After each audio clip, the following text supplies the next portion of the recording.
Chapter 1635. Mana Tower Constructed. Chapter 1635. Mana Tower Constructed. Each attempt to forge the magic light set cost 300 gold, which meant that each failure also cost 300 gold. Not even super guilds would play around with so much money.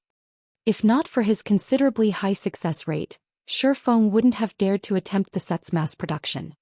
When Shifeng clicked to inspect the magic light set's attribute panel, a system notification appeared. System. Magic light set has been successfully forged. Forging proficiency increased by 15 points. Obtained 6 million EXP. Its attributes sure have improved considerably. Shifeng was delighted when he saw the set's attributes. Level 50 fine gold set equipment was best players could hope for at this stage of the game, since level 50 dark gold equipment only dropped from super large-scale team dungeons. Moreover, the drop rate wasn't 100%. With the inclusion of the Magisteel ingot, the fine gold ranked magic light set's basic attributes had received a 10% boost. Although it didn't seem like much, level 50 fine gold equipment generally offered over 100 points to each attribute. A 10% increase meant at least 10 more points. Meanwhile, the magic light set was a 6-piece set, offering 60 bonus points to each attribute. Furthermore, the Magisteel ingot improved every basic attribute. Overall, the 10% improvement was the equivalent of an additional piece of level 50 secret silver equipment. Aside from epic equipment and above, no equipment could rival the magic light set at this stage of the game. Unfortunately, epic items were extremely rare, and not even guild's peak experts were guaranteed to wield one. If he let Zero Wings experts equip the magic light set, they definitely have an overwhelming advantage over other guilds' experts in basic attributes. Although the magic light set did not boost the wearer's combat standards, it offered far more destructive power than the Conqueror's armor's basic strength battle array. Rather than rely on superior combat standards to whittle down their enemies, Zero Wings experts could trample over their opponents by relying on the magic light set. Thinking up to this point, Shifeng began to forge the next magic light set. Very quickly, Shifeng finished 3 more forging attempts. Among them, 1 was a complete failure while 2 had succeeded. Shifeng's success rate even surprised him. As Shifeng was about to continue, Melancholic Smile contacted him. Guild leader, the mana tower you've requested has been built in Zero Wing City, but it needs too many magic crystals to operate every day. Should we activate it now? Melancholic Smile asked worriedly. Not only had they spent 5,000 gold to construct the mana tower, but they had also spent 5,000 pieces of mana Oregon. She had assumed that the mana tower would bring in additional income for Zero Wing City, but once it had been constructed, she had discovered that activating it cost 3,000 magic crystals, and its continued operation would cost 1,500 magic crystals per day. This was a significant expenditure to any guild, especially Zero Wing. Although the 4 Towers of Elements' teleportation function and Zero Wing's battle arenas had earned the guild some magic crystals, they couldn't afford to squander what they had. It's fine. Activate it, Shifeng said, chuckling. The mana tower was the symbol of a guild city. Zero Wing City could only be called a true guild city once it had a mana tower of its own. The mana tower increased the mana density in a city significantly. The 5 magic towers increased mana density wasn't even the equivalent to 1/3 of the increase a single mana tower provided. Moreover, more NPCs would only reside in a guild city once it had a mana tower. This was especially true for high-tiered NPCs since they had such strict mana density requirements. Right, once you've activated the mana tower, notify Aqua and have her raise the entrance fee to 60 copper. Increase the prices for the battle arena's services by 30% as well, Shifeng instructed. Naturally, they needed to increase prices in various aspects with the increased mana density. After all, the rise would offer players more benefits. This, Melancholic Smile was stunned. It had not been easy to increase Zero Wing City's player population to 2 million.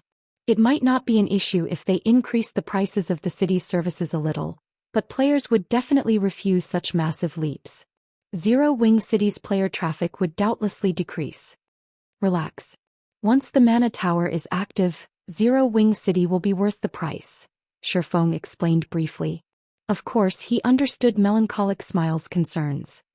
However, Melancholic Smile still had her doubts, but she still sent a subordinate to activate the Mana Tower.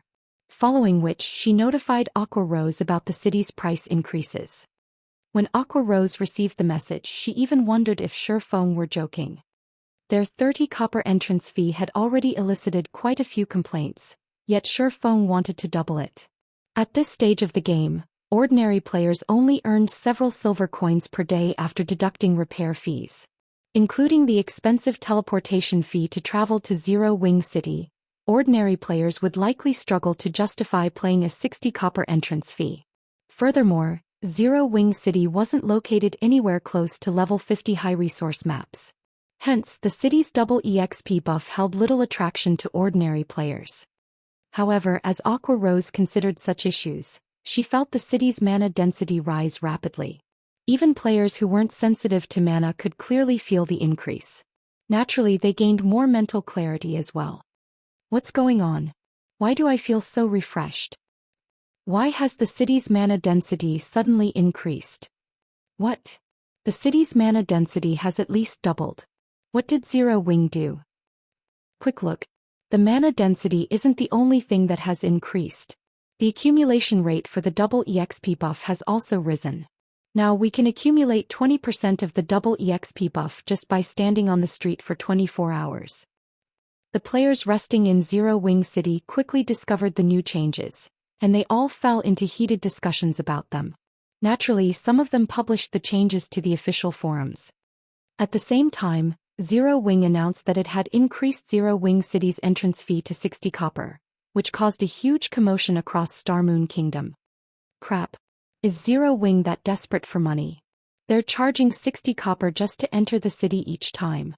That is daylight robbery. You can't put it like that. Right now, you can accumulate 20% of the double EXP buff just by standing on Zero Wing City's streets for 24 hours. That's just as effective as resting in a guild residence's 1-star private rooms. Do you know how much it costs to rent a private room in a guild? 60 copper is definitely cheap. Indeed. I just checked into a hotel in Zero Wing City, and the new benefits are simply amazing. Not only can I accumulate 30% of the double EXP buff in 24 hours, but I also got an energized buff that increases my maximum stamina by 10% for 4 hours. Moreover, the buff only takes effect after I leave the city. A 10% increase to maximum stamina for 4 hours? That's basically a free stamina potion. I've decided. I'm going to Zero Wing City to rest from now on. That's not the only thing that's changed. I've heard that Zero Wing City's teleportation function can cover a larger distance now. Now you can teleport into the Orc Empire from Zero Wing City. At first, everyone had been disgruntled about the increased prices for Zero Wing City's services, but after learning about the new benefits the city offered, the number of players willing to rest in Zero Wing City skyrocketed. This was especially true for the adventurer teams that planned to explore the Orc Empire. While ordinary players might consider the teleportation function expensive, the fee was no problem for adventurer teams. To them, time was more important. With the amount of time they saved, they could defeat more bosses, complete more quests, and earn more contribution points. They could easily earn back their teleportation fees and more. In the end, Zero Wing City's player population shot from 2 million to 3 million in less than an hour after the guild implemented the new changes. At this point, the city even felt a little crowded. Chapter 1636. Zero Wing City's Rise. Chapter 1636. Zero Wing City's Rise. The rapid increase in Zero Wing City's player population had surprised Aqua Rose, who had assumed that it would decrease. Not only did the sudden addition of 1 million players bring in another 6,000 gold in entrance fees to Zero Wing City, but plenty of players also rushed to use the city's teleportation function. To save on teleportation fees, the various adventurer teams visiting Zero Wing City had also bought memberships for the teleportation services, each earning Zero Wing 20 magic crystals. In 1 short hour since the guild implemented the new changes to the city, over 4,000 players had bought a membership, bringing in over 80,000 magic crystals. There were even more players interested in teleporting to the Orc Empire. Due to the increased teleportation distance, non-members had to pay 30 silver for each maximum range teleportation. Even after deducting the teleportation cost, Zero Wing still earned 18 silver from each traveling player.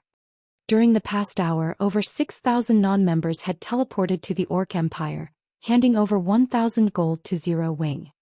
Aqua Rose and Melancholic Smile were stupefied. Previously, Melancholic Smile had worried that they wouldn't be able to earn back the cost of the Mana Tower, but the city's teleportation function alone had raked in over 1,000 gold. The function alone made money faster than the Candlelight trading firm as a whole, not to mention the amount of magic crystals the service raked in. Moreover, the number of players using the teleportation function and registering for membership continued to increase. Guild Leader, where did you obtain this Mana Tower? It is simply amazing. Aqua Rose said excitedly. With its profit speed, we can easily cover our daily expenditures. We won't have anything to fear even if we continue to duke it out with Heaven's Burial for another 2 weeks. She had agonized over Zero Wing's lack of funds. The increased bounty had skyrocketed the guild's daily expenditures, but now she didn't need to worry about the issue. This is only the beginning. Later, I'll store the weapons and equipment I've recently acquired in the guild warehouse. Everyone can trade for the items.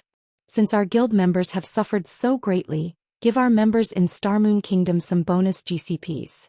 Normal members get 50 points, elite members get 200 points, and core members get 500 points, Shifeng said, laughing. With the Mana Tower and the 4 Towers of Elements, Zero Wing City should have no problem reaching a player population of 5 million in the near future. At that time, the city should easily earn 30,000 gold off of entrance fees alone. Furthermore, there would be profit from the shop rentals, hotel fees, battle arena, and other revenue sources. Guild Leader, won't it be a little much to give out so many GCPs at once? Aqua Rose could not help but gasp when Shifeng told her to award so many GCPs to their guild members. Although the value of Zero Wing's GCPs had recently decreased, each point was still worth nearly 20 copper. Giving normal members 50 GCPs would be the equivalent of handing them 10 silver each. Elite members would receive 40 silver and core members would receive 1 gold. Although this didn't seem like much, Zero Wing had a lot of members in Starmoon Kingdom. The total cost would easily reach more than 100,000 gold. Although players couldn't exchange these points for coins, there weren't many weapons and pieces of equipment in the guild warehouse available for purchase. It's fine. Our members have worked hard lately. Moreover, who says our guild doesn't have any weapons and equipment? Shifeng said, chuckling. However, he did not bother to explain further. Instead, he sent Yu Zipping a message, instructing him and the others to deposit the weapons and equipment they had obtained during their visit to the Boneless Land into the guild warehouse after disconnecting the call with Aqua Rose. They had obtained over 6,000 level 55+ pieces of equipment from all of the demonic creatures they had slain in the Boneless Land. Although the majority of the items were bronze rank, there were several hundred pieces of mysterious iron equipment and dozens of pieces of secret silver equipment. Meanwhile, Shifeng's statement has confused Aqua Rose. She had no idea what Shifeng planned to do about this situation. However, she followed his instructions and published the announcement on the guild's notice board. Very quickly, this announcement caused a commotion in the guild chat. Vice Guild Leader, is this true? The guild is actually awarding us so many GCPs? Doesn't the guild lack funds right now? If the guild gives us so many points, what will it do about coins? Many of the guild members were surprised by Shifeng's generosity. Although each player only received a small reward, the total cost of giving all of them bonus GCPs with how many members the guild had would be massive. In reality, the guild didn't need to reward its members. Many were already satisfied with the benefits the new residents in Zero Wing City offered after the Mana Tower had been constructed. Now, due to the increased mana density in the city, members could accumulate 25% of the double EXP buff after resting for 20 hours in the guild hall, 35% if they rented a private room. Moreover, players would even accumulate the buff while they were offline. This sudden improvement had skyrocketed the guild members' morale. Their confidence in Zero Wing's future had not only returned but increased. The biggest problem players faced in God's domain was leveling up. Unfortunately, the constant fighting with Heaven's Burial had severely affected Zero Wing members' leveling speeds. In fact, some members were losing levels faster than they could recover them.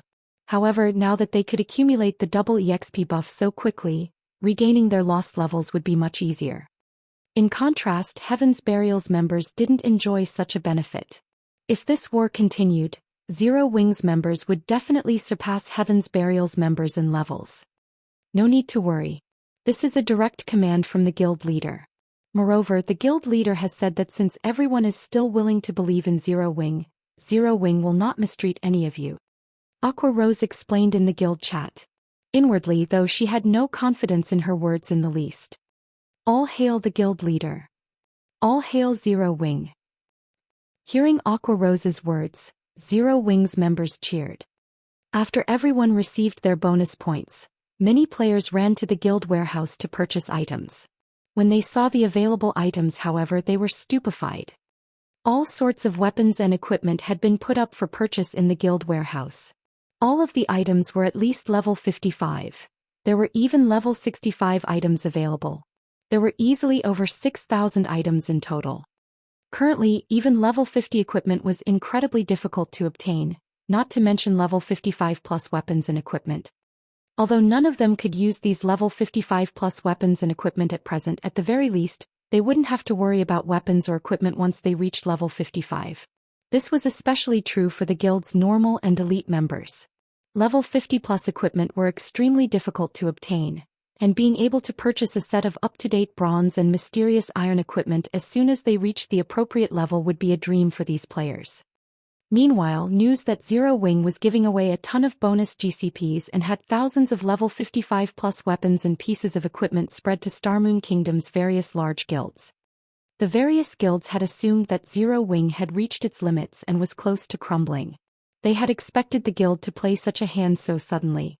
There was also Zero Wing City's recent rise to fame. No matter how they looked at the situation, Zero Wing did not seem like a guild that was nearing its end. In fact, Zero Wing grew stronger by the minute. When Singular Burial received news of this, he was stupefied. Chapter 1637. Astronomical Auction. Chapter 1637. Astronomical Auction. Heaven's Burial wasn't the only guild caught off guard by Zero Wing's sudden transformation. All of the various large guilds were astonished. They hadn't realized that Zero Wing had such a solid foundation. This was especially true regarding the mana tower in Zero Wing City. The construction had skyrocketed the mana density in the city, making the already attractive city even more popular among players. Now, the various powers and players that had originally believed Zero Wing's downfall had been inevitable began to see a little hope for the guild. Who would have thought Zero Wing could still make such a move? Now, thanks to the mana tower, Zero Wing City's player population has gone through the ceiling. With this, the city's income will drastically increase. It seems that Heaven's Burial won't be able to wear Zero Wing down in a short amount of time. That's definitely true. Based on what I've heard, over 5,000 additional players have secured teleportation memberships in Zero Wing City since the guild implemented the new changes. Indeed, the number of orcs guarding the Orc Empire's borders continues to increase, and the borders are becoming even more difficult to cross. The distance is a huge problem as well. By teleporting straight into the Orc Empire's outer region from Zero Wing City, players can save over 10 hours of travel time. They won't have to worry about Orc patrol squads ambushing them either. The only problem is the expensive teleportation fee. It's not affordable for ordinary players like us. When discussing Zero Wing City's enhanced teleportation function, whether they were members of the various major powers or independent players, they all wore hungry expressions. At this point, the Orc Empire had become a gathering point for multiple kingdoms and 2 empires. However, the journey there was still a problem that plagued all of the players who wanted to visit the Orc Empire.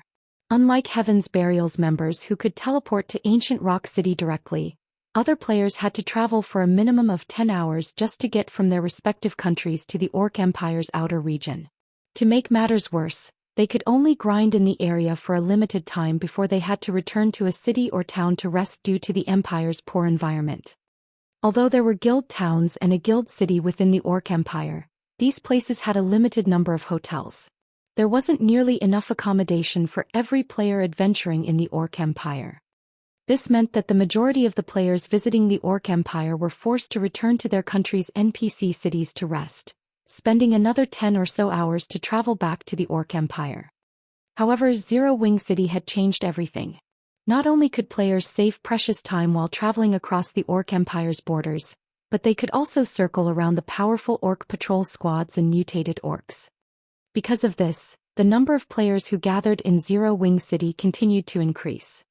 The only problem these players had to face was the money they'd have to spend to get to the Empire. There was also the matter of traveling to Zero Wing City. Although players could teleport to Zero Wing City via Evernight City, they still had to cross quite a distance to get from Starmoon City to Evernight City. Fortunately, this problem was practically negligible compared to the potential benefits of saving so much time during their travels. As a result, the various major powers and adventurer teams that hadn't initially been interested in Zero Wing's latest auction rushed to Stone Forest Town's Zero Wing auction house. Currently, despite there still being over an hour before the auction officially began, players already crowded into the spacious advanced auction house, many of which were members of the various large guilds. There were also plenty of well-known adventurer teams from the multiple kingdoms and 2 empires that neighbored the Orc Empire.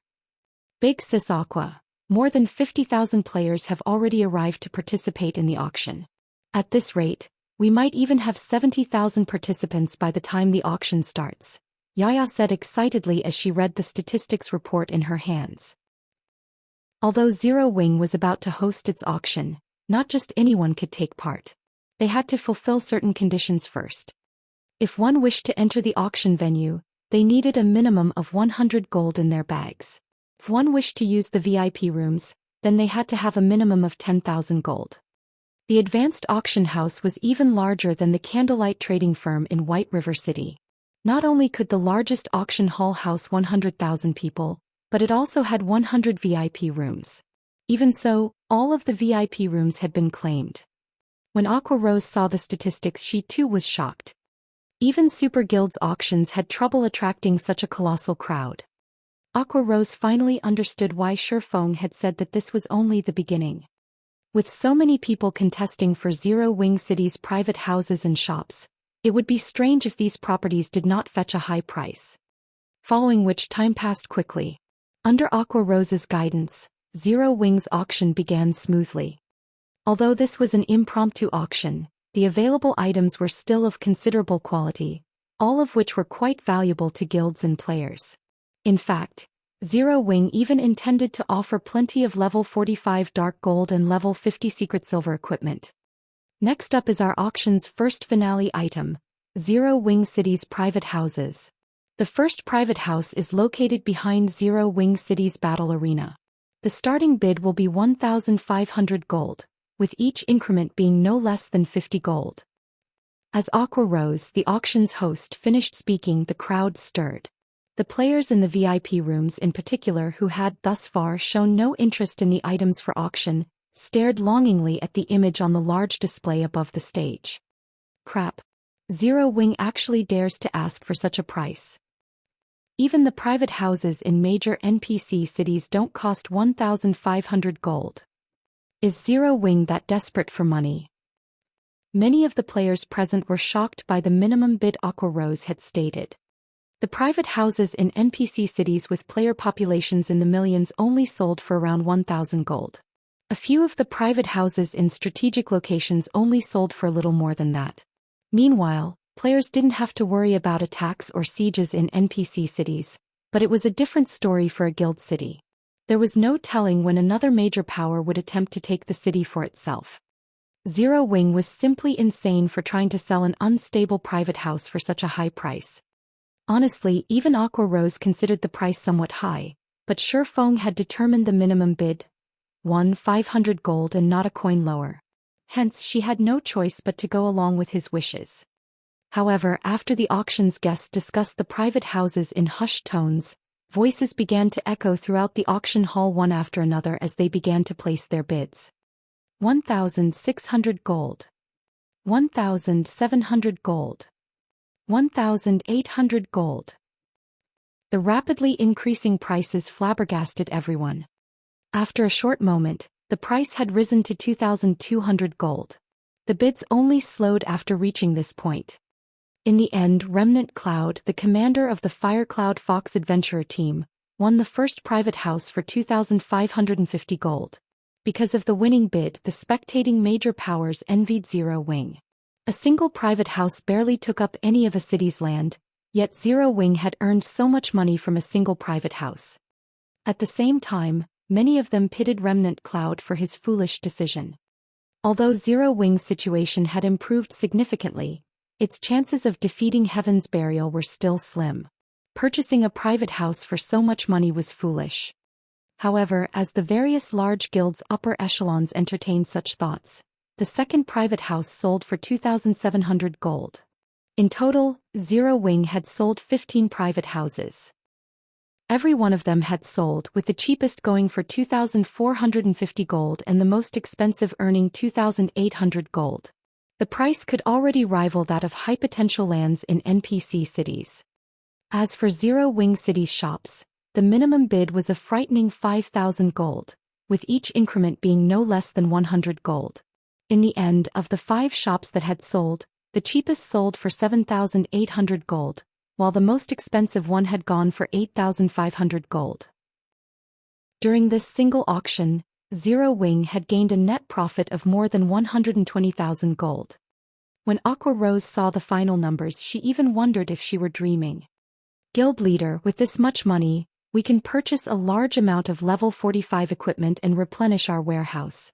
We can definitely help our guild members recover their full strength. Aqua Rose's eyes glistened when she saw the profits the auction had raked in. It had been a long time since she had seen so much money. No. Set the guild warehouse's replenishment aside for now. First, prioritize the NPC shop's construction, Shifeng said, shaking his head. He had never intended to sell Zero Wing's precious lands just to help the guild's members recover their lost weapons and equipment. Although the guild members' items were quite important, they paled in comparison to the NPC merchants' shops. NPC shops were the lifeblood of a guild city. Only after gaining NPC shops could a guild city start its endless cycle of development. I understand. I'll get to it immediately. Hearing Shifeng's words, Aqua Rose recalled the NPC merchants that had visited Zero Wing City to discuss business. Due to the guild's lack of funds, they had delayed the NPC shop's construction, but now that the guild had money to spare, it was indeed time to address the issue. Chapter 1638. 3-Star NPC Shop. Chapter 1638. 3-Star NPC Shop. Starmoon Kingdom, Zero Wing City. Since there was no need for players to construct NPC shops personally, tall buildings began to rise in Zero Wing City as soon as Aqua Rose made the necessary payments. The shop's 2-star NPC merchants required usually only had 2 or 3 floors, costing between 500 and 1,000 gold to construct. As for the shops for the 2 3-star NPC merchants, one had 5 floors while the other had 6 floors. Each had cost over 2,000 gold to construct. 15 minutes after Aqua Rose made the payments, the NPC shops were complete. The added buildings made Zero Wing City look far more prosperous. The 2 3-star NPC merchants' shops, which were both located in the heart of Zero Wing City, were particularly eye-catching. The architecture of these shops was even more gorgeous than the candlelight trading firm. One could tell that these 2 shops were extraordinary at a glance. Meanwhile, one of the shops functioned as a grocery store while the other focused on magic. When did these 2 NPC shops get here? These buildings are so extravagant. Quick, let's go in and take a look. Many passers-by quickly took notice of the 2 NPC shops in Zero Wing City's central district, and they couldn't help but take a closer look. When these players entered the shops, they were stunned by what they saw. Each of the 2 shops offered all kinds of items, some of which couldn't even be found in Kingdom's capital cities. Moreover, many items which they had never seen before were on display in crystal cabinets. Isn't this a complete set of basic magic array scrolls? You can actually find something like this in a shop? Crap. This is a Tier 1 AoE attack magic scroll. Amazing. This is a bronze pickaxe. If I had, my mining efficiency would increase like crazy. What? This shop even has basic traps. Everyone's eyes nearly fell from their sockets when they saw the items on display in the dozens of crystal cabinets in the magic store's first-floor hall. Basic magic arrays were rare on the market, mostly because it was extremely difficult to collect a complete set. Normally, only the various large guilds were capable of collecting a complete set. To independent players and adventurer teams, basic magic arrays were treasures that they could only gaze at longingly. The Tier 1 magic scrolls were also extremely rare and could save players' lives during critical moments. The basic traps were also considerably effective against both players and monsters. Every one of these items was incredibly scarce on the market, yet they were actually for sale in these NPC shops. Moreover, the items' prices were slightly lower than market price. Quick! Notify the commander. We must get this basic magic array no matter what. Hello, guild leader? I just found some bronze tools in a grocery store in Zero Wing City. For a time, the players visiting the 2-3-star NPC merchants' shops busily contacted their companions or superiors, reporting the shop's available items.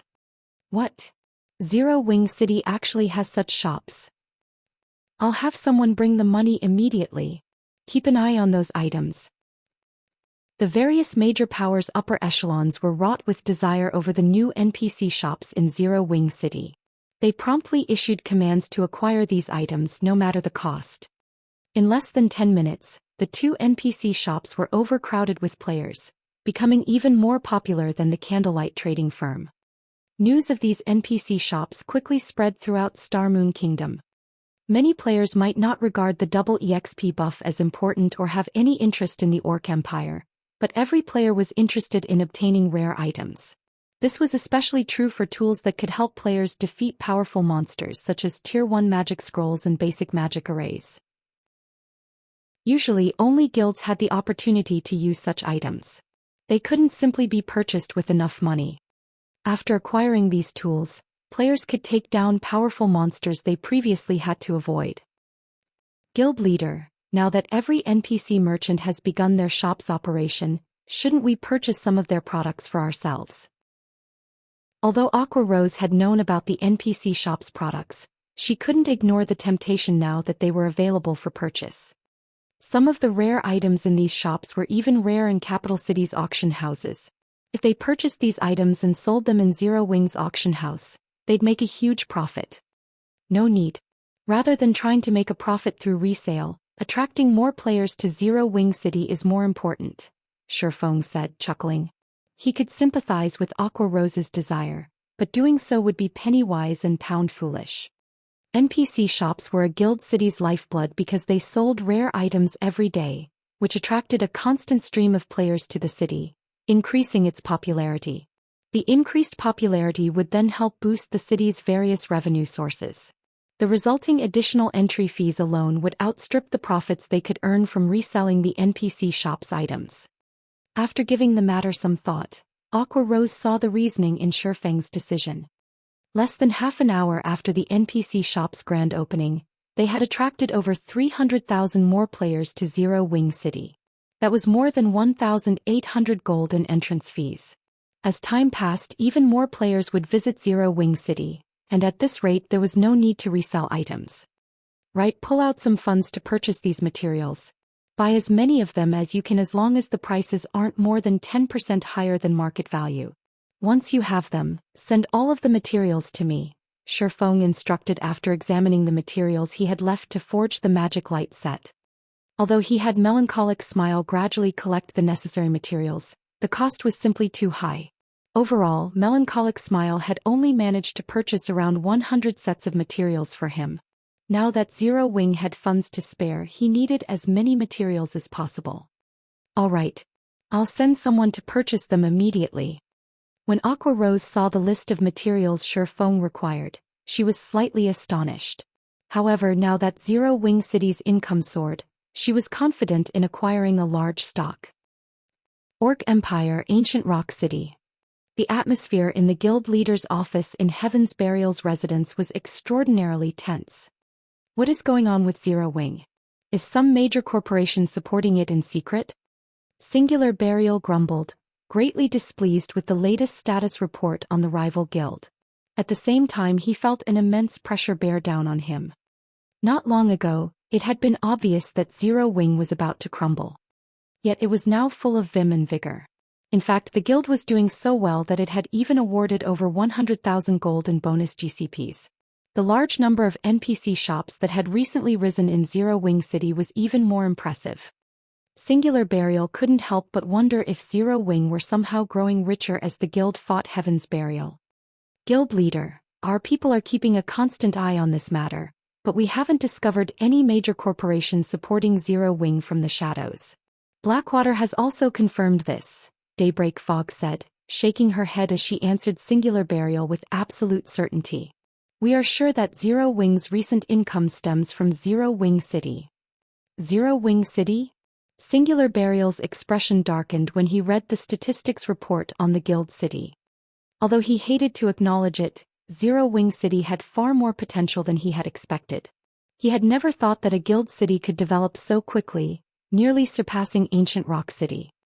This is interesting. It would seem that Zero Wing's foundations are much sturdier than we imagined. Lei Jingyang, who currently sat nearby, commented, laughing. However, this is all they can accomplish. Since they refused to surrender, can we now take action? Indeed. Young Master Lei, you can use the evil demon army to obliterate Zero Wing. Singular Burial nodded. Sneering, he continued, it's about time we show them how frightening our evil demon army truly is. Chapter 1639. Start of the War. Chapter 1639. Start of the War. Star Moon Kingdom, White River City. Due to Zero Wing City's sudden rise in fame, many independent players from the neighboring kingdoms had gathered before Zero Wing's residence in White River City, hoping to join the guild. Although Zero Wing didn't fare so well against Heaven's Burial right now, it was only a matter of time before Zero Wing City surpassed Heaven's Burial's Ancient Rock City at the rate it was developing. Zero Wing City's teleportation function and numerous NPC shops were so attractive that even independent players and well-known adventurer teams considered settling down long-term in the city. Currently, many adventurer teams and guilds deeply regretted not participating in the auction for Zero Wing City's private houses. Some adventurer teams and guilds had even offered to purchase Zero Wing City's private houses for a much higher price, but unfortunately, no one was willing to hand over the private houses they had won in the auction. While Zero Wing gained more momentum, Shifeng continued to forge magic light sets. The magic light set was a 6-piece, level 50 fine gold set equipment. Its forging procedures were extremely complex and difficult to accomplish. However, as Shifeng completed more sets, he became increasingly familiar with the forging process. With the help of the Purple Thunder Flame, he needed even less time to complete each set. Normally, a master forger would need nearly an hour to complete one attempt. Shifeng, on the other hand, only needed around 40 minutes now. Moreover, his practical success rate had risen to 60%. He could successfully forge 6 sets out of 10 attempts. Due to Shifeng's familiarity with the forging process, most of the remaining 40% only had a few minor defects, coming out as either secret silver or mysterious iron rank. Only 10% of the failures were unusable. While the secret silver and mysterious iron sets were considered failures, the pieces were still valuable to level 50 expert players. Furthermore, the failures still retained their set effects, which made them half a rank stronger than ordinary equipment of the same rank.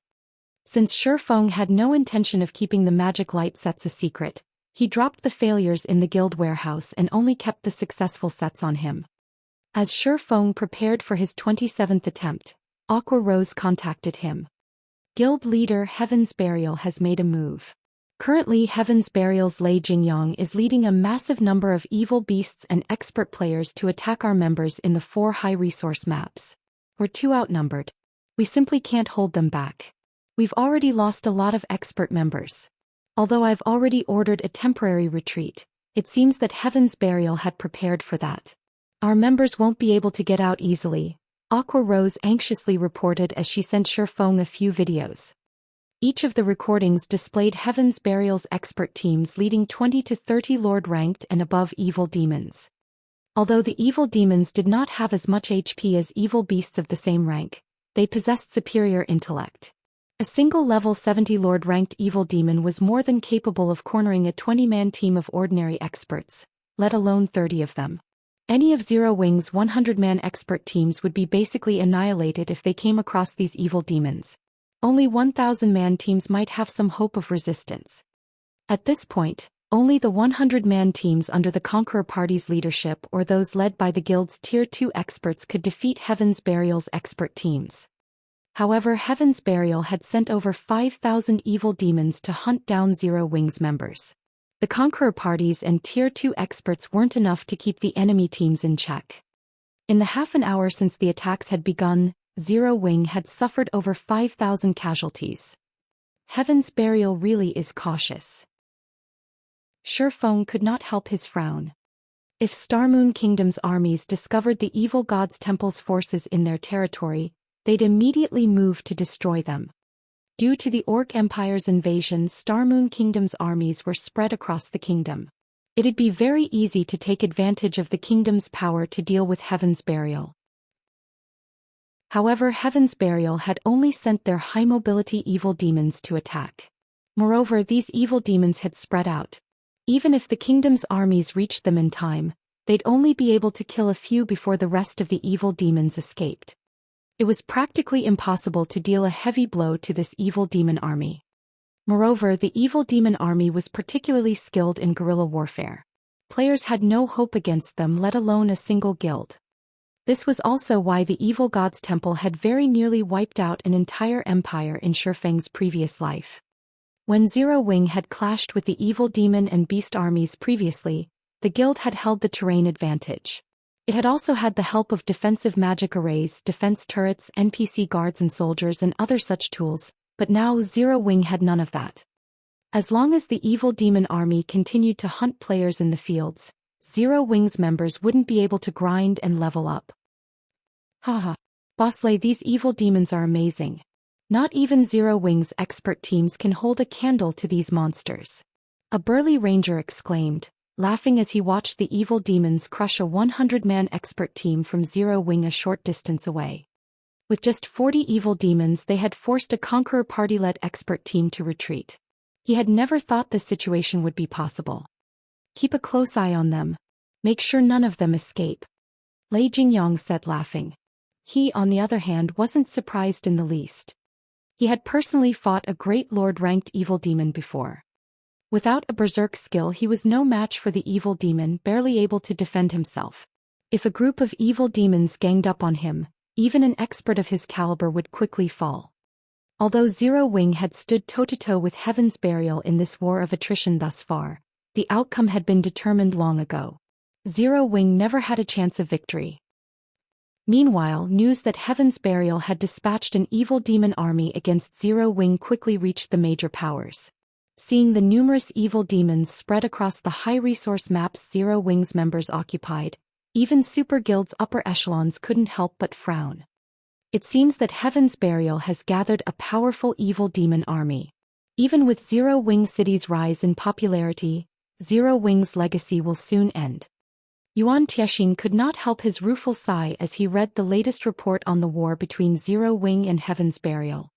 According to the report, Heaven's Burial had dispatched 20 Grand Lord-ranked evil demons to Starmoon Kingdom.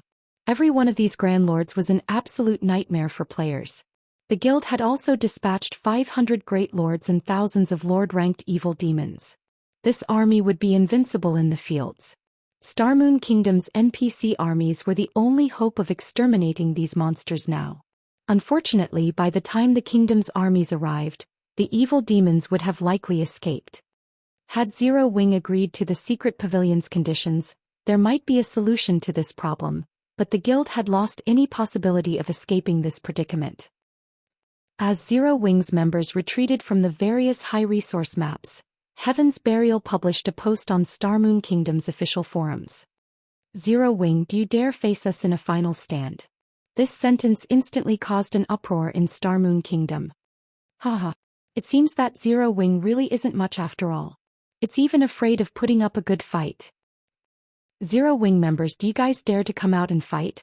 Or are you going to continue to hide in your city? Heaven's Burial's members clamored on the forums, provoking Zero Wings members to a fight in the fields. Naturally, Zero Wings members were incredibly frustrated. Although they wanted to fight, they'd be surrounded by evil demons if they ventured into the fields. If that happened, they'd never survive, yet if they didn't fight, everyone in the game would look down on them. Guild leader. Many of our members are voicing their desire to face Heaven's Burial's members due to the recent announcement. But if we let them, Aqua Rose trailed off helplessly. Is there really no way to deal with those evil demons? She found Heaven's Burial's actions truly disgusting, but if they didn't find a solution quickly, not only would Zero Wing's reputation plummet, but the guild's morale would also crumble. Does Heaven's Burial really think that Zero Wing is some helpless sheep? Since they want to fight, I'll give them a fight. Shifeng sneered. Chapter 1640. An eye for an eye, a tooth for a tooth. Chapter 1640. An eye for an eye, a tooth for a tooth. We're going to fight them? Anticipation filled Aqua Rose when she heard Shifeng's growl. Guild leader, do you really have a way to deal with those evil demons? She was very familiar with Zero Wing's foundations.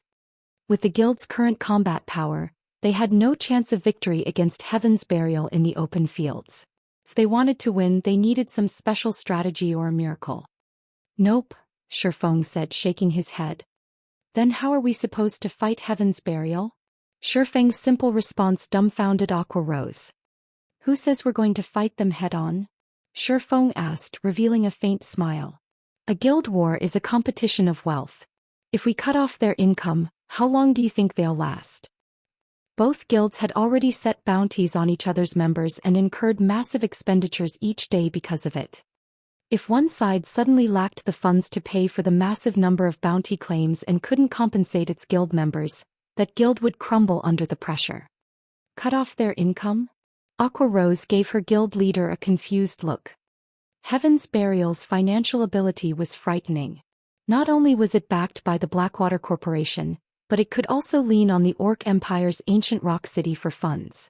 If it were possible to cut off these sources, Heaven's Burial would suffer a devastating blow to its finances. However, no matter how Aqua Rose considered the situation, she couldn't find a way to do so. Ancient Rock City was located in the Orc Empire's inner region. Not only was it protected by Heaven's Burial's members, but the guild also continued to strengthen the city's static defenses. Every one of God's domain's various superpowers eyed the city, hoping for a chance to capture it. The guild had also stationed NPC soldiers within the city walls. Although Ancient Rock City only had around 6,000 NPC soldiers, everyone was level 100. The majority of them was also Tier 1 soldiers, with a minority of Tier 2 NPCs and a few Tier 3 commanders. Level 100 was the second major turning point in God's domain. Had these NPCs been present when Heaven's Burial had tried to capture the city, it would have failed even if it had employed thousands of level 70 evil beasts. Unfortunately, cutting off the income from the Blackwater Corporation was even less possible. Blackwater had already taken control of the Iron Empire, and with Zero Wing's current strength, attacking the guild in its own empire would be suicidal. In any case, have someone send me 60,000 magic crystals. I intend to visit Ancient Rock City and try to cut off Heaven's Burial's income from it. Also, inform our guild members to stay indoors for now. If they have to level up, they can do so in the maps around Zero Wing City. Have Flying Shadow, Shadow Sword, and the others offer reinforcement if our members come under attack. Shifeng instructed after nodding to Aqua Rose's question. None of the others had the power to deal with Ancient Rock City. Unfortunately for Heaven's Burial, he had obtained the Demon King's Horn, an epic consumable, during his trip to the World Summit. Even Zero Wing City's defensive magic array would shatter against a full-powered attack from a Tier 5 Demon King, not to mention Ancient Rock Cities. The Demon King's Horn's only flaw was its maddening requirement of magic crystals. Previously, Zero Wing hadn't even had 10,000 magic crystals in its warehouse, and Shifeng couldn't have afforded to use the Demon King's Horn. But things had changed for the guild. Zero Wing City alone earned more than 100,000 magic crystals through its teleportation services and battle arena, and the number continued to climb by the minute. Hence, taking 60,000 magic crystals would not harm Zero Wing's daily operations too much. Since Heaven's Burial dared pull such a stunt, Shifeng had to return the favor. As the saying went, an eye for an eye, a tooth for a tooth. When Aqua Rose heard that Shifeng planned to head to Ancient Rock City by himself, she panicked. Hurriedly she argued, "Guild leader, it is too dangerous for you to go alone.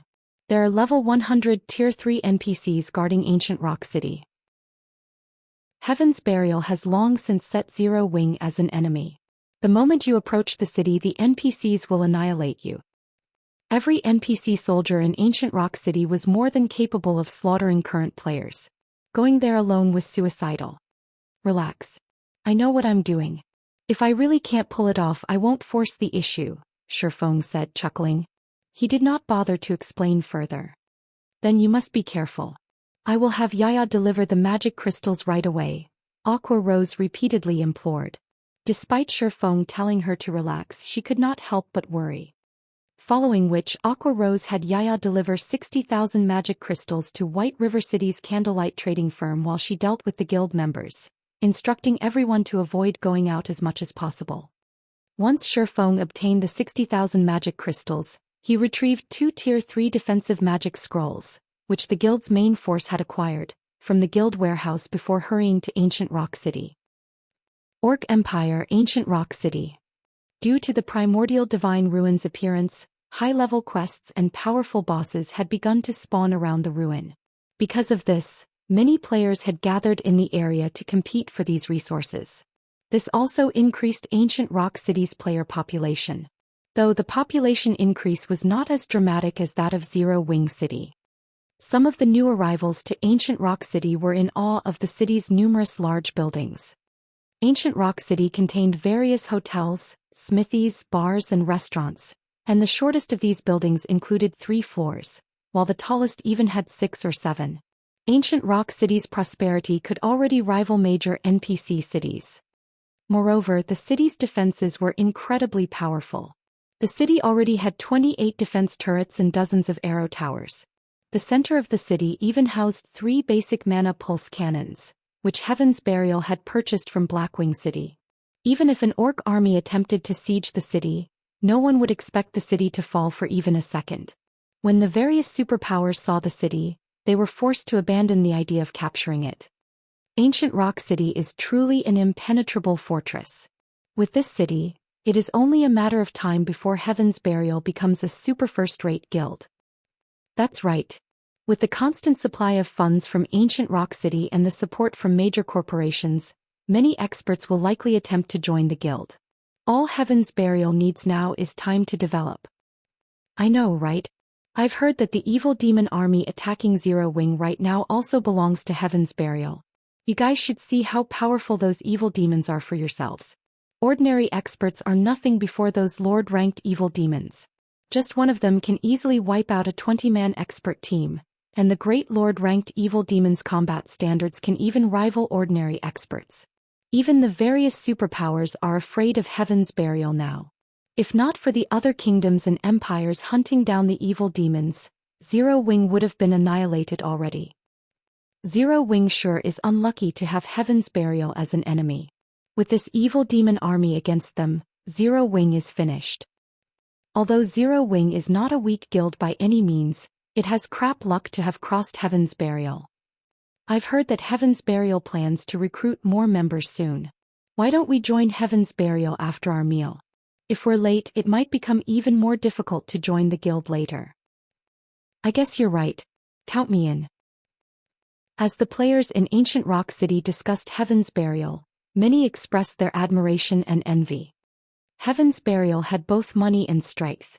It was only a matter of time before it took control of the several kingdoms neighboring the Orc Empire. Not even super guilds could stop the guild's growth now. Meanwhile, in Heaven's Burial's residence in Ancient Rock City, Singular Burial wore a delighted expression as he sat in his office. When he read the latest report, an indescribable joy filled his heart. So what if your city earns a lot of money, Black Flame? In the face of absolute power, what can you possibly do? Singular Burial laughed maniacally. After a series of battles, Heaven's Burial had killed over 15,000 Zero Wing members. Although most of them were normal members, it had been a significant blow to Zero Wing. At the moment, Zero Wings members hid in towns and cities, most not daring to leave the safety to grind. Heaven's Burial immediately sent a team to kill any that did the moment they were discovered. Although some players had snuck past Heaven's Burial, they couldn't affect the overall situation.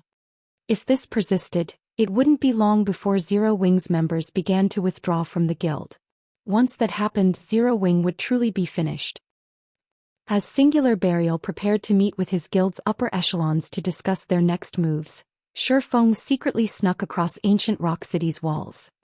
Although Heaven's Burial had already set Zero Wings members as enemies, Shifeng had the Nightwalker's cape equipped. If he wished to escape detection, not even Tier 3 NPCs would find him. The only problem was that he still wasn't allowed to enter the city. Fortunately, he didn't need to. As expected of one of the Orc Empire's cities.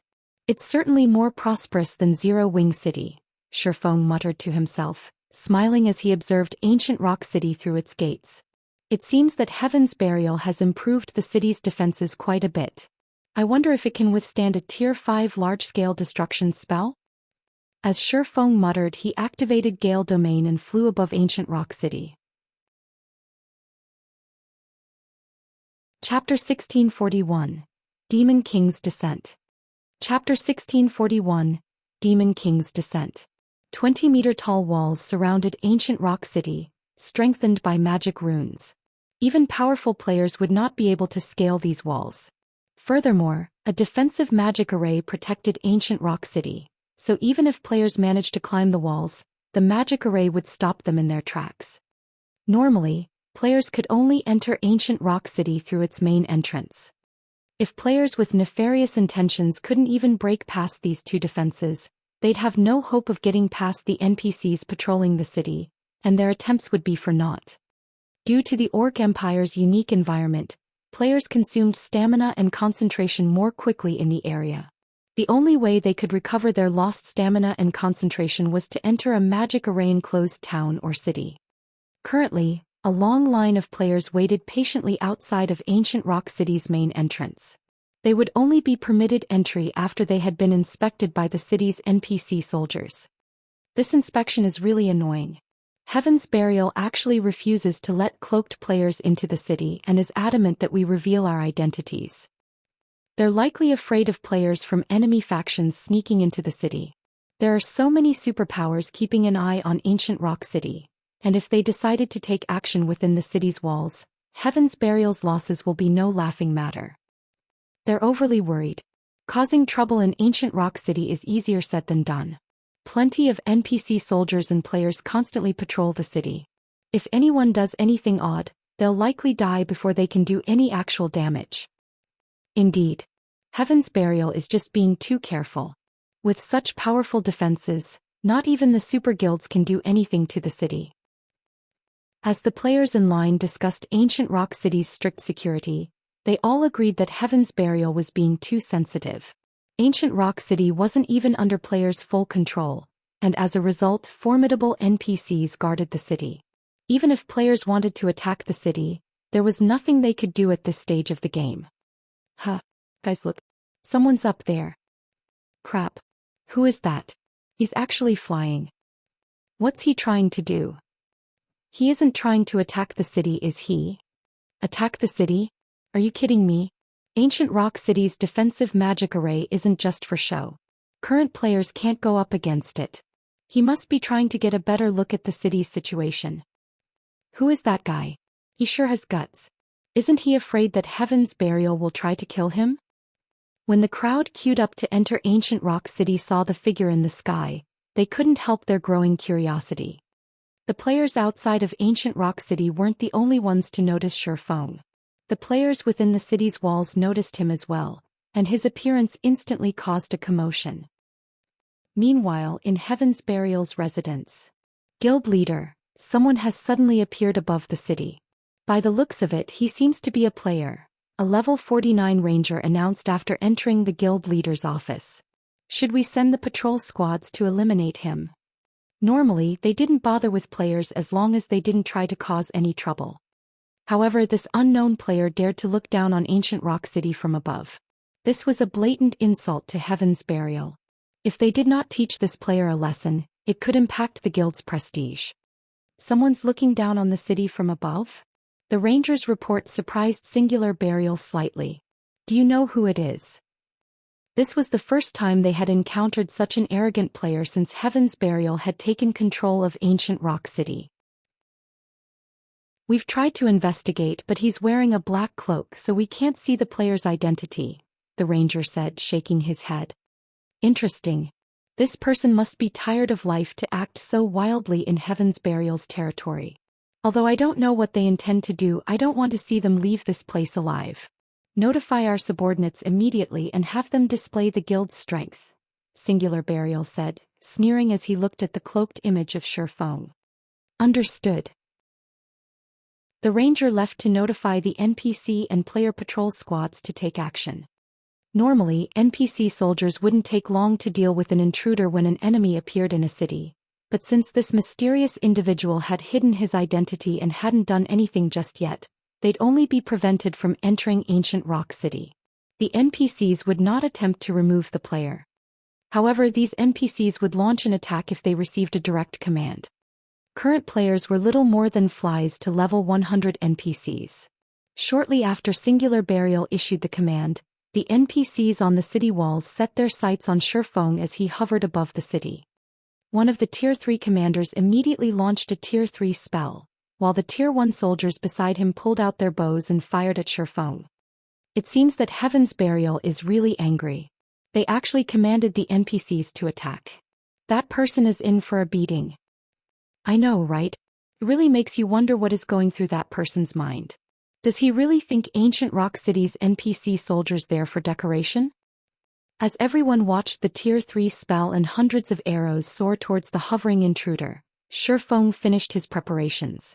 He then unfurled the Tier 3 defensive scroll in his hands and activated it. Immediately, dark blue streams of air danced around Shifeng, encasing him. Not only did the air streams strike the incoming arrows down, but they also blocked the Tier 3 spell. In the end, Shifeng emerged from the volley unscathed. What? He's still alive. Everyone was stunned when they saw Shifeng unharmed. Against a level 100 Tier 3 NPC's Tier 3 spell, even a player of the same rank and level would take significant damage. The other NPCs had also fired hundreds of arrows at Shifeng. Yet despite such a domineering assault, Shifeng hadn't taken any damage. Contrary to expectations, Shifeng didn't try to escape after the NPC's first volley ended. Rather, he pulled an item from his bag. The instant he revealed this item, the surrounding mana surged towards Shifeng. As he began to chant an incantation, the mana around him concentrated into liquid. In seconds, a pitch-black magic array covering a 2,000-yard radius appeared above ancient Rock City. The phantom of a demon king then appeared beneath the magic array, radiating a terrifying aura that every player in ancient Rock City could feel. What a powerful spell. What is that person trying to do? He couldn't really be trying to siege the city, right? This is insane. That person is definitely crazy. This is ancient Rock City we're talking about. What can one player like him possibly do to the city's defensive magic array? Ancient Rock City's players didn't panic in the least as they watched the pitch-black magic array above the city. Rather, they were confused. If this player had used this spell to attack within the city, it would decimate ancient Rock City, but since it was outside of the city's defenses, it couldn't damage the city in the slightest. At most, it would expend some of the defensive magic array's energy. As everyone questioned Shifeng's sanity, the black magic array in the sky completed its formation. At the same time, the Demon King released a furious bellow and summoned numerous flaming meteors, raining them down on ancient Rock City. Tier 5 spell Hell Meteor. The instant the hill-sized meteors met the city's defensive magic array, a deafening boom echoed throughout the city. As one meteor after another crashed down, cracks began to snake across the magic barrier around ancient Rock City. As the cracks continuously spread, the defensive magic array protecting the city eventually shattered and disappeared. Chapter 1642, Shocking All Sides. Chapter 1642, Shocking All Sides. As the players within the city watched the defensive magic array around ancient rock city transform into particles of light and disappear, their expressions froze. How is this possible? What's going on here? Ancient rock city's defensive magic array was destroyed. For a time, everyone struggled to process and accept the fact that the defensive magic array had actually broken. Although they were not particularly familiar with the strength of a city's defensive magic array, they knew that normal spells would be utterly useless against it. Even Tier 4 spells would barely have an effect. When Heaven's Burial had tried to capture ancient rock city, the guild had spent many hours bombarding the city's defensive magic array. It had even employed Tier 4 mythic-ranked evil beasts to assault the barrier. Yet this same peerless magic array had crumbled under a single attack. Felt like some kind of joke. What did that person do? Is he some kind of high-tiered NPC? Curiosity filled Ancient Rock City's players as they watched Shifeng's cloaked figure. Meanwhile, the eyes of the various players from visiting superpowers within the city glowed as they watched the defensive magic array fall. A chance. This is our change. Quick.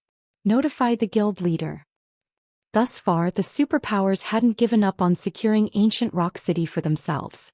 Its daily income was so astronomical that not even super guilds could ignore the temptation. However, nobody had been able to do anything against the city. Its defenses were simply too powerful. Aside from the city's level 100 NPCs, the city's defensive magic array was impossible for these superpowers to overcome. They'd also have to contend with the defensive magic array protecting the city lord's mansion. Now, however, Ancient Rock City's defensive magic array was gone. City's defensive magic arrays weren't like the defensive arrays players could summon with magic array scrolls. Once shattered, the protective barrier would need a long time to reform. Depending on the mana supply, forming another magic array could take anywhere from 24 to 48 hours. During this time, Ancient Rock City would be without the protection of a defensive magic array. Aside from the city's defensive structures, the various superpowers only had to overcome the NPCs defending the city. It was entirely possible to steal Ancient Rock City out from under Heaven's Burial. The various superpowers members who rested in Ancient Rock City immediately contacted their supervisors to report the city's situation. In almost no time, everyone had heard the news of Ancient Rock City's defensive magic array shattering, causing quite a commotion among the various major powers in the Orc Empire. What? Someone has broken Ancient Rock City's defensive magic array? How did they do it? Hurry up and look into it. We must know that person's identity. This is a good opportunity. Heaven's Burial has been relying on Ancient Rock City to suppress us in the Orc Empire. Now that the city has lost its defensive magic array, we definitely have a chance of taking Heaven's Burial's place. Mobilize all of our members in the Orc Empire and tell them to gather in Ancient Rock City. Call in all of our elite members grinding elsewhere too. We can't let the other guilds get ahead of us. For a time, the various superpowers developing in the Orc Empire began to gather their forces in Ancient Rock City. 24 hours was more than enough for their forces to make it to Ancient Rock City. Without the defensive magic array in their path, they just needed to distract the NPC soldiers and destroy the City Lord's tablet, which was inside the City Lord's mansion. Once that was complete, the city would become ownerless and a city order would appear. If they could get their hands on that city order, they would claim Ancient Rock City for themselves. Meanwhile, silence dominated the guild leader's office in Heaven's Burial's residence. When Singular Burial had initially looked out his office window and noticed the absence of the city's defensive magic array, he had been stunned for a long moment.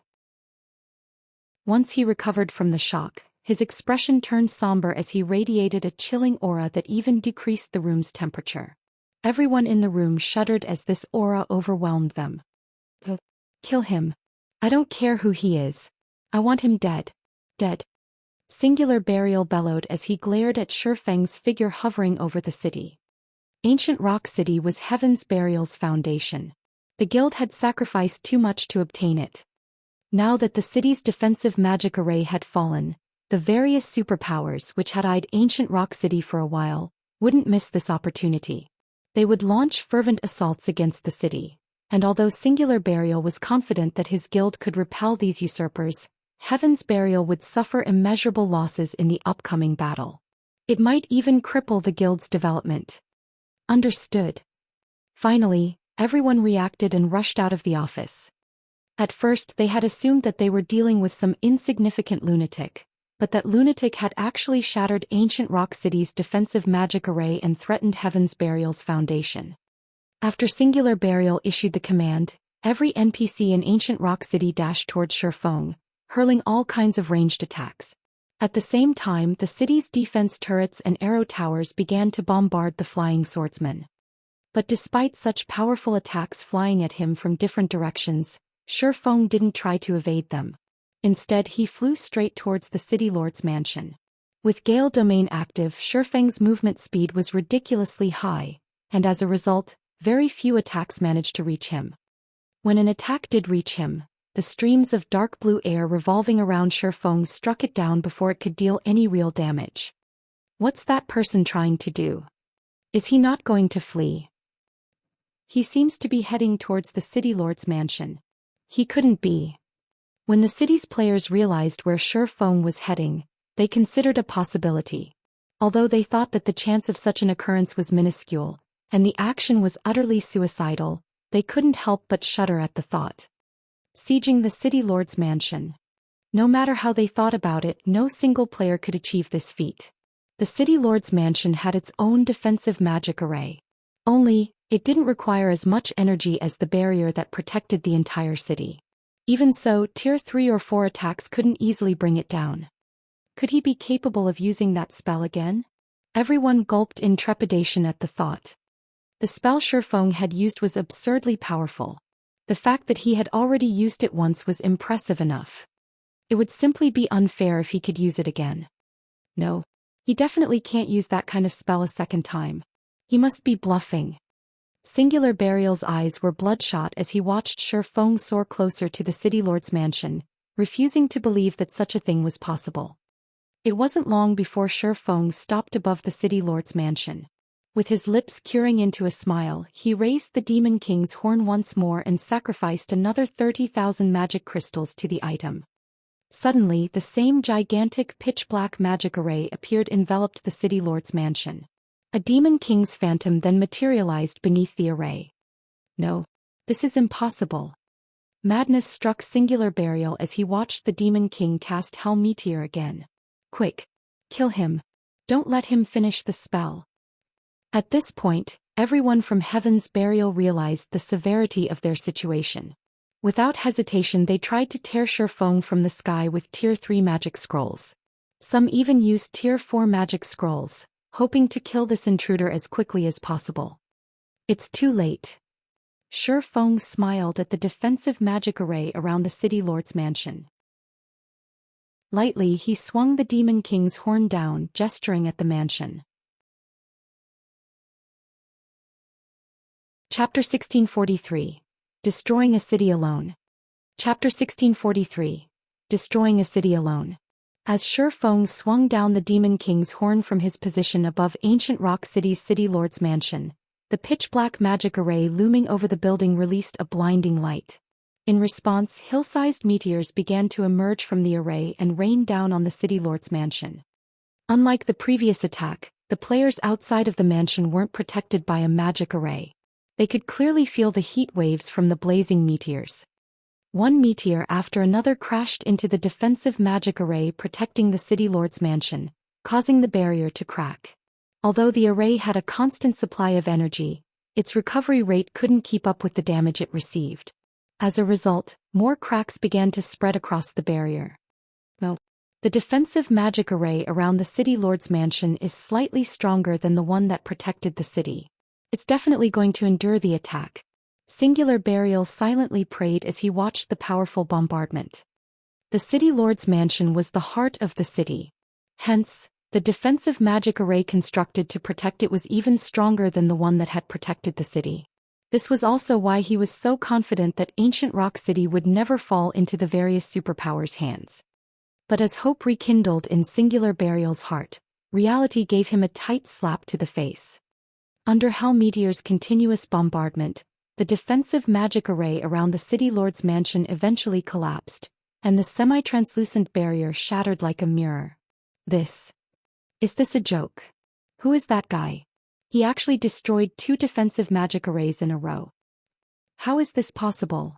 That's the City Lord's Mansion's defensive magic array that we're talking about. Even several mythic monsters would need to attack it for a long time to destroy it. What kind of spell did he just use? The crowd in Ancient Rock City was stupefied as they watched the spectacle before them. Even Heaven's Burial's members had forgotten to attack the intruder as they stared at the now unprotected City Lord's Mansion with dumbfounded expressions. Nobody could believe their eyes. Not even the City Lord's Mansion's defensive magic array could stop Shifeng's attack. What these players didn't know was that the attack Shifeng had executed with the Demon King's horn contained a Demon King's full power. The attack ranked at the peak of Tier 5. A normal city's defensive magic array would have no trouble blocking Tier 3 attacks. It could even withstand Tier 4 attacks, which would only exhaust albeit considerable portion of the array's energy reserves. However, the Demon King's horn's attack far exceeded the threshold of any city's defensive magic array. The item could even break through Zero Wing City's defensive magic array, which had a special power source.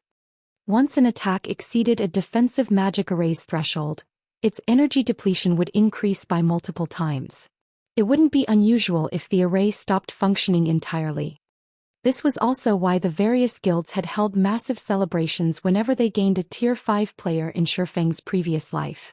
Tier 5 players weren't just capable of defending a city by themselves.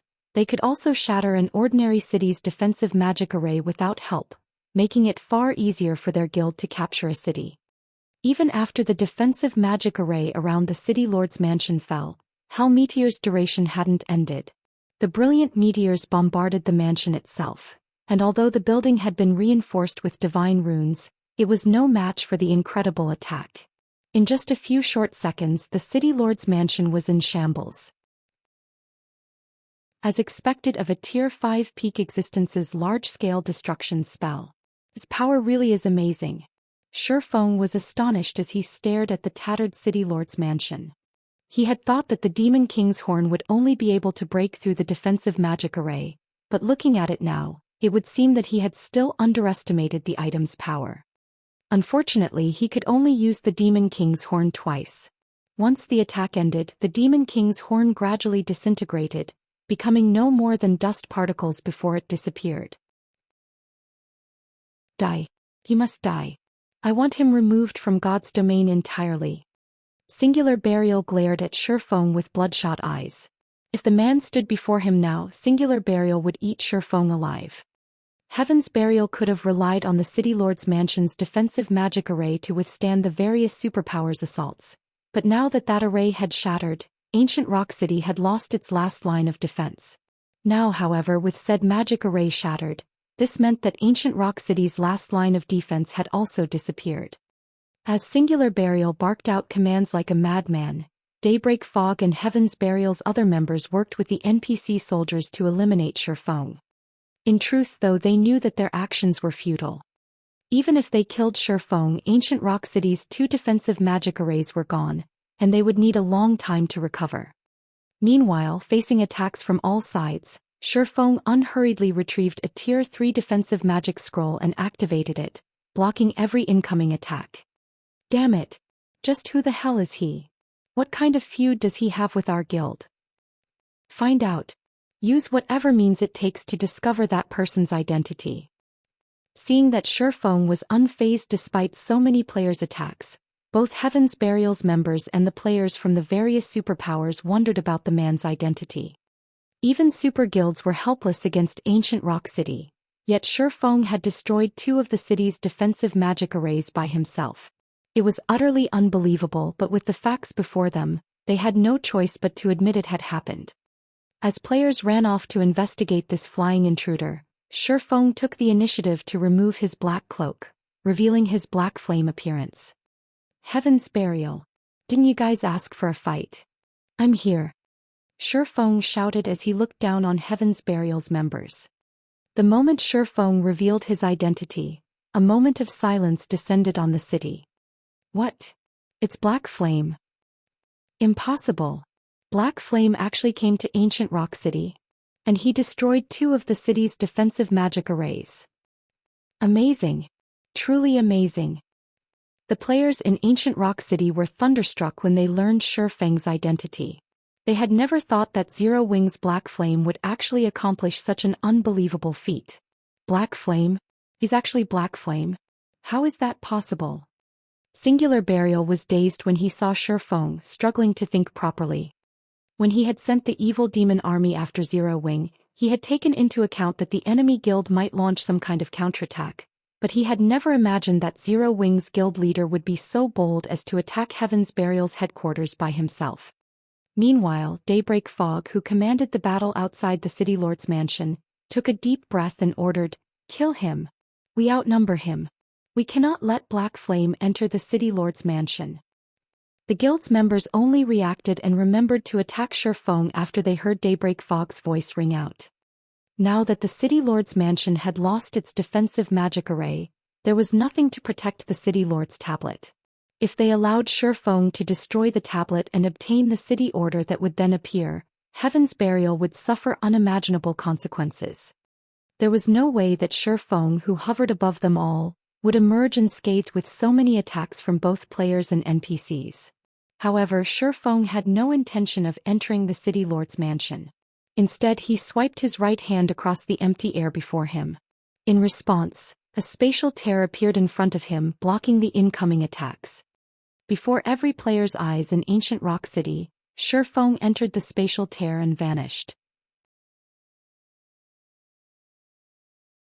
Chapter 1644, Reversal. He's gone. He must have teleported. Amazing. He's too strong. So that was the Sword King. Everyone was dumbfounded yet again as they watched the tear in space gradually mend. Shi Feng had certainly given them a shocking show. First, he had attacked Heaven's Burial's main headquarters by himself and destroyed 2 of Ancient Rock City's defensive magic arrays.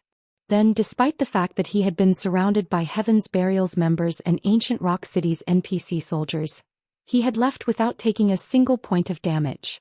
Meanwhile, Heaven's Burial's members had been utterly powerless during all of this. They had only been able to watch as it had all happened. Not even super guilds could impact Ancient Rock City, yet Zero Wing's Black Flame had flipped the city upside down on his own. The man's capabilities were simply terrifying. Damn it! He escaped. Broken Flow ground his teeth in frustration as he watched Shi Feng disappear. Shi Feng had safely left Ancient Rock City as everyone had watched. If news of this spread, Heaven's Burial's reputation would be in ruins. Black Flame. Daybreak Fog's expression darkened. She had thought that Zero Wing had run out of options and was on the path to destruction. She had never thought that the guild would actually make such a move. Compared to what Shi Feng had just achieved, Heaven's Burial's recent success in killing over 15,000 Zero Wing members wasn't even worth mentioning. Now that both of Ancient Rock City's defensive magic arrays had been destroyed, the various superpowers would attack the city with renewed fervor. Meanwhile, Singular Burial seethed with rage in Heaven's Burial's residence. His eyes were bloodshot as he continuously smashed the desk before him to pieces. Black Flame. It will never let you. The Singular Burial bellowed from within his office, and everyone in the guild residence could hear his declaration. He had lost too much this time. Without the 2 defensive magic arrays, the various superpowers' armies could charge into Ancient Rock City without trouble. Ancient Rock City had just begun to take shape. The guild hadn't even fully fortified the city yet.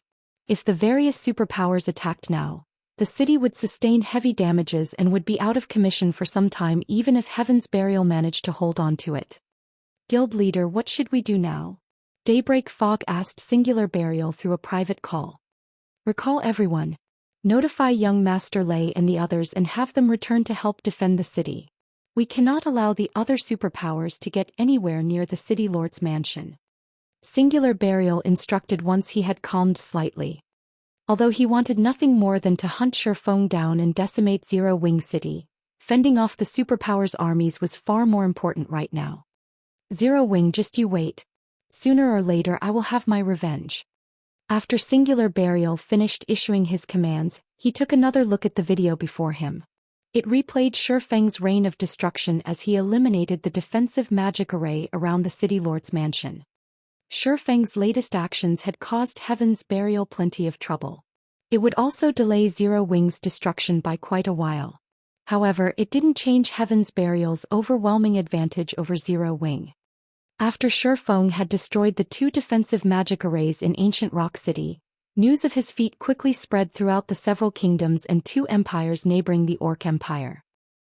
Amazing! He actually made such a mess of ancient Rock City by himself. Galaxy Past could not help but laugh when he read the urgent report his subordinate had sent. The various superpowers' armies will have a greater chance of securing the city now. So, this is the rumored Sword King? He really is something, Cuttlefish from the Crimson Emperor Guild muttered, chuckling as he watched the battle video. This has definitely created an opportunity for Crimson Emperor. Meanwhile, in the Dragon Phoenix Pavilion's residence on Thunder Island, Blue Phoenix, who wore a set of elegant dark purple mage robes, burst into the guild leader's office, wearing an excited expression. Big Sis Rain, big news. Black Flame has single-handedly destroyed Heaven's Burial's ancient rock city. Heaven's Burial is in turmoil. Blue Phoenix reported as she grinned at the beauty in a black silken dress, who currently sat behind an office table as she shifted through paperwork. How is that possible? Ancient Rock City's defensive magic array can easily withstand Tier 4 attacks. Phoenix Rain paused, looking up from her work to give Blue Phoenix a skeptical look. It's true. Black Flame used some kind of tool to destroy Ancient Rock City's defensive magic arrays in a single hit. Blue Phoenix said. She then sent Phoenix Rain a battle video. In the video, Shi Feng attacked Ancient Rock City's defensive magic array, casting Hell Meteor repeatedly and shattering both defensive magic arrays in minutes. Just how many secrets does Zero Wing have? Phoenix Rain's eyes widened in shock as she watched Shi Feng use the same devastating attack twice in a row. With such a powerful attack and Shi Feng's ability to move about freely, no guild town or city could hope to stop him. Even super guilds would fear the swordsman. However, what Phoenix Rain didn't know was that Shi Feng could only use the Demon King's horn twice. Once he expended those uses, it would disappear. He'd have to rely on his luck to obtain another such item. After all, tools that allowed players to cast Tier 5 spells were as rare as a phoenix's feather in God's domain. Elsewhere, Shi Feng arrived in a deserted mountain range after using space movement. He then took out a return scroll and teleported back to White River City. As he strolled down the city's streets, he could hear countless players discussing Ancient Rock City. Because of the latest events, Zero Wing's reputation had reached an all-time high. Seems my plan has been quite effective. Seeing that Zero Wing's reputation had soared among the masses, Shi Feng was considerably satisfied with his latest operation. Although he had exhausted the Demon King's horn and spent 60,000 magic crystals, he had put Heaven's Burial at risk. Even if the guild defended their hold on Ancient Rock City, it wouldn't see any more of the city's profits for some time. To make matters worse, both Heaven's Burial and Zero Wing still incurred massive expenditures every day due to the ongoing war. If Heaven's Burial wasn't careful, the guild might disintegrate in the next few days. As Shi Feng was about to return to the candlelight trading firm to resume forging magic light sets, Aqua Rose contacted him. "Guild leader, you're too ruthless," Aqua Rose said, clearly excited as she addressed Shi Feng. "Heaven's Burial is definitely in trouble. According to our latest reports, over 10 superpowers are marching their armies towards Ancient Rock City as we speak. They have a combined force of around 700,000 elite players. Heaven's Burial is going to have its hands full trying to defend Ancient Rock City, let alone deal with us. Heaven's Burial isn't our only enemy. We still have to worry about the Blackwater Corporation. Have we seen any movement from Blackwater recently?" Shi Feng asked. Nodding her agreement with Shi Feng's statement, Aqua Rose calmed herself and answered, "It seems that Blackwater has turned its focus to raiding the primordial divine ruin. It has even reduced the number of experts hunting our members to send more players to explore the ruin." The primordial divine ruin? Shi Feng fell into deep thought for a moment. The primordial divine ruin was an excellent location to obtain combat techniques native to God's domain. If one collected enough of them, The result from learning them all could even rival the advanced combat rooms in Stone Forest Town's battle arena. While Shi Feng considered the situation, the sound of a system notification attracted his attention. System announcement. Someone has successfully triggered the new expansion pack, Primordial Trial. The primordial divine ruin within the Orc Empire will undergo further activation. In 10 hours, the primordial city's gates will open on the primordial divine ruin's 5th floor. Please prepare. Chapter 1645. Primordial City. Chapter 1645. Primordial City. Shi Feng wasn't the only player to receive the system notification. Players in the Orc Empire and those in the neighboring kingdoms and empires were also notified. A new expansion pack. Someone triggered an expansion pack related to the primordial divine ruin? How lucky. What's going on? What's this primordial city? The system notifications stirred players in the various kingdoms and empires into an uproar. Although the new expansion pack this time did not require players to log off, every new expansion pack meant new opportunities. Every time a new expansion pack launched, the status quo in God's domain would change. Some guilds and players would rise, while others would fall. Meanwhile, this expansion pack was connected to the highly popular primordial divine ruin, which even the various superpowers struggled to monopolize. It was clear that this expansion pack would be extraordinary. If one took advantage of this expansion pack properly, they could even experience a meteoric rise, becoming famous throughout God's domain. After all, the same thing had already happened multiple times thus far. Everyone immediately looked into this primordial city the system announcement had mentioned. As soon as they had, though, they were stunned by what they had found. According to God's domain's historical records, Primordial City had been a legendary city before the Great Destruction. Nobody knew exactly what kind of place this city was. They only knew that players had to travel through a specific teleportation gate to reach the Primordial City. This teleportation gate could be found throughout the continent of God's domain. According to the legends, the Primordial City was even grander than Blackwing City. In fact, it offered even more benefits than the Holy City of Titan. Countless opportunities awaited players, including hidden classes and combination skills that had been lost in time. After learning more about Primordial City, the potential benefits tempted many top adventurer teams. They began to partner with other teams to explore the primordial divine ruin. Since the various large guilds had monopolized the ruin since it had appeared, adventurer teams and independent players hadn't dared to consider exploring it. The risks far outweighed the gains. Although it was possible to obtain combat techniques within the primordial divine ruin, doing so was incredibly difficult. At the very least, no lone adventurer team had any hope of survival in the ruin. It would need the strength of multiple adventurer teams. Unfortunately, even if multiple teams worked together, they'd have to address the problem of loot. No one wanted to take a loss, and because of this, it was unlikely that multiple adventurer teams would cooperate.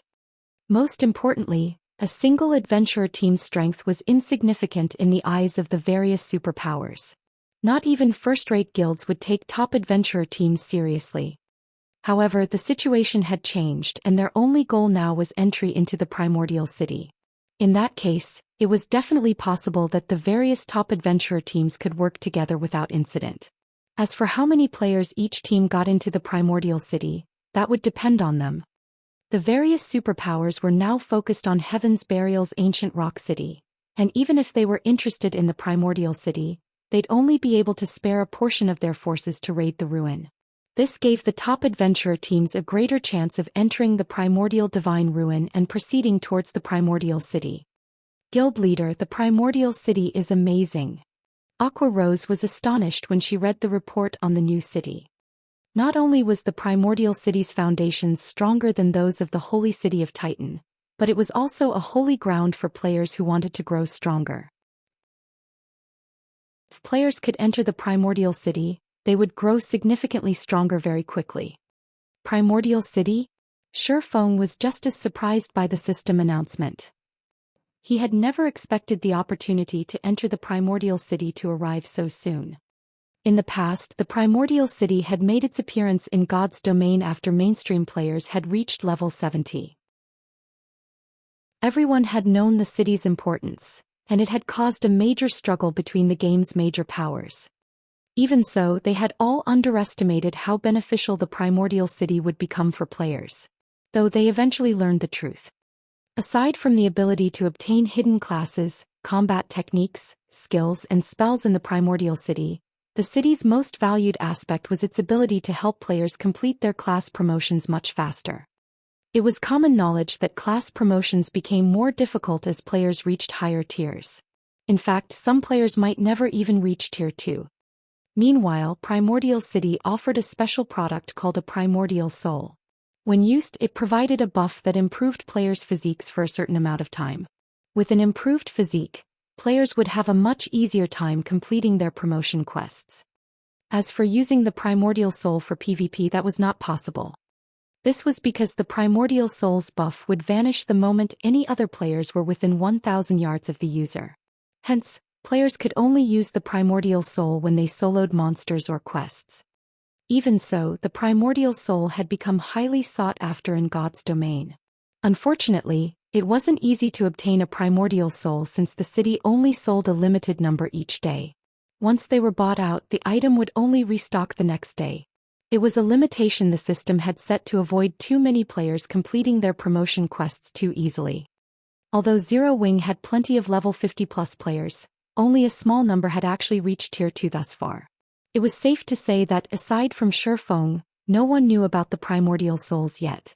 If he could enter the Primordial City and monopolize the Primordial Souls sold, Zero Wing could gain a new batch of Tier 2 experts in a short amount of time. If Zero Wing could form a large enough team of Tier 2 experts, defeating mythic monsters of the same level would be possible even without powerful tools. Tier 2 experts were also the foundation to challenge super large-scale Hell Mode team dungeons.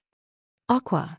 Notify Fire and Blackie and have them gather the main force and Dark God's Legion immediately. It's about time we make a trip to the Primordial Divine Ruin, Shifeng said after giving the matter some thought. Wonderful. I've been waiting for you to say that, guild leader. Aqua Rose was ecstatic when she heard Shifeng's command. However, she quickly realized a problem, saying worriedly, Guild leader, the various superpowers are paying close attention to the Primordial Divine Ruin right now. Moreover, it's in Heaven's Burial's territory. If we head to the ruin even with the Dark God's Legion, I'm afraid that the Primordial Divine Ruin was near the boundary between the Orc Empire's inner and outer regions. It was not far-fetched to consider the area part of Heaven's Burial's territory. The location was also one of the reasons that Heaven's Burial had always secured around 1/10 of the available entry slots into the ruin despite so many powerful competitors. Now that Shifeng had destroyed ancient Rock City's defensive magic arrays, Heaven's Burial would give them a piece of its mind if they dispatched forces to the Primordial Divine Ruin. Even if they dispatched both Zero Wing's main force and the Dark God's Legion, they would only have 1,000+ players. If they tried to face the superpowers elites and experts, they'd likely have a very difficult time securing enough slots. Relax. You Zipping and the others will join us as well, Shifeng said, chuckling. While we're on the topic, how is the equipment collection coming along? We've collected the necessary weapons and equipment. I'll have someone send them over in a moment. But even if we include you Zipping and his team, our members are still, Aqua Rose said worriedly. Even if they included Zero Wing's internal members and White Tiger Dojo's disciples, they'd still have less than 2,000 players. Compared to the tens of thousands of elites and experts the superpowers had dispatched, such a small force wasn't worth mentioning. However, Shifeng remained firm on his decision. In God's domain, quantity wasn't the most important. Rather, quality meant everything. Chapter 1646. Team Strengthens. Chapter 1646. Team Strengthens. After receiving Aqua Rose's answer, Shifeng disconnected the call and focused on forging magic light sets. He only had 10 hours before the Primordial City's gates opened, which coincided with the Primordial Divine Ruin's activation time. It would not be easy to put together a powerful team in so little time, so he needed to make use of every second. Meanwhile, Aqua Rose contacted Zero Wing's members. She also sent someone with the level 50 weapons and equipment to White River City, instructing them to hand the items over to Yu Ziping and the others. With this, Zero Wing instantly gained nearly 700 powerful experts. This development more or less brightened Aqua Rose's mood. Normally, large guilds nurtured expert players very slowly, producing 200 or 300 experts per month. Some guilds' development was even slower, losing experts rather than gaining them. More players joined God's domain each day after all, and as players became more familiar with the game's combat styles, the standards for expert players rose to greater heights. With the addition of Yu Ziping and the others, Zero Wing's expert count increased drastically. If the public knew of this, countless players would be shocked. 700 expert players might not be a match for a 10,000-strong elite army on a battlefield, but when it came to guerrilla warfare, the experts would dominate. Moreover, expert players could adapt to far more easily than elite players. Now that Heaven's Burial had its hands full, it and Blackwater would suffer if Zero Wing suddenly introduced another 700 expert players to their war. It was a pity that Yu Ziping and the others were forced to make their debut in the primordial divine ruin. It would allow Heaven's Burial and Blackwater to see to preemptive measures to cope. Candlelight Trading Firm, Special Forging Room. Controlling the purple thunder flame, Shifeng carefully smelted and combined the necessary materials to forge the magic light set. Once he included the magisteel ingot, he began to shape the molten alloy. He had completed the entire process as smoothly and naturally as flowing water, with every one of his movements nearly if not exactly perfect. At the end of the day, however, his forging success rate was only 60% even if he followed the procedures perfectly. After successfully forging another 4 magic light sets and increasing his total to 30, Shifeng stopped crafting. Instead, he retrieved the Advanced Book of Magic from his bag and began to forge Advanced Mana Armor Kits. The Advanced Mana Armor Kits didn't provide as much of a boost as the Magic Light set, but if every player equipped 3 of these kits, their basic attributes would increase by at least 10%. This was a substantial increase for level 50 players. The strengthened Magic Light sets could rival Dark Gold equipment of the same level in basic attributes, but after including the Advanced Mana Armor Kits, the set equipment would be on par with level 50 Dark Gold set equipment. The various superpowers currently treated level 50 fine gold equipment like precious treasure, not to mention level 50 dark gold equipment or set equipment. Thankfully, I made it in time. Shifeng revealed a satisfied smile as he gazed at the Advanced Mana Armor Kits on the table before him. Due to the purple thunder flame, his production speed with these kits had improved significantly. After working for 5 hours straight, he had successfully forged 90 armor kits, enough to equip 30 players. He had also gained an incredible amount of EXP and was now only 19% away from level 65. Following which, Shifeng contacted Yu Ziping and had the youth lead 29 other plate armor players to his special forging room. It wasn't long before Yu Ziping and his companions arrived in Shifeng's room. They all wore a mix of level 50 mysterious iron and secret silver equipment.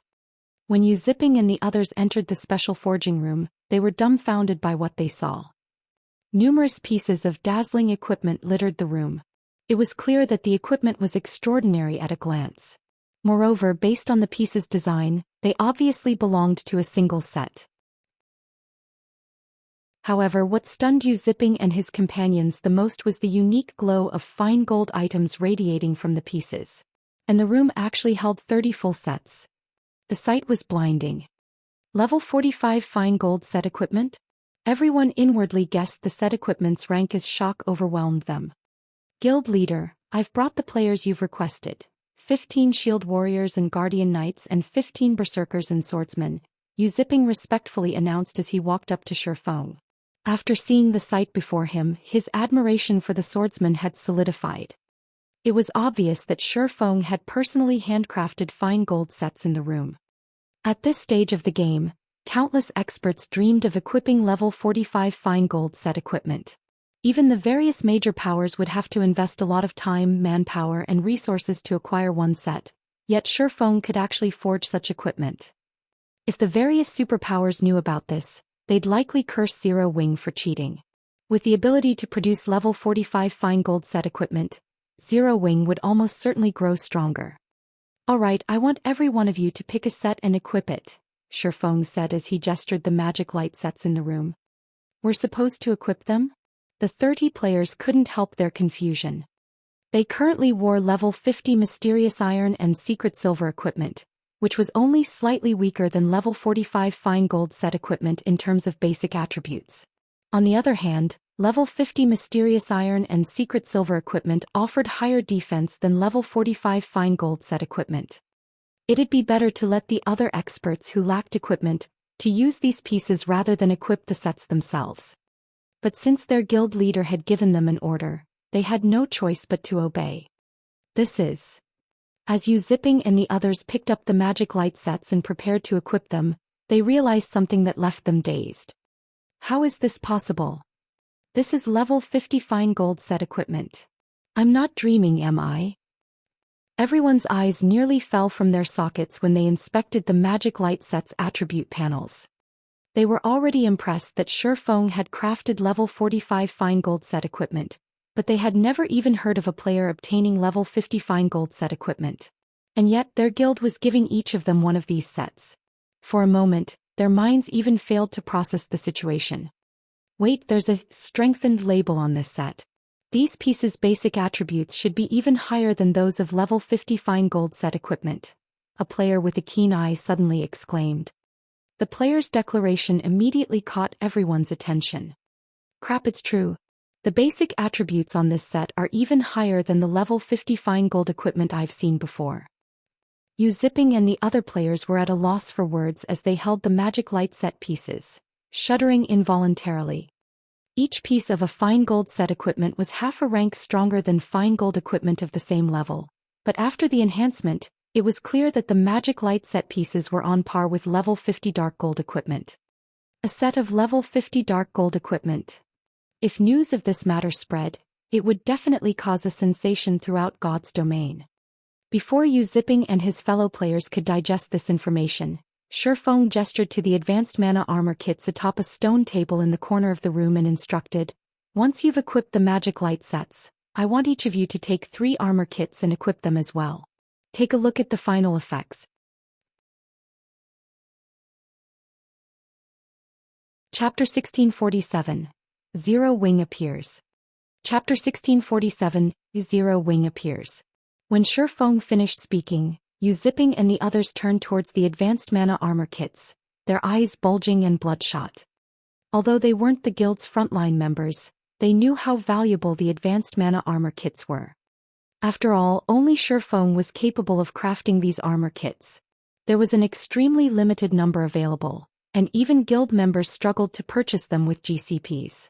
Not only did guild members have to spend an exorbitant amount, but they also needed to be elite members or higher to purchase the advanced mana armor kits. In addition, each player was limited to 3 armor kits. Even now, the various major powers offered extraordinary prices to purchase advanced mana armor kits. Yet these players had the chance to equip these armor kits. This was simply a dream.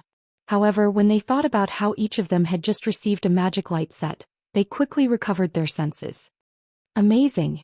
These basic attributes are incredibly high. That's right. My basic attributes have risen by over 30% with everything equipped. I'm pretty sure that I can even put up a fight against a peak expert now. Once they had equipped the magic light sets and advanced mana armor kits, these players felt transformed. An indescribable sense of power filled their bodies.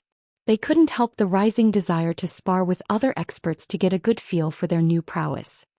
With a 30% increase to their basic attributes, their overall combat power should have, at the very least, doubled. It seems the enhanced magic light sets are quite effective. Satisfaction filled Shifeng as he examined everyone's attributes. Yu Zipping and his companions' basic attributes could now rival Superpower's peak experts, who wielded multiple epic items. Overall, they should be even more powerful than the Conqueror Party's members with their battle arrays active. Even a Tier 1 metric ton could tank Grand Lord of the same level by himself in the magic light set. Every one of the 15 MTs in the room had over 50,000 HP, and if they worked together, they'd easily form an impenetrable wall. Suddenly, Aqua Rose contacted Shifeng and reported, "Guild leader, everyone has gathered. We can move out at any moment." "All right. It's about time that we head out," Shifeng said after glancing at the time. There was not much time left before the Primordial Divine Ruin reopened. Orc Empire, Primordial Divine Ruin. Due to the new expansion pack, the ancient tower atop a gravel hill had improved. Restaurants and hotels could now be found both within and around the tower. Now, not only could players enjoy unique dishes, but they could also recover their stamina and concentration by resting in the hotels. One could say that the Primordial Divine Ruin had become one of the few footholds players had in the Orc Empire. The only downside was the tower's fraudulent prices. The price for food was somewhat acceptable, only costing around 2 to 3 times than in other NPC cities, but the hotel accommodation fees were a different story. Renting a room in the Primordial Divine Ruins hotels cost 40 silver per day. Even expert players had trouble justifying such a high price, much less elite players. Even so, plenty of players had gathered in the tower. As some players who planned to rest in the Primordial Divine Ruin were about to enter the massive tower, an intense aura washed over them, halting their steps. When these players warily searched for the cause of such a powerful aura, they discovered a crowd of other players within the tower. The atmosphere resembled that of Imperial Capital's teleportation halls, but unlike those halls, every one of the players within radiated an intense killing intent as they watched each other cautiously. It seemed as if they were all enemies. The players in the tower were members of multiple groups.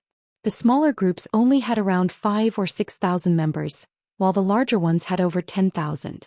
The lowest level player in the tower was level 47, but most were level 48 or 49. Their equipment was also impressive, with most of them wearing at least level 45 secret silver equipment. Meanwhile, as time passed, more teams began to gather in the tower. As one team after another entered the tower, the scene caused a commotion among the independent teams. Quick look. That team is wearing Crimson Emperor's guild emblem. What? Even Crimson Emperor is trying to get in on the action? Crimson Emperor is nothing. Had you been here a moment ago, you would have seen members from the Sacred Temple arrive. The Sacred Temple's team is even led by Vice Temple Master Quiet Melody for this operation. That team was ridiculously strong. All 5,000 members were experts, and they all wore level 45 fine gold or better equipment. Quiet Melody herself even has 3 pieces of epic equipment on her. The independent players in the tower couldn't help but gawk at the various superpowers teams as they rested. The fact that they could survive and make a living in the Orc Empire proved that they were on par with God's Domain's elite players. Needless to say, they were stronger and higher leveled than ordinary players. However, these guild players were leaps and bounds ahead of them in terms of levels and equipment. In addition, a large number of top adventurer teams had banded together to form a massive force. It seemed that these top adventurer teams were adamant about contending with the various superpowers. While one top adventurer team would struggle to gather 1,000 experts, they could form a force of 6,000 to 7,000 expert players if they worked together, and not even the various superpowers should underestimate such a force. What a naive bunch. Do they really think that Crimson Emperor and Sacred Temple are the only superpowers participating in this struggle? Purple Jade, who stood a short distance away from several conversing independent players, expressed her disdain as she overheard the conversations. After the release of the new expansion pack, far more powers had become interested in the Primordial Divine Ruin. Even the dark forces had begun to poke their noses into the matter. And among these dark forces, even Raven, an emerging dark guild that developed rapidly recently, intended to participate. Although Raven had only dispatched 8,000 members to the Primordial Divine Ruin, every one of these members was an expert. Moreover, they radiated intense killing intent. They were clearly murderous experts that had long since grown comfortable with fighting other players. Even Purple Jade felt threatened by Bloodsucker, the leader of Raven's team. Judging by the man's aura, his combat standards should be no weaker than Yuan Tiexin's, who held a commander-level position in the secret pavilion. A lot of powers have definitely gathered here, but when the competition for the entry slots begins, we should avoid provoking Blackwater and Heaven's Burial's members as much as possible.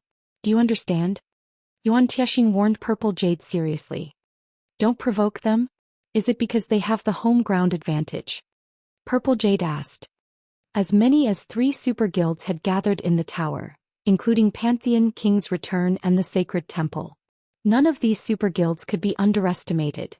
Yet rather than taking note of these organizations, Yuan Teixan warned her to take care around Heaven's Burial and Blackwater. He was truly surprised. That's not the case. Heaven's Burial and Blackwater are still no match for super guilds in terms of quality and quantity of experts, but don't forget that they still command evil beasts and demons. It is best if we avoid them, Yuan Teixan said as he glanced at Falling Fire and Lei Jingyang, who commanded Blackwater and Heaven's Burial's teams. Although the destruction of Ancient Rock City's defensive magic arrays has forced Heaven's Burial to station most of its evil beasts and evil demons in the city's defense, it is best if we use caution around them. Emichung. Purple Jade nodded. As the various powers in the tower prepared for the upcoming struggle, a team of players arrived outside of the primordial divine ruin. The team was pitifully small compared to the various guild teams, with not even 2,000 players in total. However, when this team entered the tower, silence fell. What? Zero Wing. That shouldn't be possible, right? Zero Wing just destroyed Ancient Rock City.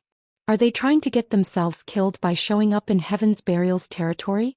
Or do they really not consider Heaven's Burial a threat?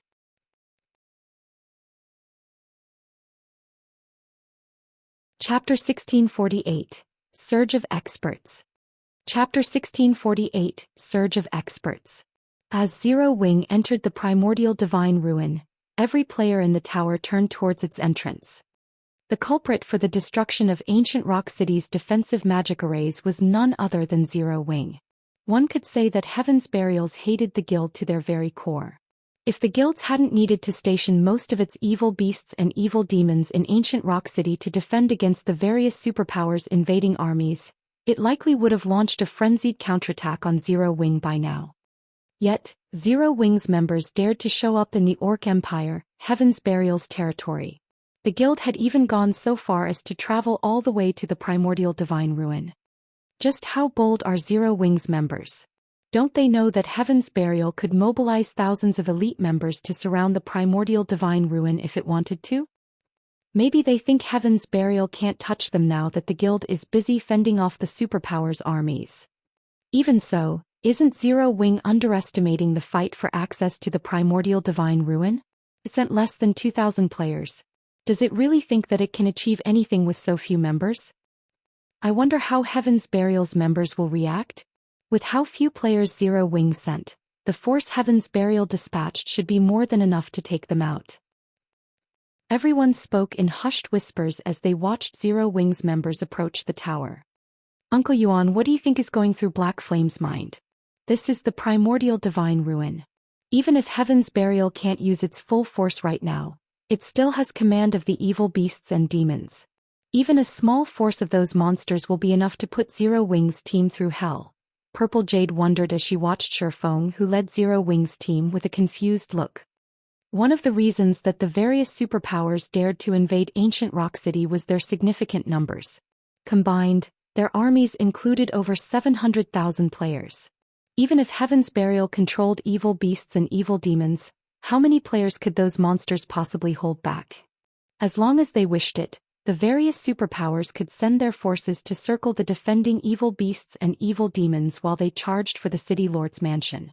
With the evil beasts and demons' massive forms, they couldn't enter the mansion itself. Once the various superpowers got their members inside, not even an infinite number of evil beasts and demons could stop them. Heaven's Burial would have to rely on players and NPCs to hold the city lord's tablet. Moreover, it was very difficult to protect a city with evil beasts and evil demons. At the end of the day, the human race was the evil god's temple's mortal enemy. If human NPCs encountered anything connected to the evil god's temple, they'd move to exterminate it immediately. In fact, there was a very high chance that Ancient Rock City's NPC soldiers would disregard the invading players and attack the evil beasts and demons instead, accomplishing the opposite effect. This was also why the various superpowers dared to attack Ancient Rock City. However, it was a different story in the fields and the primordial divine ruin. Players weren't prohibited from attacking each other in the ruin, and Heaven's Burial didn't have anything to protect here, so its evil beasts and evil demons could focus on the slaughter. Even if the monsters only killed half of Zero Wing's experts, it would deal a massive blow. I don't know, but the primordial divine ruin is incredibly important to every guild. It is not strange that Zero Wing is willing to take such a risk, Yuan Tiexin said, shaking his head. As Zero Wing's force moved closer to the tower, the players from the various superpowers and adventurer teams, who anticipated an interesting show, revealed dumbfounded expressions. Is this a joke? Those players are actually all level 50 or higher. Crap. Didn't someone say that Zero Wing didn't have much equipment left? How are so many of those players wearing fine gold set equipment? What level are those fine gold sets? I can feel so much pressure coming off of them. Who are those players in the lead? I don't think I've ever seen them before. When did Zero Wing gain another batch of experts? For this operation, Shifeng did not have his team members wear black cloaks. Hence, both their levels and equipment were exposed for all to see. At this stage of the game, only an extremely small number of players had managed to reach level 50. First-rate guilds only had around 30 to 40 level 50 players, and the various superpowers only had 300 to 500. Yet, every player in the team of nearly 2,000 that Zero Wing had dispatched to the ruin was level 50 or higher. Some were even level 52. This was simply unbelievable. Moreover, Zero Wing's members wore dazzling equipment. The 30 unfamiliar players at the lead even wore the same fine gold set equipment. The aura they radiated was akin to a ferocious beast that had just been released from its cage. Wearing the magic light sets, which were even stronger than level 50 dark gold equipment, Zipping and the others' basic attributes were even higher than a Lord-ranked monster of the same level. A Lord-ranked monster might not be a tough opponent for the players in the primordial divine ruin, but it was a different story if it were a player with the attributes of such a monster. Such a player could easily solo an elite party. Even the superpowers commander-level individuals felt an immense pressure wafting from Zipping's group. Although their equipment was considered top-notch in God's domain, their basic attributes were nowhere near a level 50 lords. Suddenly, the various superpowers members saw Zero Wing's players in a new light. They were all powerhouses and they knew what this aura and pressure represented. Although these factors couldn't be used to determine a player's strength, they did hint at a player's general combat standards. Just how much strength has Zero Wing hidden? It already introduced another 100 refinement realm experts, and now it's revealed so many experts with such intense auras. Could some superpower really be supporting Zero Wing in secret? Purple Jade's eyes widened when she saw the magic light sets Zipping and the other players wore. Currently, she had numerous pieces of level 50 fine gold equipment on her, and the weakest piece she had was level 45 dark gold rank. In addition, she carried an epic weapon and a piece of epic equipment. Overall, her lineup was among the best in the game right now. Yet Zipping and his companions' basic attributes seemed higher than hers. Her basic attributes ranked among the top in the secret pavilion. What kind of power was the secret pavilion? It was an organization which only a small number of super guilds could compare to, yet Zero Wing had just revealed 30 never-before-seen experts with even higher attributes. The situation was simply ridiculous. It's no wonder why Black Flame dared to lead a team here. Seems that he came prepared. Yuan Tiexin's mouth twitched slightly as he watched Shifeng. Level 50 fine gold set equipment, huh? In his opinion, the only possible reason that Zipping's group had higher basic attributes than his and Purple Jade's was their level 50 fine gold set equipment. There was no other way that these players could surpass them. Level 50 fine gold set equipment? Purple Jade couldn't help her surprise. How is that possible? Even our guild has only collected 2 of such sets so far. How could Zero Wing possibly collect 30 sets? Level 50 equipment was already extremely difficult to gather, let alone level 50 fine gold set equipment. Even after investing tons of manpower and resources, the secret pavilion had only obtained 2 level 50 fine gold sets. What means did Zero Wing, a guild that was many times weaker than the secret pavilion, possibly employ to obtain 30 such sets? Don't forget that Black Flame is a master forger. It is very likely that he crafted the level 50 fine gold sets, Yuan Tiexin said, his expression turning somber. Truthfully, even he struggled to believe it. It wouldn't be surprising if Shifeng were simply a master forger. but a master forger capable of mass-producing level 50 fine gold set equipment held an entirely different meaning. Just thinking about how Zero Wing could deploy expert teams in level 50 fine gold set equipment made Yuan Tianxin shudder. As players discussed the possible power behind Zero Wing, dense killing intent radiated from Heaven's Burial's team, which stood not far from Zero Wing's members. Zero Wing. They actually dared to show up here. Lei Jingyang frowned, a cold glint flashing in his eyes as he glared at the enemy players. Do they really think we'll just stand by and watch?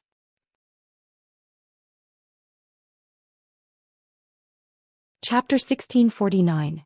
Power of the Magic Light Set. Chapter 1649. Power of the Magic Light Set.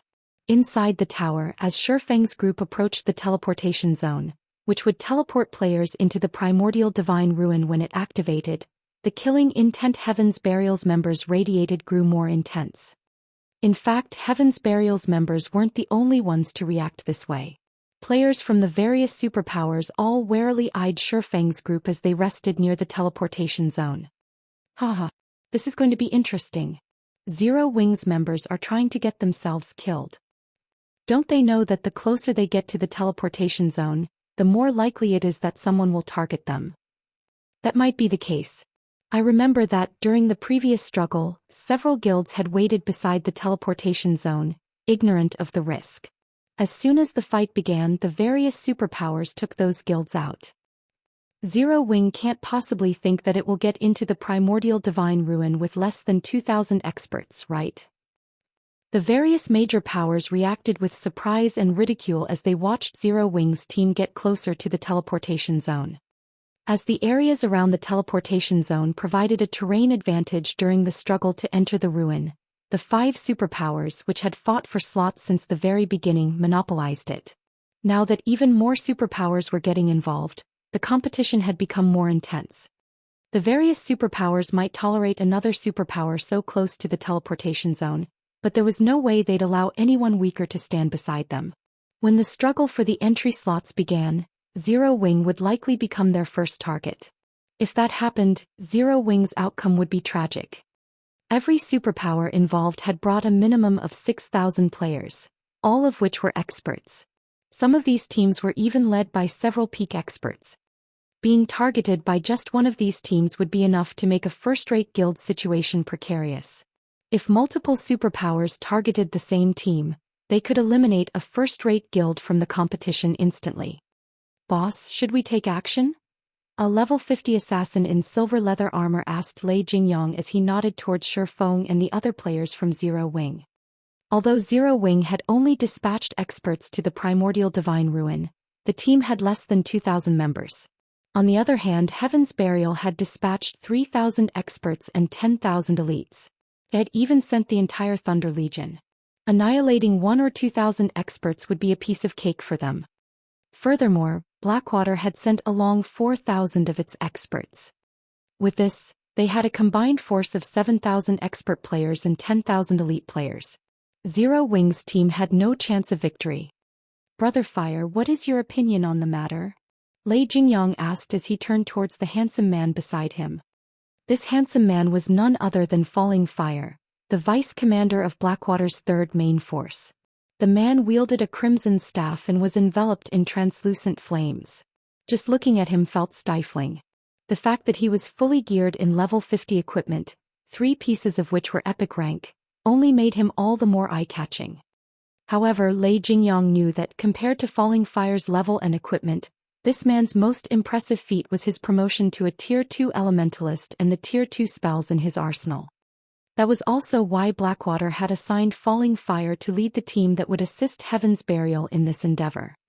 Of course, we have to exterminate these people from Zero Wing. However, it is too soon to strike. They'd have an easier time getting away if we did so now. It won't be too late to attack once the struggle begins. Even if Zero Wing's members try to flee, they'll never get away while entrenched in the chaotic battlefield. Falling Fire said as he gestured to the various major powers behind Zero Wing's team. The system didn't stop players from fighting with each other inside the tower. Players could start a fight whenever they wished, and the tower had only one exit. It was relatively easy to escape the tower before the battle for the primordial divine ruins entry slots began, but once it did, chaos would ensue. If a team weren't careful, other teams could easily drag it into the fray. Because of this, players had a very difficult time leaving the tower once the fight began. I guess you're right. We'll strike once the struggle starts then, Lei Jingyang said, nodding as he surveyed his surroundings. He then turned to his team and said, "When the time comes, leave none of Zero Wings members alive, particularly those wearing level 50 fine gold set equipment. It'd be a massive waste to let them hold on to such precious items." Although he wanted nothing more than to slaughter Shi Feng and his guildmates, Falling Fire's opinion was reasonable. Many powers had come to enter the primordial divine ruin this time, and among them plenty were top adventurer teams. Once the struggle to enter the ruin began, Zero Wing would have a challenging time trying to get out of the tower. They'd be able to kill far more Zero Wing players if they waited. Earlier, Shi Feng had destroyed ancient Rock City's defensive magic arrays, crippling the city. Now the city couldn't generate nearly as much income. Lei Jingyang was no less angry than Singular Burial about the insult. Now that he'd encountered an opportunity to take care of Zero Wing, he couldn't let it get away. When he saw Yu Zipping and the others who wore the magic light sets, he was particularly tempted. If he could get his hands on a few of those sets, he could help Heaven's Burial when the guild began to raid super large-scale team dungeons. Meanwhile, Zero Wing's members could feel an intense pressure bear down on them, the majority of which radiated from the various superpowers. The fight to claim the entry slots this time sure is intense. We're just camping out beside the teleportation zone, yet everyone's eyes are glued on us. Blackie was slightly astonished as he glanced at the nearby superpowers teams. The only other time he had seen so many superpowers in a single location was during the contest for Thunder Island. If he hadn't fought these superpowers in the past, he'd likely tremble with anxiety. Guild leader Heaven's Burial and Blackwater's members are keeping a very close eye on us. Based on their killing intent, they'll definitely attack us as soon as the battle begins, Aqua Rose said, smiling at the players from Heaven's Burial and Blackwater, who stood a short distance away. "Let them come," Shi Feng said, revealing a faint smile as he eyed Heaven's Burial's members. "It's about time we show these major powers Zero Wing's might. When the time comes, the Magic Light team will open a path while everyone gathers in the center of the teleportation zone." Although the number of entry slots has increased to 15,000 after the new expansion pack, the number of powers trying to enter the ruin has increased as well. Avoid fights whenever possible. Understood. Zero Wing's members nodded in response to Shi Feng's command, their expressions hardening. This was especially true for Zero Wing's internal members and White Tiger Dojo's disciples, who were about to participate in such a high-intensity war for the first time. They even felt as if they were dreaming. Shortly after Shi Feng fell silent, a circular light blue barrier formed around the edge of the teleportation zone. At the same time, a gigantic magic array gradually manifested, encompassing the area and notifying players that the teleportation process had begun. "Excellent. Everyone charge. Slaughter Zero Wing's members." Upon seeing the barrier rise, Lei Jingyang turned his gaze towards Zero Wing's members, flashing a sinister smile. Immediately, 7,000 level 48+ expert players charged at Zero Wing's team. The 10,000 elite players then split into two groups to surround the enemy players. As Heaven's Burial and Blackwater's experts got close to Zero Wing's team, spells and arrows rained down on their heads. However, like lively monkeys, these experts nimbly dodged most of the attacks, preventing Zero Wing's ranged attacks from doing much harm. Just when both front lines were about to clash, Shi Feng switched his title to Disintegration User and endowed the 30 Magic Light Team's members with disintegration power, increasing their basic attributes by 10% and damage by 20%.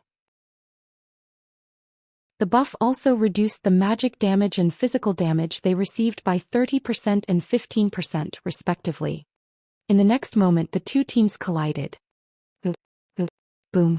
The sounds of the collision resounded throughout the tower along with players' screams. Impossible. Shock gripped Lei Jingyang's heart when he saw the scene before him. He even wondered if his eyes were playing tricks. When the melee players slammed into each other, it seemed as if Heaven's Burial's members has crashed into an immovable wall. Meanwhile, Yu Zipping and his companions in the magic light sets moved like sharpened blades, unstoppable. The 30 players easily dove past Heaven's Burial's front line and into the enemy ranks without slowing in the slightest. Zero Wing's other MTs were just as frightening. Each one of Zero Wing's MTs shattered the blockades of 3 to 5 players, sending these players flying. The difference between both sides' basic attributes was like heaven and earth.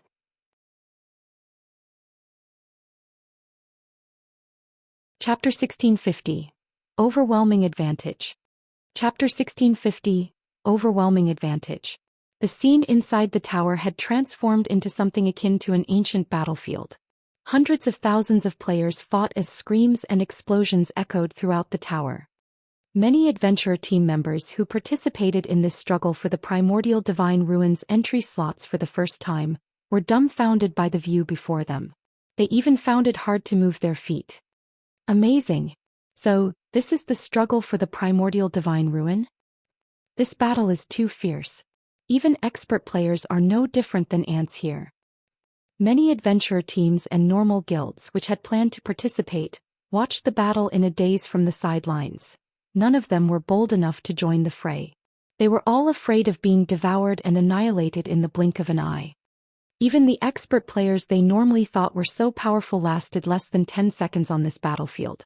These experts were either overwhelmed by an uncountable number of spells or ganged up on by equally powerful experts. On this battlefield, expert players were fortunate enough to keep their lives, let alone accomplish anything significant. As for the elite players, they were pure cannon fodder. Most elite players usually died before any of the rear-line healers could get to them. Of the multitude of battles across the battlefield, those near the teleportation zone were the most intense. Zero Wing's 30-man magic light team moved like a pack of ferocious beasts that had just escaped their cages. Neither the attacks from Heaven's Burial's melee players nor those from the guild's ranged players could stop the mobile iron wall the 15 magic light MTs had formed.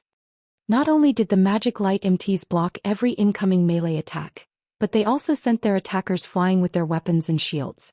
Zero Wing's rear line DPS then followed up with an intense bombardment, turning its enemies into starlight instantly. Unfortunately, as Heaven's Burial had the numerical advantage, and not even the magic light MTs could block every incoming attack. From time to time, arrows and spells broke past their defenses. However, Heaven's Burial's members nearly despaired when they saw the damages above the magic light MT's heads. Minus 3,057. Minus 2,371. Despite landing direct hits, none of their attacks dealt more than minus 4,000 damage. It was utterly inconceivable. Every Heaven's Burial expert present wore top-tier equipment, and even against top-tier MTs of the same level, their direct hits dealt at least minus 5,000 damage. Powerful spells could even deal over minus 10,000 damage. Yet when a level 50 ranger struck one of the magic light MTs with a tier 1 heart-piercing arrow, the ranger had only dealt around minus 3,700 damage. These MTs took even less damage from spell attacks. Meanwhile, after receiving numerous buffs and the benefits from Shifeng's disintegration user title, the magic light MTs had over 70,000 HP each. Not even 10 of Heaven's Burial's attacks could force their HPs below 50%. Zero Wing's rear-line healers could easily restore such little HP, making the magic light MTs practically invincible. In contrast to Heaven's Burial's DPS, Zero Wing's DPS was overwhelming. Yu Zipping, for example, easily dealt over minus 3,000 damage to Heaven's Burial's MTs with his normal attacks alone. When he used skills like cross-slash, he dealt over minus 10,000 damage. Unlike Zero Wing's MTs, Heaven's Burial's MTs only had around 50,000 HP.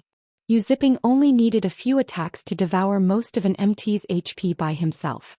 Coupled with the ranged attacks from Zero Wing's rear-line DPS, the enemy MTs were dead before their healers could cast any healing spells. In the short moment since the battle had begun, Heaven's Burial had suffered several hundred casualties, and every one of them had been an expert player. Damn it! Why is there such a huge difference in our basic attributes? Confusion tore at Lei Jingyang as he watched Zero Wing's magic light team move closer to Heaven's Burial's ranged classes and healers. He simply could not fathom how Yu Ziping and the others had such high basic attributes. Heaven's Burial's expert members were all geared in top-tier equipment, and even if Yu Ziping's team wore level 50 fine gold set equipment, the difference should be this massive. He even wondered if the Magic Light team's members had activated Berserk skills. However, he was certain that none of them had. He was confident that Zero Wing's members hadn't activated Berserk skills because all of the various major powers had silently agreed not to use such skills in this struggle for the entry slots. There were two reasons for this agreement. The first was that every power participating in this struggle doubtlessly had some members who could use Berserk skills. If everyone used these skills, nothing would change. Berserk skills' long cooldowns was the second reason. On the off chance that they'd encounter trouble in the primordial divine ruin, they'd likely be annihilated if they couldn't use their Berserk skills. However, Lei Jingyang didn't know that, although Yu Ziping and his companions appeared to be wearing level 50 fine gold set equipment, the Magic Light set's basic attributes could rival level 50 dark gold set equipment. This was the reason that the gap between their basic attributes was so vast. This fight was on par with a player in a full set of secret silver equipment trying to contend with a player in dark gold equipment. Such a massive gap was only natural when both sides had similar combat standards. Moreover, the Conqueror Party's performance was also impressive. Although the Conqueror Party's basic attributes weren't as high as the Magic Light team members, their combat standards were higher. When they worked together, they could exhibit even greater combat power. Hence, the destruction the Conqueror Parties caused on the battlefield was in no way inferior to the Magic Light teams. Even Lei Jingyang's prided Thunder Legion was forced back. Meanwhile, the various superpowers upper echelons who had kept a constant eye on Zero Wing were astounded. Despite Zero Wing's less than 2,000 players, it actually overwhelmed and suppressed Heaven's Burial and Blackwater's combined army of 7,000 experts and 10,000 elite players. Boss, we can't hold on for much longer. At this rate, they'll chase us out of the teleportation zone. One of the Thunder Legion members on the front lines hurriedly shouted through the team chat. I know. All of you get ready. Lei Jingyang said, grinding his teeth as he took 5 dark gray crystal balls from his bag. He had planned to save these as a trump card to surprise the other superpowers. He had never expected to need them so soon. Following which, he turned to Falling Fire beside him and said, Brother Fire, I'll have to rely on you for cover fire. Relax. Although they have superior basic attributes, they're all Tier 1 players. They're nothing compared to Tier 2 players, Falling Fire said, disdain flashing in his eyes as he watched the distant Zero Wing members. Good. Lei Jingyang then began to chant an incantation to activate the 5 crystal balls. Suddenly, the 5 gray crystal balls shattered, and 5 dark gray magic arrays appeared around Lei Jingyang. Shortly after, 5-meter-tall figures emerged from these arrays. They were humanoid creatures covered in sharp spikes and radiating dense evil energy. These 5 humanoid creatures were none other than Grand Lord-ranked evil demons. The frightening aura these Grand Lords radiated stunned everyone in the tower. Level 70 Grand Lords. Such monsters were on par with natural disasters to current players. So this is Heaven's Burial's trump card? Yuan Tiexin's expression darkened upon seeing the evil demons. When Heaven's Burial's members saw the Grand Lord-ranked evil demons, however, excitement lit up their faces and their morale skyrocketed. Although the combined force of Heaven's Burial and Blackwater's players appeared exceptionally powerful, it was nothing compared to the superpowers' forces. They had only dared to contend with the superpowers because of this trump card. However, Lei Jingyang wasn't a member of the evil god's temple. He couldn't summon evil demons directly and control them. He could only rely on flame blood, asking the cleric to spend the evil god's temple points he had struggled to accumulate on 5 evil demon crystal balls. Each evil demon crystal ball allowed players to store 1 evil demon within, and even non-evil god's temple players could use the crystal balls to summon and control the stored evil demon. However, the cost was painful. The evil demon crystal ball was a consumable item, and once the evil demons were stored inside, they would become so as well. Once the crystal ball's 3-hour duration ended, the summoned evil demons would be permanently destroyed. Lei Jingyang had wanted to avoid using this trump card unless absolutely necessary. Since you forced me to use the evil demon crystal balls, none of you from Zero Wing should even think of escape. Lei Jingyang revealed a sinister grin as he glared at Zero Wing's team. He then charged at Zero Wing's members alongside his 5 level 70 Grand Lord ranked evil demons. Falling Fire followed the charge with his own team.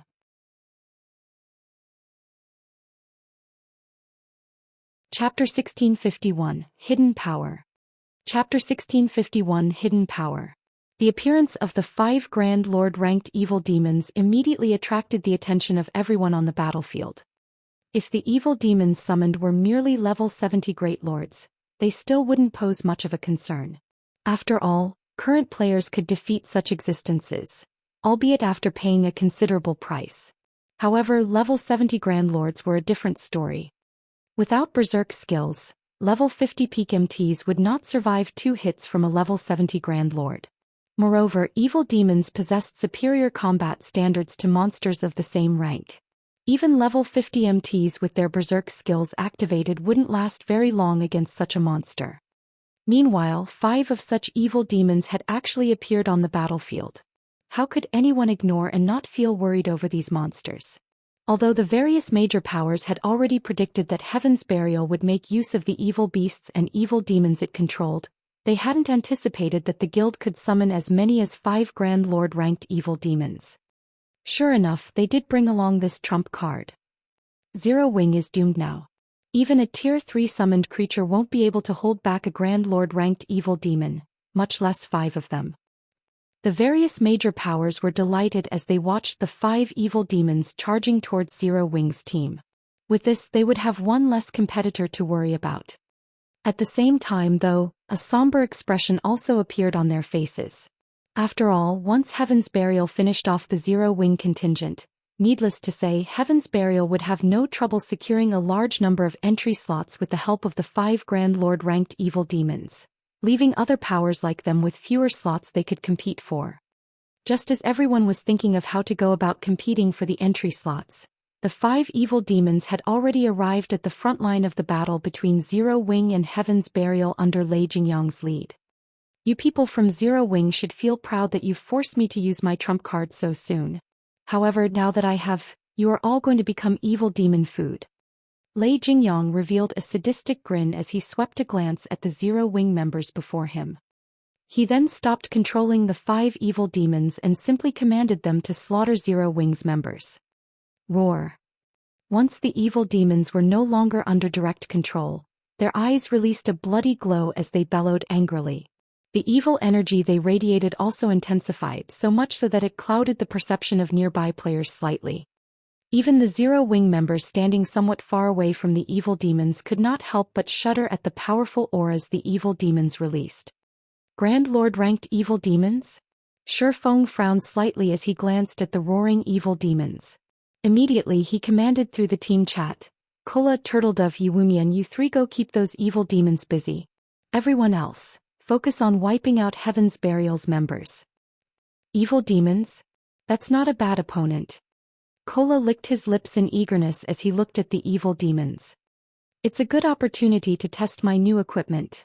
Currently equipped with the Trembling Crown and Trembling Shield, Turtledove was also brimming with fighting spirit. Before coming to the primordial divine ruin, Shifeng had distributed the weapons, equipment, and skills he obtained from the Lost Town to Kola and the others. Among them, he had given the Trembling Crown and Trembling Shield to Turtledove, while Yi Wumian received Kola's Dragonscale Shield, which she had been using. Kola and the others promptly dashed towards the 5 evil demons. Keep on struggling. Lei Jingyang sneered when he saw Zero Wing's members trying to move out of the evil demon's way. At this moment he could already foresee the annihilation of Zero Wing's Magic Light team. Just when the 5 evil demons arrived before some melee players of Zero Wing, Kola suddenly appeared in front of the 5 monsters and raised his shield. At the same time he activated Justice Roar. The blinding light Kola's shield gave off instantly made him the center of attention on the battlefield. Meanwhile, the 5 evil demons involuntarily stopped their actions and turned to look at Kola. An taunt? What a suicidal bastard. Lei Jingyang's eyes gleamed with ridicule as he looked at the glow from Kola's shield. Even current peak MTs couldn't last very long against a level 70 Grand Lord ranked evil demon. Yet now Kola had used an AoE taunt on 5 of such evil demons.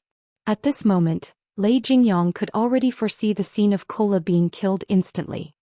As if summoned, the 5 evil demons instantly appeared before Kola, with one evil demon already swiping its right claw at the male guardian knight.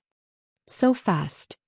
The evil demon's attack astonished the spectating crowd, which could just barely see the afterimage of the evil demon's claw.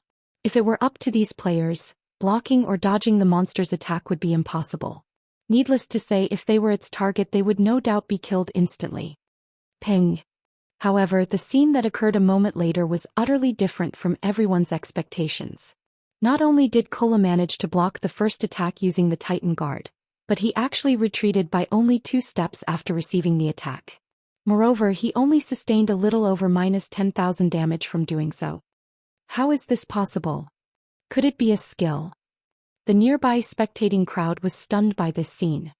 Just as everyone was wondering what Kola did to take so little damage, another 2 evil demons launched attacks on Kola, their claws blurring. Ping. Ping. Another 2 crisp clangs rang out. Kola was forced to retreat by a total of 4 steps, and 2 damages above -10,000 also appeared above the Guardian Knight's head. However, even after receiving 3 attacks that dealt over -10,000 damage each, he still had over half his HP remaining. Not bad. Their strength should be roughly the same as a level 60 specialized Grand Lord. Kola revealed a faint smile at the faint numbness in his arms. To him, someone who possessed over 80,000 HP, attacks that dealt around -10,000 damage were entirely within his tolerance range. When Kola noticed the last 2 evil demons attacking him as well, he decided to activate Titan's Will, the skill reducing the damage he received by 90% and increasing his attack speed by 100%, movement speed by 30%, and starting movement speed by 80% for 20 seconds. When the 2 evil demons' claws collided with Kola's Titan Guard, 2 dazzling flashes appeared.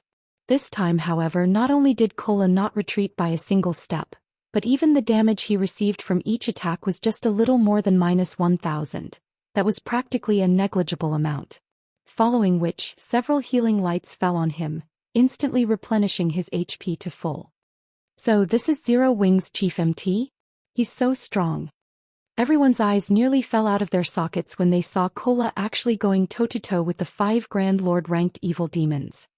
If it were them, a single Grand Lord ranked evil demon would be beyond their means. Yet despite going up against 5 of such evil demons, Kola still seemed to have plenty of energy to spare. Right now it looked as if these 5 evil demons were actually fake evil demons. However, they were fully aware that this result was not because the evil demons were weak. Instead, Kola was simply too strong.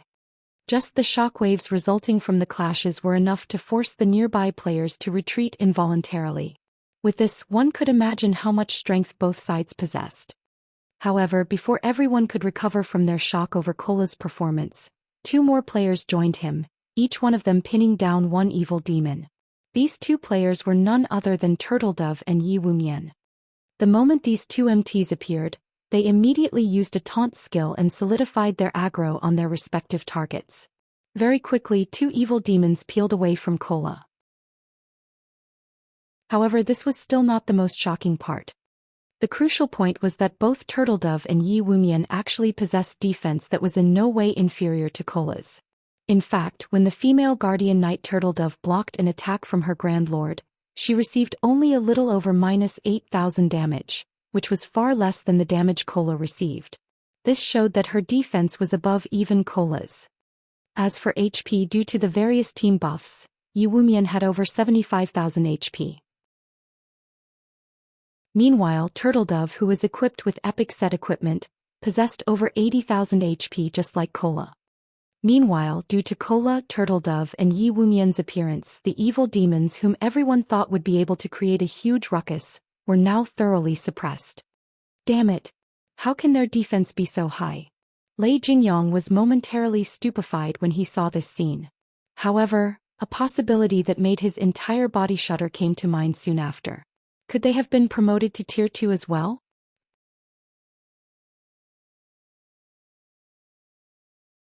Chapter 1652. Tier 2 vs Tier 2. Chapter 1652, Tier 2 vs Tier 2. Inside the teleportation zone, the 5 level 70 Grand Lord ranked evil demons furiously attacked the MT trio from Zero Wing, their speed extremely fast. Many expert players present inside the tower could not keep up with the monster's movements, yet Cola and the other MTs blocked every attack of the evil demons using their shields. Moreover, they did so very casually. Meanwhile, any expert player that accidentally came into proximity of their battle would get killed by the battle's shockwaves. They're able to stop even 5 Grand Lord ranked evil demons?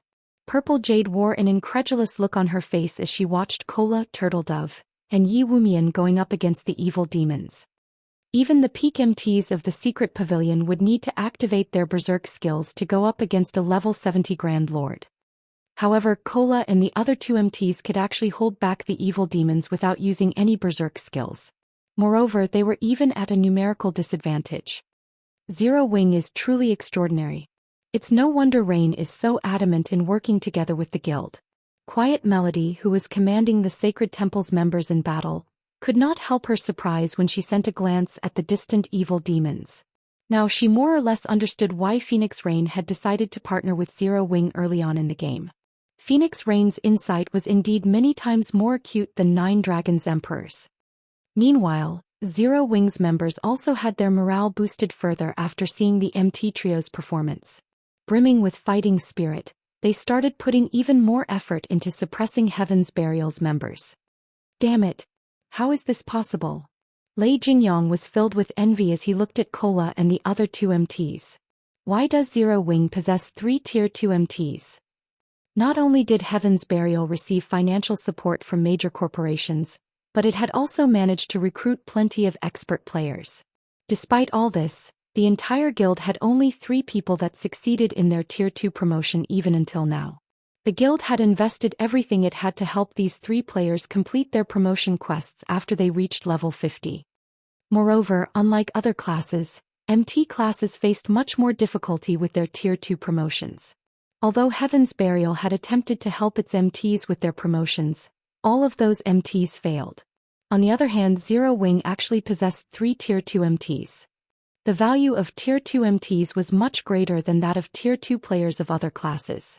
After all, the majority of a guild's weapons and equipment came from dungeons. If a guild possessed powerful MTs, it would have a much easier time raiding dungeons. Boss, what should we do? Those 5 Grand Lords are all pinned down right now. We're also still getting pushed back by Zero Wing. At this rate, we'll be chased out of the teleportation zone, the level 50 ranger commanding the battle asked worriedly. Although their side had an overwhelming advantage in numbers, Zero Wing's members were simply too powerful. Thus far, their side had already lost over 1,000 players. In contrast, Zero Wing's death toll amounted to only a little over 100. Most importantly, the 30-man Magic Light team had yet to suffer a single casualty. All ranged DPS change targets and focus fire on those 3 MTs of Zero Wing. I refuse to believe that Zero Wing will have another method to stop the evil demons once we get rid of the 3 of them. Lei Jingyong commanded through the team chat. After saying so, Lei Jingyong personally led a team of 20 experts, followed by Falling Fire's team, and charged at Cola, Turtledove and Yi Wumian. Although it was indeed surprising that Zero Wing possessed 3 Tier 2 MTs, both Falling Fire and he were Tier 2 players as well. If they went up against the MT trio, they would not necessarily be the one to lose. Not to mention Cola and the other 2 still had to tank 5 evil demons. Very quickly, Lei Jingyong and the others arrived within 40 yards of the Mount trio. Die! Like throwing a javelin, Lei Jingyong hurled the great sword he carried at Cola, arcs of silver electricity appearing around the weapon as it left his hand.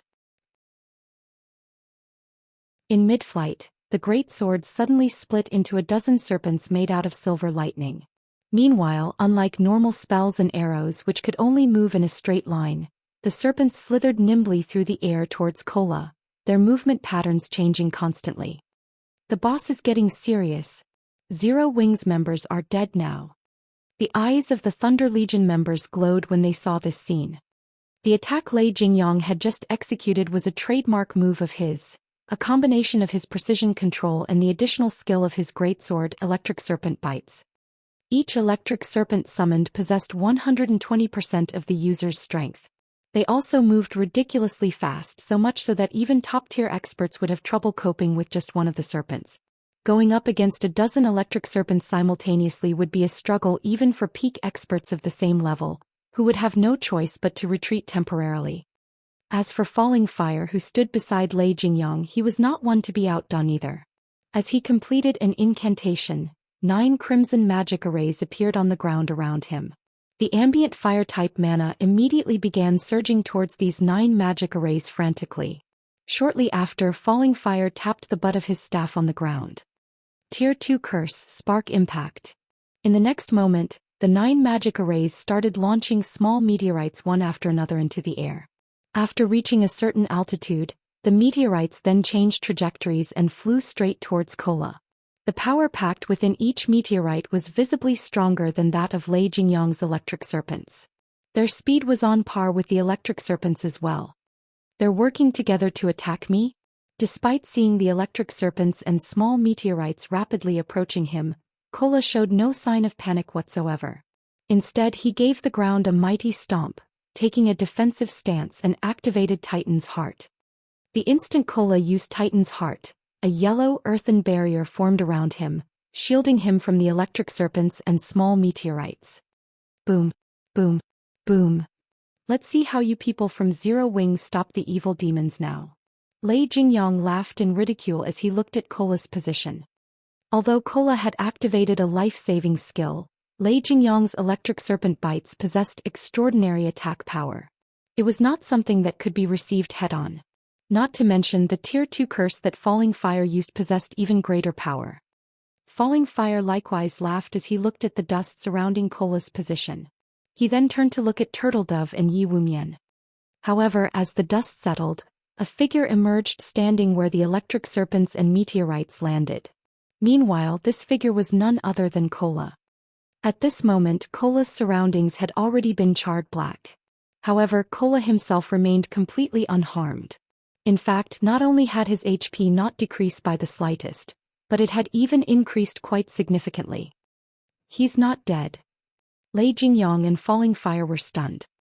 Both of them had used their respective aces in the hole, each of which was easily capable of instant killing a player of the same level. Yet Kola actually managed to survive both attacks without taking any damage. In fact, aside from blocking their attacks, Kola had also fended off the attacks of 3 evil demons. What powerful attacks! They actually managed to deplete half of my protective energy. Kola could not help being startled when he looked at the remaining energy of his barrier, as Titan's Heart created an energy shield that had an HP equivalent to 10 times his own. Had he tried receiving all those attacks without Titan's Heart, even if he activated Protection Blessing, he still would have gotten killed instantly. An invulnerability skill. Both Lei Jingyang and Falling Fire shared the same thought as they looked at Kola. In God's domain, although invulnerability skills were extremely rare, some still existed. Meanwhile, every one of them was extremely troublesome to deal with. However, after Lei Jingyang and Falling Fire exchanged glances, they sprang into action again, targeting Turtle Dove this time. No matter how strong an invulnerability skill was, once its duration was up, it would disappear. Hence, all they needed to do now was attack other MTs instead of Kola. They also refused to believe that all 3 MTs had learned invulnerability skills. However, when Lei Jingyang was within 30 yards of Turtle Dove, he suddenly felt a chill crawling down his spine. Immediately, he tightened his grip around his white bone greatsword and activated Whirlwind Slash. Dang!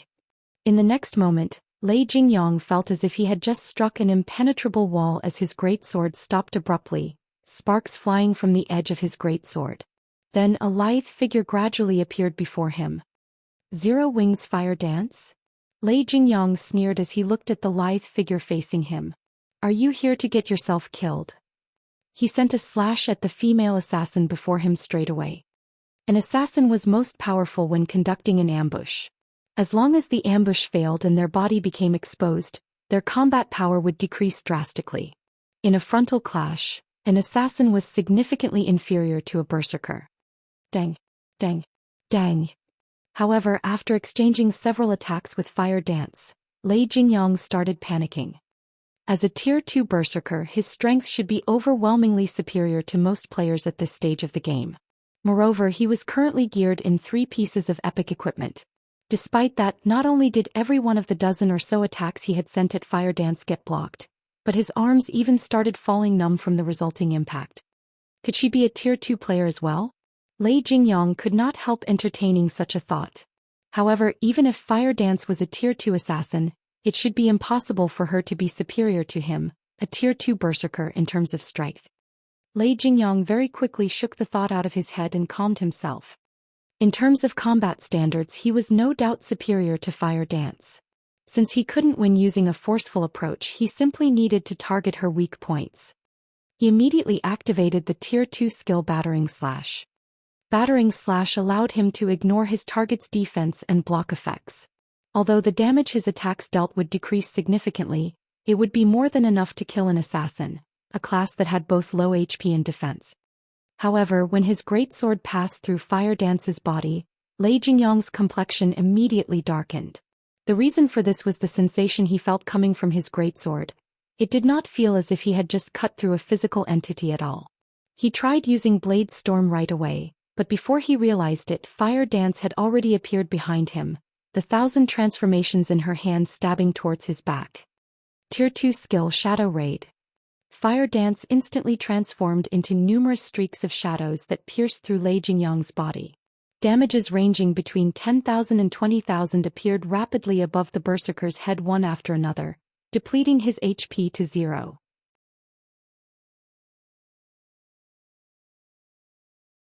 Chapter 1653, Tier 2 Galore. Did Lei Jingyang die? An instant kill. For a time, the players watching the battle between Fire Dance and Lei Jingyang were stunned by the sudden development. The fight had been lightning quick, and many had failed to realize what had happened before it was over. In one moment Lei Jingyang had been alive and kicking, and in the next he was dead. The members of Lei Jingyang's Thunder Legion were particularly dumbstruck. They all knew how powerful their commander was. Not only did he wield 3 pieces of epic equipment, but he was also one of 3 Tier 2 players in Heaven's Burial. The Berserker had over 53,000 HP as well, which was in no way inferior to Tier 1 peak MTs of the same level. If Tier 1 experts like themselves had to face Lei Jingyang, they'd never be enough to take down the Berserker even with a 20-man team.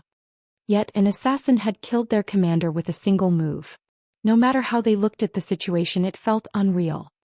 Only Shifeng knew how possible the feat truly was. After all, Fire Dance wielded a fragmented legendary weapon which no epic weapon could compare to. Moreover, the assassin class was famous for its explosive damage, dealing significant amounts in a very short time. Meanwhile, Shadow Raid was Fire Dance's strongest explosive skill. If she landed a hit with the skill, even a Tier 2 Guardian Knight or Shield Warrior of the same level would stand on the precipice of death, if not die instantly, let alone a Tier 2 Berserker. After Lei Jingyang died, Heaven's Burial's members fell into a panic, confused about what to do next. Along with Lei Jingyang's death, the 5 Grand Lord-ranked evil demons he had summoned had disappeared. This was like salt in an open wound to Heaven's Burial's members. Kola, Turtledove, and Yi Wumian had already embedded their strength into their enemies' minds. Lei Jingyang's followers doubted that they had the strength to surpass a Grand Lord-ranked evil demon. Useless trash. He actually died so quickly. A deep frown pulled at Falling Fire's face as he watched Lei Jingyang's corpse transform into particles of light. He had never expected Zero Wing to have a Tier 2 assassin and 3 Tier 2 MTs. Immediately he shouted through the team chat, "Everyone retreat. Leave the teleportation zone for now. We'll re-enter from another side." At this stage of the game, it was extremely difficult for players to reach Tier 2. Even Blackwater with its abundant resources had only nurtured a few Tier 2 experts thus far. Yet not only did Zero Wing have 3 Tier 2 MTs, but it had a Tier 2 assassin as well. This left him truly confused. Even if Fire Dance took part in the battle, Heaven's Burial and Blackwater should have been able to resist Zero Wing by relying on the 5 Grand Lord-ranked evil demons. But now Lei Jingyang was dead and the evil demons had vanished. Even if they had the numeric advantage, they had lost any momentum against Zero Wing due to the loss. Their chances of victory were now slim, regardless of whether or not they continued to fight. The wisest decision now would be leaving the teleportation zone temporarily and trying to get back in from another side. With the limited number of entry slots, Zero Wing shouldn't bother chasing them. On the off chance that there were less than 15,000 players in the zone after Zero Wing left it, the guild would miss the opportunity to enter the primordial divine ruin. The risk of giving chase simply outweighed the gains. However, as Falling Fire ushered his team out of the teleportation zone, a snowy white dagger appeared behind him, transforming into a streak of silver light as it thrust into the elementalist's back. Another assassin. Falling Fire panicked. But it was already too late to dodge or block the attack physically. Instinctively, Falling Fire activated Blink, vanishing from the dagger's attack trajectory in the most critical moment and reappearing 15 yards away. He then turned towards the player that had ambushed him with a grim expression. Unlike the lithe assassin that had ambushed Lei Jingyang, the assassin that had attacked Falling Fire was a physically fit youth. This youth was none other than Flying Shadow. What fast reactions! Flying Shadow was astonished when Falling Fire successfully evaded the ambush. He evaded my attack despite being caught off guard. Sure enough, I'm still not on the level of peak experts like him. He had been so close to killing Falling Fire just now. In his opinion, he had already concealed himself sufficiently, and his attack had been fast enough, yet Falling Fire had avoided his dagger. Zero Wing's Flying Shadow? Falling Fire recognized Flying Shadow instantly, feeling no less shocked than the assassin. How is he so strong? He had detailed information on all of Zero Wing's top-ranked experts, and Flying Shadow wasn't wearing a black cloak.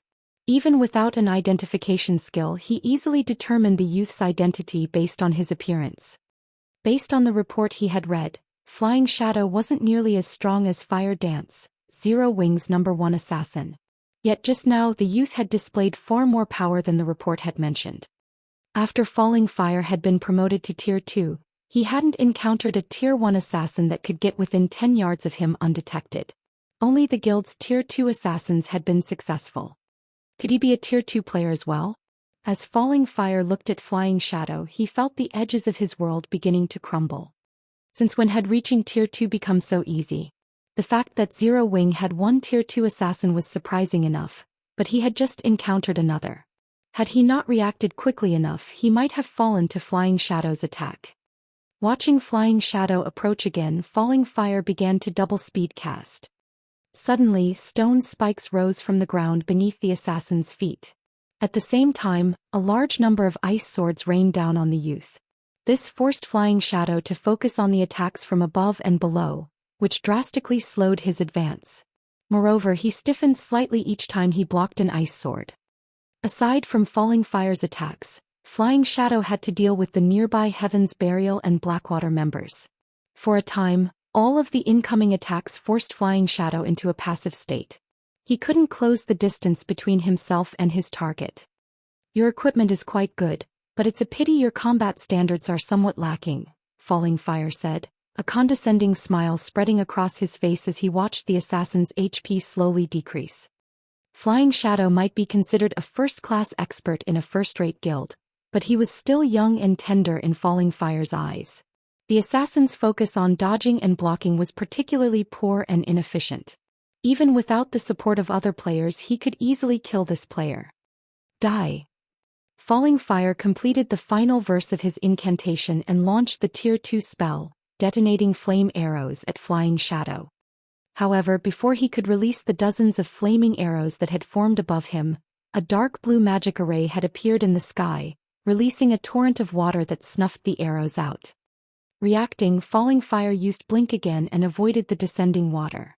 By the time he reappeared, the force of the torrent had carved out a massive crater in his previous position, filling it with water. How is that possible? Someone actually crushed my detonating flame arrows? Confusion tore at Falling Fire as he eyes the man-made pond. He had cast a Tier 2 spell which shouldn't have crumbled so easily even under another Tier 2 spell, yet not only had his detonating flame arrows been eliminated, but the torrent of water had contained enough destructive power to form a massive crater. But before Falling Fire could discover his attacker, over a dozen light blue water spears shot towards him. The spears had appeared in almost the same moment Falling Fire had reappeared after using Blink. The enemy caster's timing and aim were incredibly precise. Dazed, Falling Fire failed to protect himself in time with an ice barrier, and 4 water spears plowed into him, each dealing over -16,000 damage. Falling Fire, who only had 40,000 HP, died instantly. As the elementalist's HP reached 0, he was barely able to turn his head in time towards the water spear's origin. Standing around 30 yards away was a lithe, graceful woman in a lilac robe and wielding a dark blue crystal staff. A light blue magic array gradually faded from beneath her feet while dense, water-type mana surrounded her. Another Tier 2 player. Although Falling Fire still wanted to speak, his vision had already darkened and his body collapsed.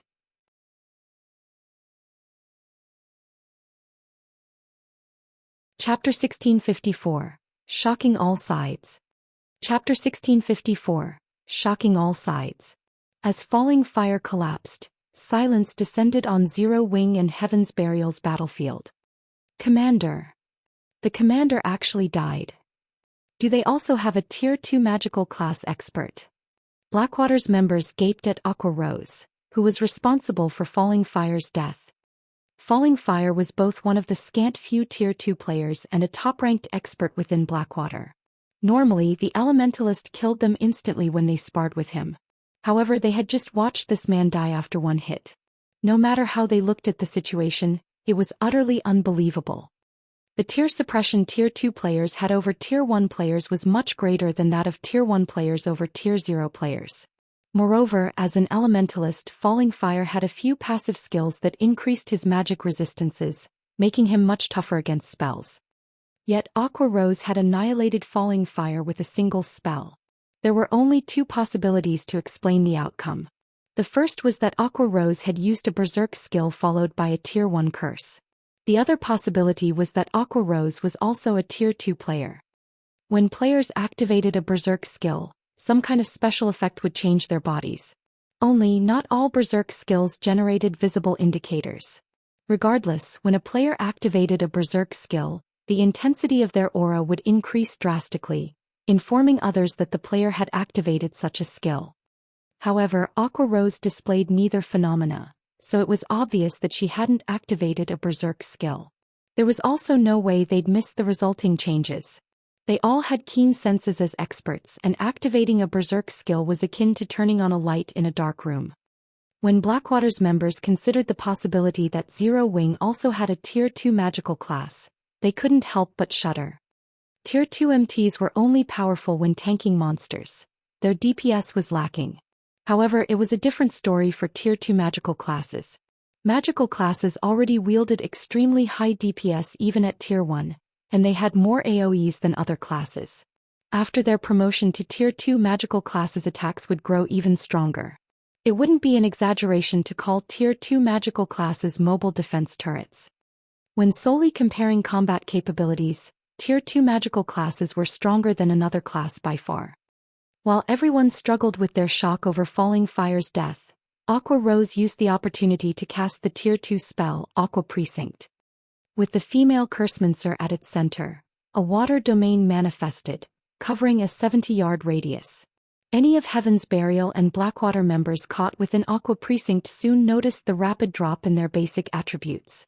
In the blink of an eye, their basic attributes had fallen to 70% of their original values.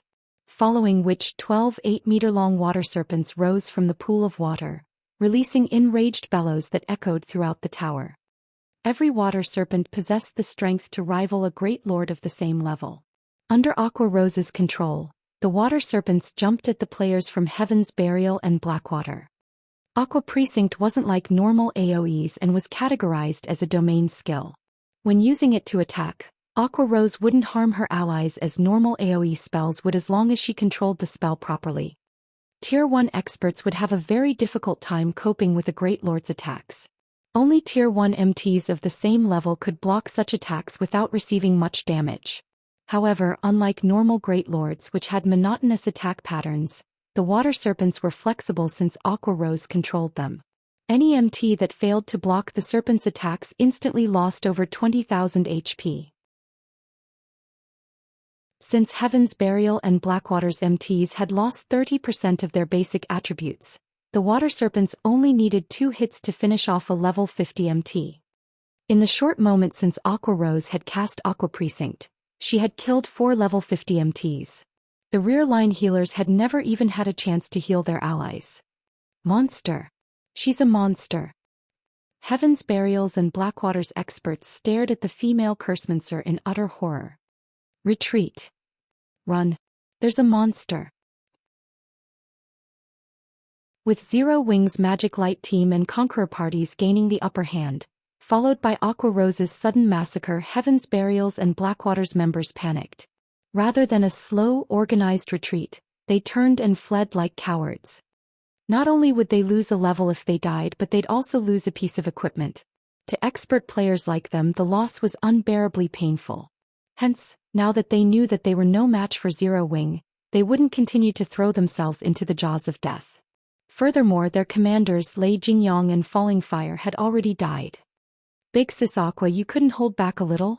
We've barely killed any enemies, yet you've already scared them all away. How are we supposed to earn extra income now? Shadow Sword and Zero Wing's other Tier 2 players sighed in frustration as they watched Heaven's Burial and Blackwater's members flee. They had previously held back because they were worried about scaring off their prey. It had actually taken quite a bit restraint to drag this battle out, yet their prey had run in fear of them before they could reap the benefits and slaughter them all. This frustrated Shadow Sword and the others. My bad. I'll be more careful next time, Aqua Rose said, sending her companions an apologetic glance. She hadn't expected Heaven's Burial and Blackwater's players to be so cowardly. Thus far, the battle between their guilds had been fairly even. In fact, Zero Wing wouldn't get off easily either if Heaven's Burial and Blackwater continued the fight. Yet rather than stand their ground, the 2 guilds members had turned and fled. This will work too. Just kill as many as you can, but be careful to stay near the team and in the teleportation zone, Sherphone commanded. He was not particularly surprised by their enemy's response. Although Heaven's Burial and Blackwater's experts were no weaklings, the series of mental blows had thrown them into a panic. Fortunately, Heaven's Burial and Blackwater's reaction was a good thing for Zero Wing. At the very least, Zero Wing could now secure more entry slots for the Primordial Divine Ruin. Shadow Sword, Blackie, Violet Cloud, Rampant Blade, Alluring Summer and Zero Wing's other Tier 2 players began to put all they had into their battles. With the overwhelming strength of Tier 2 classes, Shadow Sword and the others charged into Heaven's Burial and Blackwater's ranks like lions charging into a flock of sheep. The guild's magical class players such as Blackie, Violet Cloud and Alluring Summer dominated the battlefield like humanoid defense turrets. Without anyone to hinder their progress, they each killed over a dozen players with every attack. This only encouraged Zero Wing's other members to fight with more fervor. By the time Heaven's Burial and Blackwater's members left the teleportation zone, they had littered their path with corpses and equipment. The 2 guilds had lost nearly 2,000 experts since the battle had begun. The outcome was startling. If these casualties were only ordinary or elite players, the loss wouldn't be as painful, but the players Zero Wing's members had killed were all experts. These 2 guilds had lost just as many experts as there were in an ordinary first-rate guild. Amazing. So this is Zero Wing's strength? Didn't someone say that Zero Wing was no match for Heaven's Burial and Blackwater? Heaven's Burial sure is unlucky.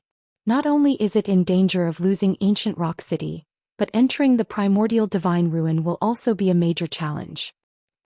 The various major powers had been paying very close attention to the battle between Zero Wing and Heaven's Burial, and the superpowers present were no exception.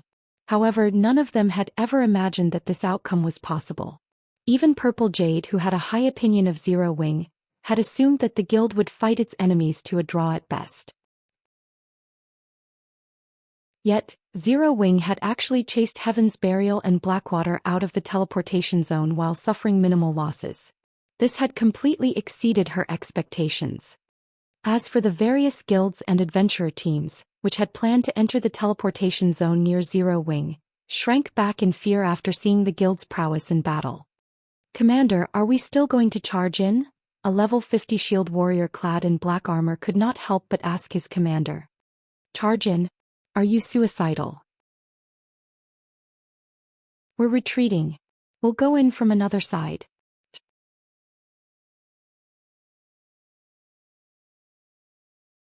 Chapter 1655.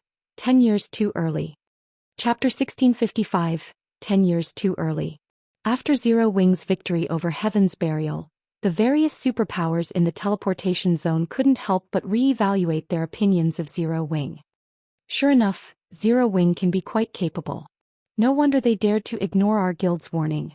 It might not be a bad idea to consider partnering with them for the primordial divine ruin raid.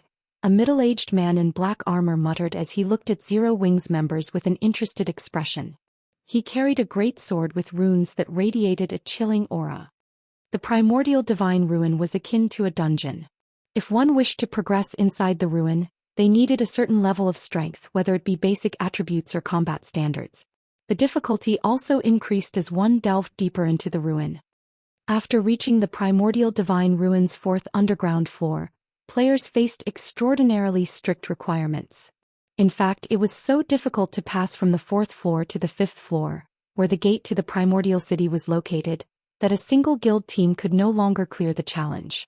They would only have a higher chance of reaching the 5th underground floor by working together. The middle-aged man's words surprised the nearby players. The middle-aged man before them was none other than Broken City, an upper echelon from King's Return. He had been very famous in the virtual gaming world some years ago. Even King's Return's guild leader had to treat Broken City with respect. Broken City didn't praise players or powers very often. The last player Broken City had praised had become King's Return's present guild leader. Hence, King's Return's members found it truly surprising that Broken City would praise Zero Wing. "Uncle Broken, aren't you thinking too highly of them? They've merely repelled upstarts like Heaven's Burial and Blackwater. Zero Wing is still 10 years too early to work alongside us," the handsome youth beside Broken City said, scoffing. The youth wore dark gray plate armor and wielded a one-handed axe engraved with beautiful runes in his right hand while holding a tower shield made of scales in his left. "Ocean, Uncle Broken must have his reasons for saying that. While not all of Zero Wing's team members have monstrous basic attributes, the team's overall strength is considerable.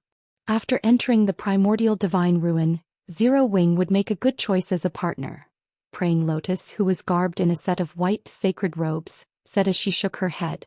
She didn't particularly approve of Wild Ocean's opinion. Although Wild Ocean had recently received a promotion, becoming one of King's Return's adjudicators, and was one of the guild's few Tier 2 players, his thinking was shallow. Like Broken City, Praying Lotus felt they shouldn't underestimate Zero Wing's strength. Throughout the battle, she hadn't seen Shi Feng take action at all. This proved that Zero Wing was still holding back and was far from being as simple as everyone believed. "Zero Wing is only good in PvP. We're going to face an endless number of monsters and various traps in the primordial divine ruin. Just clearing the 3rd floor would be a huge problem, let alone reaching the 5th floor. Aside from us superpowers, no team has cleared the ruin's 3rd floor. You should also know that you can't rely on powerful attributes alone to clear the 3rd floor. We'll talk about cooperation after they reach the 4th floor." Wild Ocean snorted, thinking that both Broken City and Praying Lotus's opinions of Zero Wing were too generous. Wild Ocean wasn't the only person with that opinion.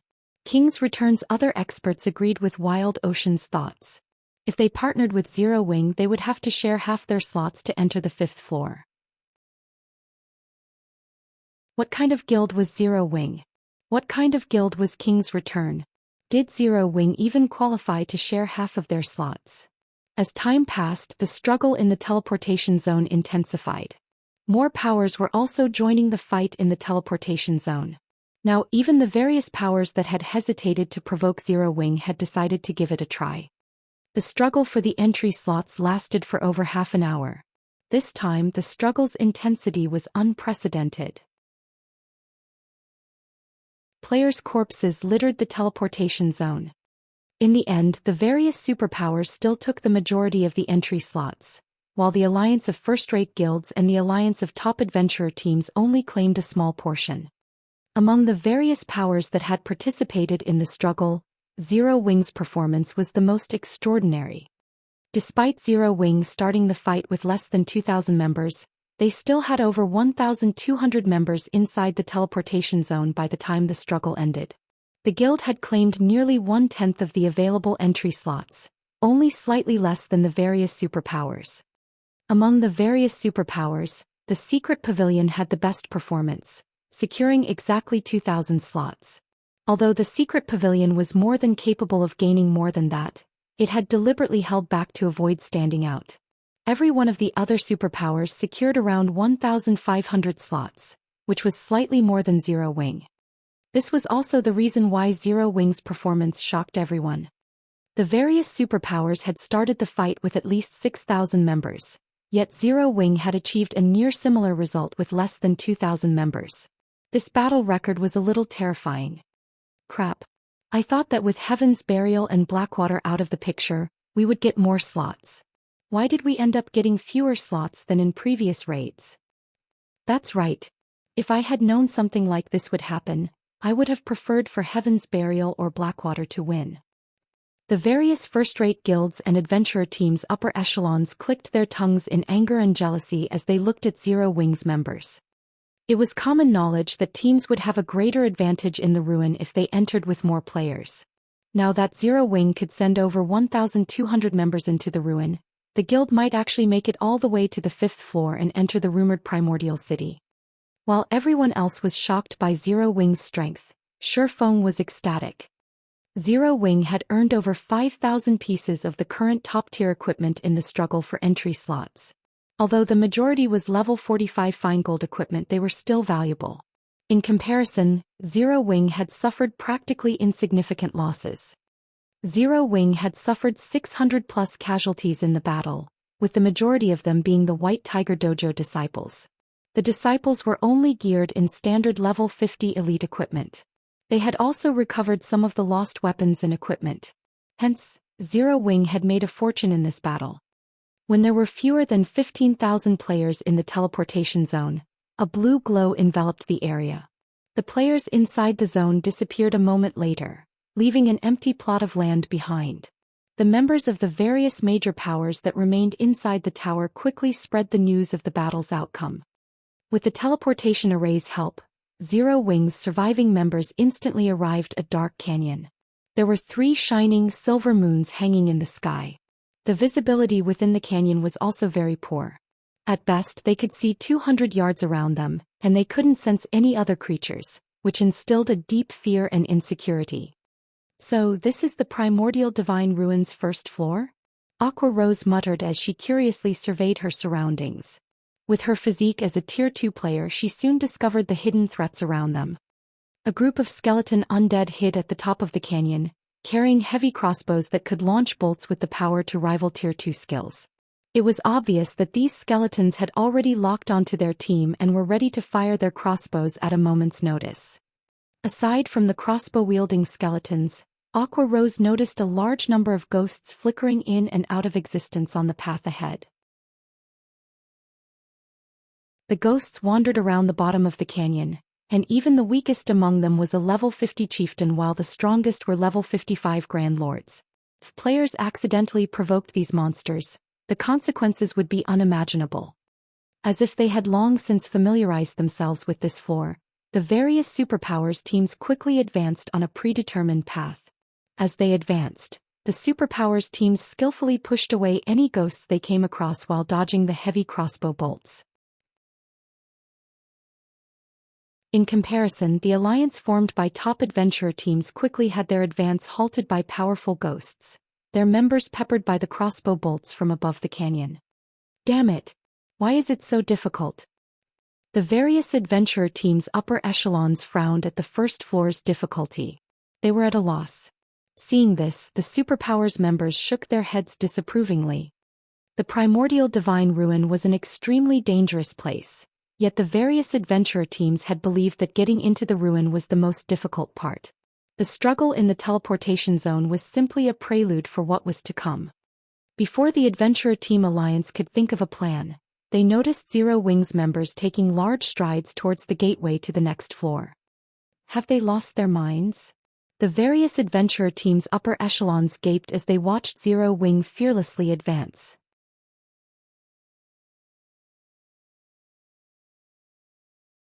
Chapter 1656. Dauntless Zero Wing. Chapter 1656. Dauntless Zero Wing. The Adventurer Team Alliance wasn't the only force confused by Zero Wing's sudden advance. The several superpowers upper echelons and the first-rate guilds alliance also flashed Zero Wing incredulous looks. What's Zero Wing trying to do? Zero Wing's behavior confused everyone. The Dark Canyon's terrain was complex. Although there appeared to be many paths that would lead to the top of the canyon, only a few were actually viable. Moreover, timing was very important when traversing the various paths. A single mistake could easily be put an entire team in a dangerous situation. It wouldn't be surprising if the team were even eliminated. Although players would lose only 20% of their EXP and be sent back to the starting point when they died in the primordial divine ruin, multiple deaths would significantly weaken a team and increase the raid's difficulty. For newcomers to the primordial divine ruin, such as Zero Wing and the Adventurer Team Alliance, the safest way through the Dark Canyon was to follow the various superpowers, who were already familiar with the first floor's trial. Of course, tagging along didn't necessarily mean safety. Even if two teams took the same path, their timing wouldn't be the same. In this case, it would depend on the commander's abilities. Although for the two superpowers that raided the ruin for the first time, this wouldn't be a problem. The force's leadership had a perfect grasp of their team's positioning and could minimize their losses as they followed the other superpowers. The Adventurer Team Alliance's chain of command, however, was chaotic due to its multiple leaders. As a result, the Adventurer Team Alliance suffered many casualties as it attempted to follow after a superpower. But the Alliance still fared better than if it pioneered a path of its own. Yet, Zero Wing did not even understand such a basic principle and had made a beeline for the top of the canyon. Moreover, Zero Wing's members moved with large strides, paying no attention to the monsters in their way, unlike the other teams who carefully and steadily advanced. Suddenly, Cola, Turtledove, Yiwumian, and Violet Cloud rushed ahead of Zero Wing's team, charging onto the gravel path that contained a plethora of wandering ghosts. Meanwhile, the 15 MTs of the Magic Light Team's 15 MTs guarded the rear of the team, while the Conqueror parties split up and covered the sides. Ghost Knight, Undead Chieftain. Level 50. HP 6, 000/6, 000/000. Ghost Berserker, Undead Lord. Level 52. HP 17, 000/17, 000/000. Ghost General, Undead Grand Lord. Level 55. HP 85, 000/000/85, 000/000. As Cola and the others moved through the canyon, the wandering Ghost Knights and Ghost Berserkers quickly discovered their presence. Like hungry wolves that had just discovered meat, the ghosts surged towards the MT trio. Are they trying to get themselves killed? Are they really trying to grind the ghosts as if they were common monsters? Everyone was stupefied as they watched Cola, Turtledove, and Yiwumian attract more and more Ghost Knights and Ghost Berserkers. The primordial divine ruin had an endless supply of monsters, and even if players killed these monsters, the awarded EXP and loot was insignificant compared to monsters outside of the ruin. Grinding these monsters simply wasn't worth the effort.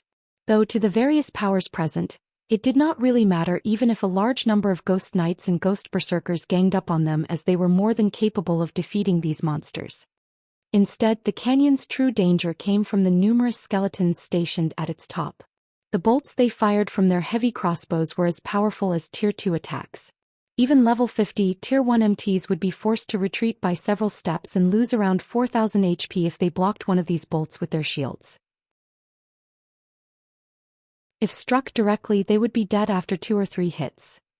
Hence, it was important when selecting a path through the canyon to choose one with favorable terrain that could be used to block the crossbow attacks and lower the chances of encounter ghost generals.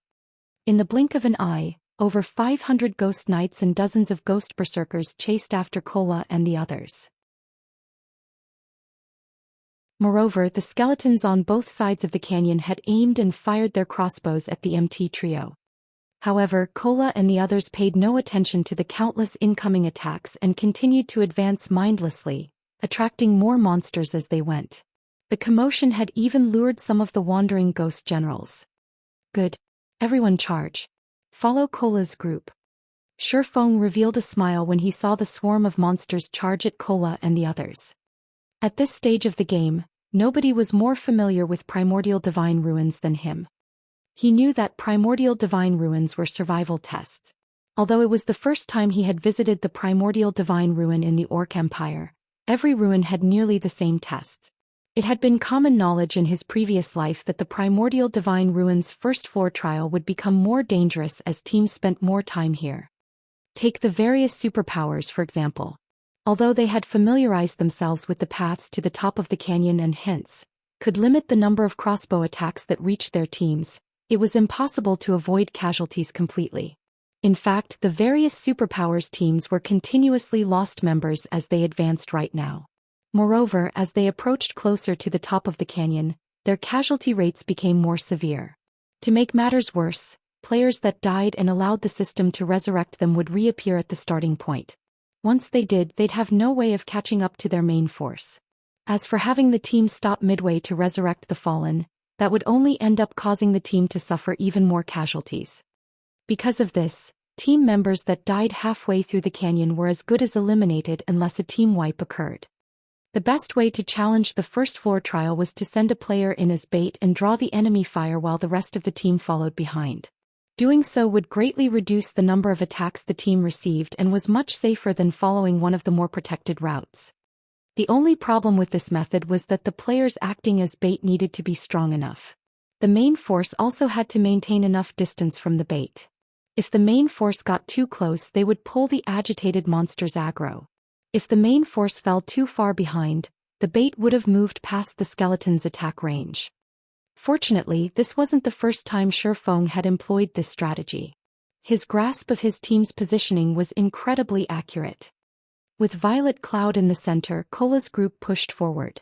As they faced numerous attacks, their HPs steadily decreased. Fortunately, the chieftain-ranked Ghost Knights and Lord-ranked Ghost Berserkers were not much of a threat.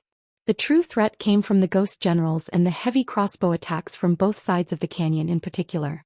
Currently, a swarm of Ghost Knights chased after Cola's group of 4, and although the situation looked dire, it worked in the group's favor as the Ghost Generals had a hard time reaching the players. Unfortunately, the same couldn't be said for the crossbow attacks. When Cola, Turtledove, and Yi Wumian used their shields to block the incoming crossbow bolts, they'd stiffen slightly and lose around 1,500 HP. When the other powers noticed the damage Cola and his team received, they couldn't help their jealousy. Unlike Cola and the others, their MTs received over -4,000 damage even when they blocked the crossbow bolts successfully. This meant that the MT trio from Zero Wing could endure 3 times the attacks that their MTs could. However, they still ridiculed Zero Wing for its foolish leadership. If Cola and his companions had the support of a large number of healers, they'd be practically unkillable. Yet, Zero Wing actually let these 3 powerful MTs charge ahead on their own. It was a reckless waste of resources. With how the team utilized Cola and the others, it wouldn't matter if they could endure 2 or 3 more hits than other MTs. Sure enough, Cola, Turtledove, and Yi Wumian's HPs began to decrease rapidly. In a short moment they had lost more than 1/3 of their HPs. The various superpowers' upper echelons lamented the loss. The MT trio only had a single healer to support them, and it simply wasn't enough to keep the 3 players alive. But after another moment the superpowers noticed something strange. Despite Cola, Turtledove, and Yi Wumian's HPs having already fallen below the 25% mark, Violet Cloud hadn't prepared to cast any spells. What's going on? Isn't that girl a cleric? Or does she have some kind of grudge against those MTs? Everyone watched Violet Cloud in confusion. However, while the spectating crowd wondered about the young woman's hesitation, Cola took a look at his own HP bar. "Let's begin," Cola said. Rather than panicking, his voice contained a hint of excitement. Turtledove and the others then nodded in response. following which Kola shouted before releasing a blinding golden glow. Suddenly, a golden pillar of light descended from the sky and enveloped Kola's group, illuminating the dark canyon. Suddenly, 4 golden barriers enveloped each member of the group. The move Kola just used was none other than the Tier 2 skill, Divine Shield, which Shifeng had obtained from the Boneless Land. When activated, the skill granted the Divine Shield buff, which lasted 30 seconds, to a maximum of 10 players. The buff decreased incoming damage from Tier 3 or below attacks by 50% and attacks above Tier 3 by 20%.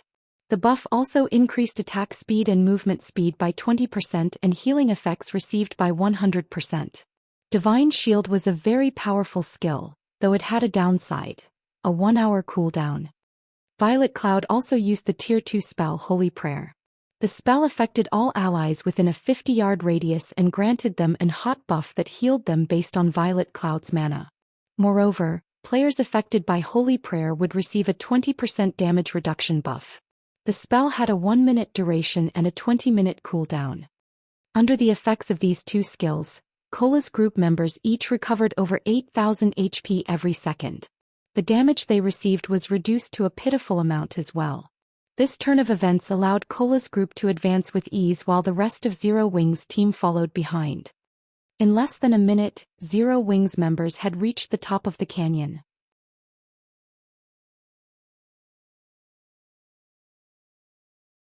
Chapter 1657. Continuous Clearance. Chapter 1657. Continuous Clearance. The sounds of battle had filled the dark canyon, but as Zero Wings members reached the top, the various powers which were still engaged in combat fell silent. That's actually possible. For a moment, everyone was at a loss for words as they stared at Zero Wings members. They had invested a ton of effort and made numerous sacrifices during their previous raids to locate the best route up the canyon, and they would still suffer before they reached the safe zone at its top. Yet, Zero Wing had run for the top of the canyon without sparing their surroundings a glance. Not only had the guild team succeeded, but they had only lost a few dozen players, which was practically negligible. Sure enough, Zero Wing is extraordinary, Praying Lotus muttered, her eyelashes fluttering as she watched Shifeng, the commander of Zero Wing's team.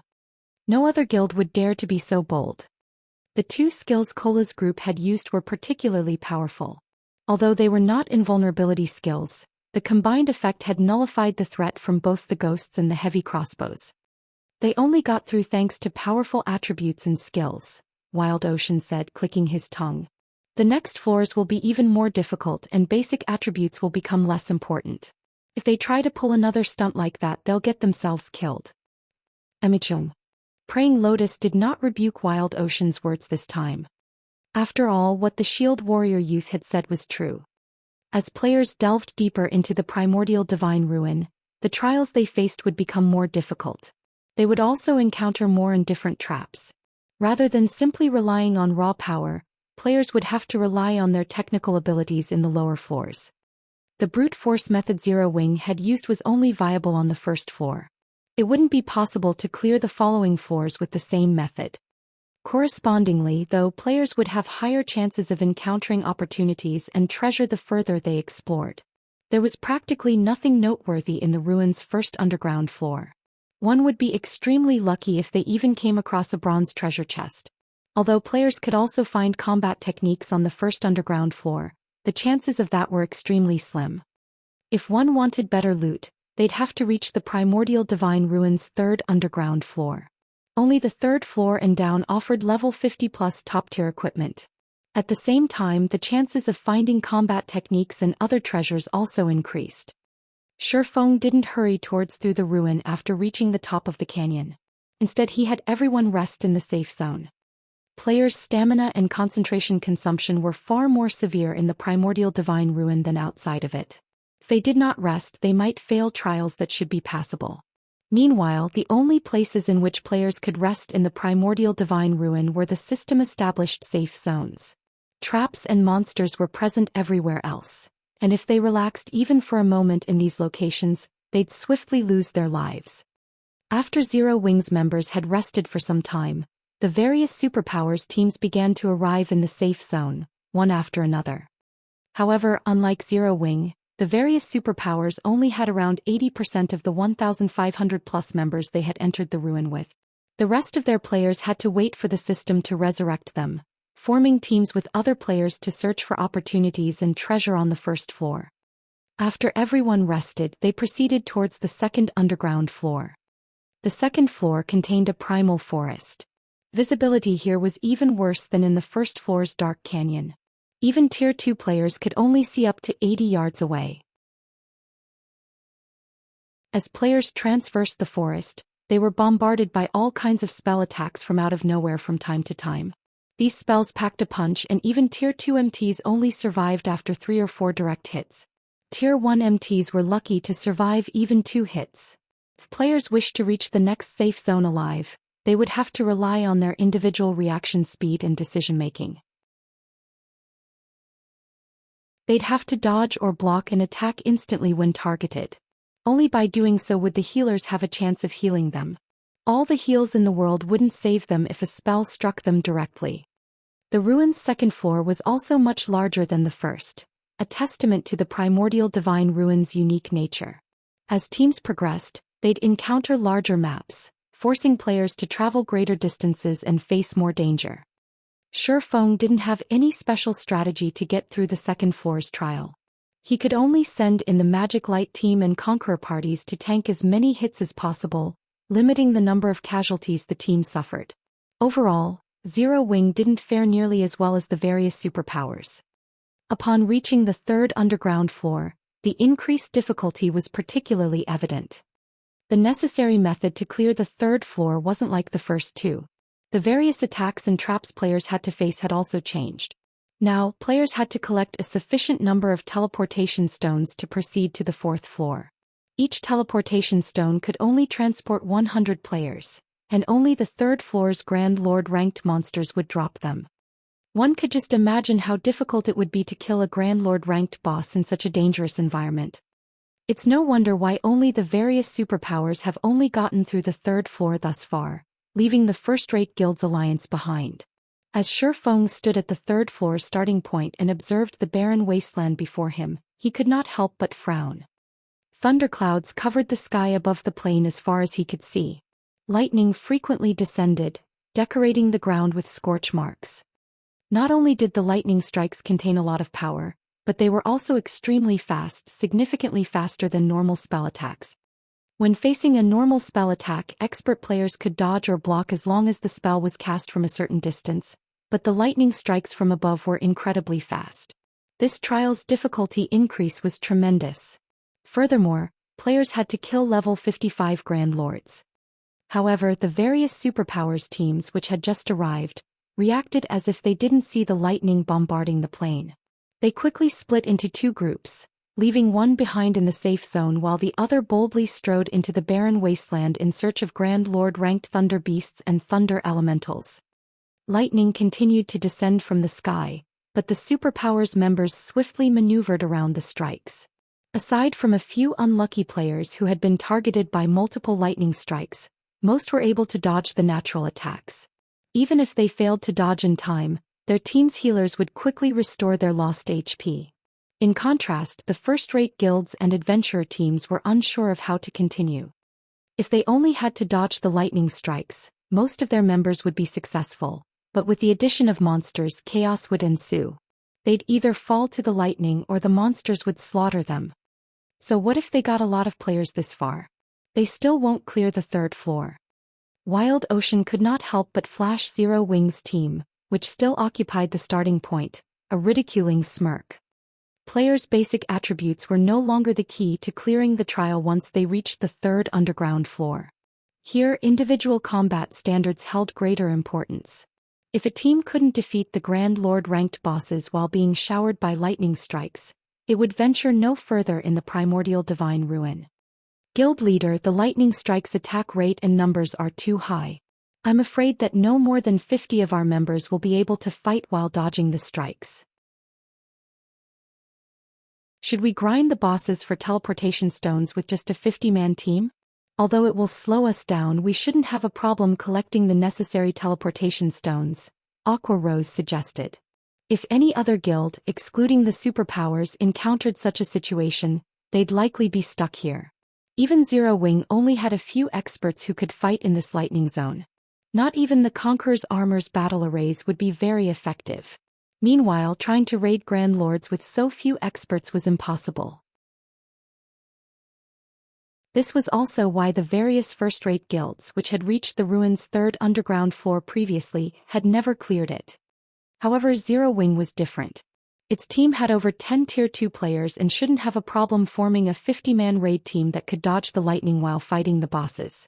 Unfortunately, raiding level 55 Grand Lords with only 50 members would take a lot of time, more time than the various superpowers raid teams, which had around 300 members each. No need, we'll all go together, Shifeng said, smiling as he shook his head. Everyone. For a moment, Aqua Rose thought she had misheard Shifeng. Relax. If this were any other trap, we might not have a way to deal with it, but if we only have to deal with lightning, we won't have to worry, Shifeng said. He then took a thick ancient tome from his bag. This item was none other than the ancient weather book.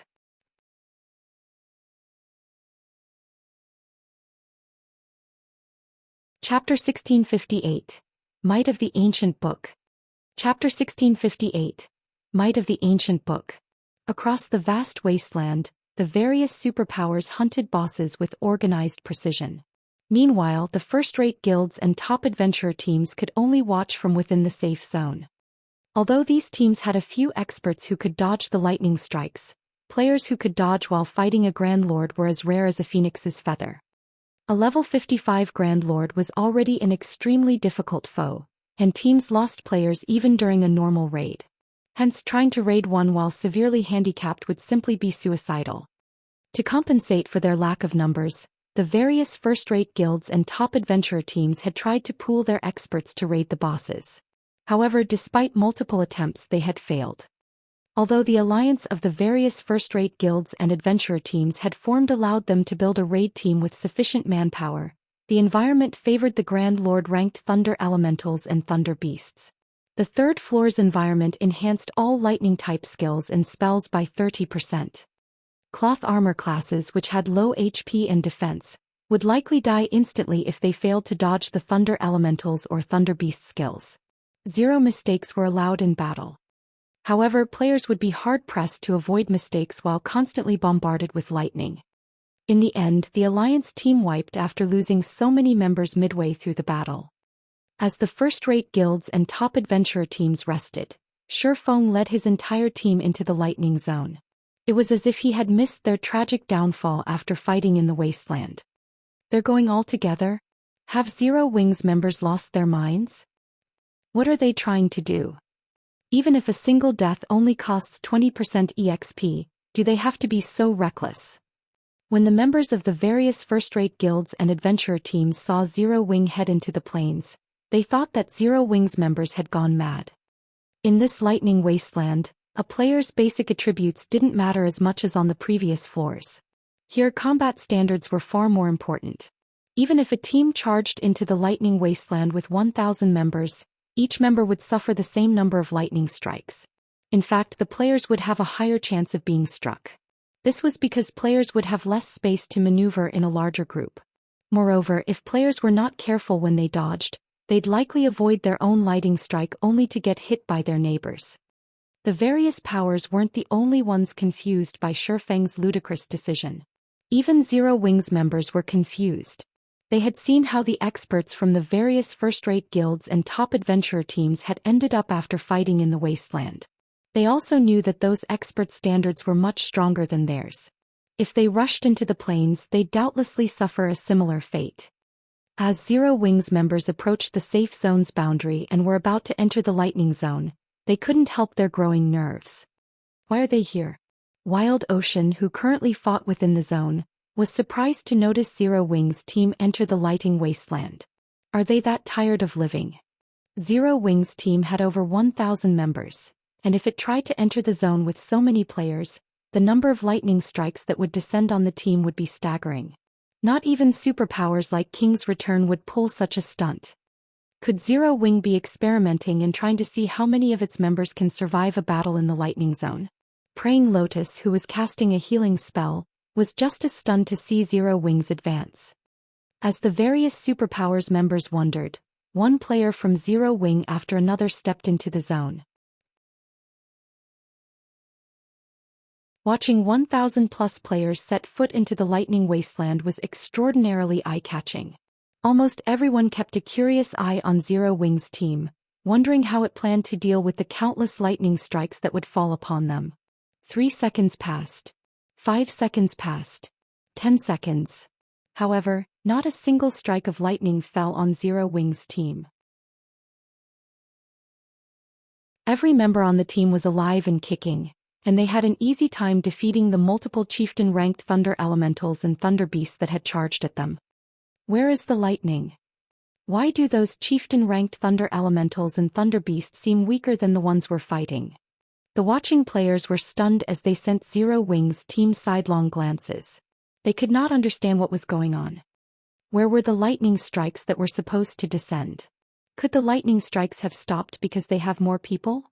Purple Jade was greatly confused as she watched Zero Wing's members. The lightning was the most troublesome aspect about the Primordial Divine Ruins' third underground floor. Without the lightning strikes, the third floor's trial would just be a simple series of Grand Lord raids. If that were the case, the various superpowers could easily clear the floor. That's not possible. Other teams have dispatched even more players than Zero Wing in past raids, but this has never happened, Yuan Tiexin said, shaking his head. He too wore a confused look. Even Zero Wing's players were confused. Only Aqua Rose knew that this was Shifeng's doing. Seems this thing is quite effective. Shifeng smiled at the ancient weather book in his hands. The ancient weather book could change the weather in a 2,000-yard radius for 2 hours.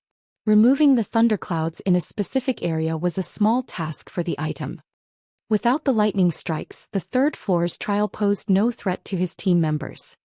Very quickly, Zero Wing's team located a level 55 Grand Lord ranked Thunder Beast. Great Thunder Wolf, Thunder Beast Grand Lord. Level 55. HP 88, 000, 000/88, 000,000.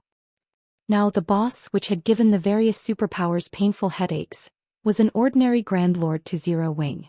With Cola, Turtledove and Yi Wumian taking the lead, and the Magic Light Team's MTs tanking the nearby mobs, the rest of the team could focus on dealing damage.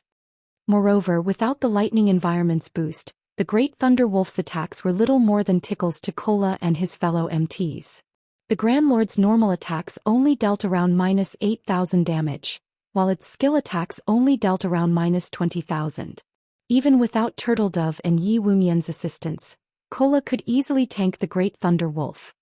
The other players launched frenzied attacks at the Great Thunder Wolf, each dealing several thousand damage. As the team fought, the Grand Lord's HP visibly decreased. Naturally, this made the various superpowers jealous. The Primordial Divine Ruins bosses weren't like field bosses. Their attributes wouldn't change regardless of how many players raided them at one time. This meant that the more members a raid team possessed, the greater the team's advantage would be. Zero Wing's team had over 1,000 members, which was more than triple what the other teams possessed. Moreover, Zero Wing's members did not have to worry about avoiding lightning strikes. In less than 5 minutes, the Great Thunder Wolf fell before Zero Wing's members.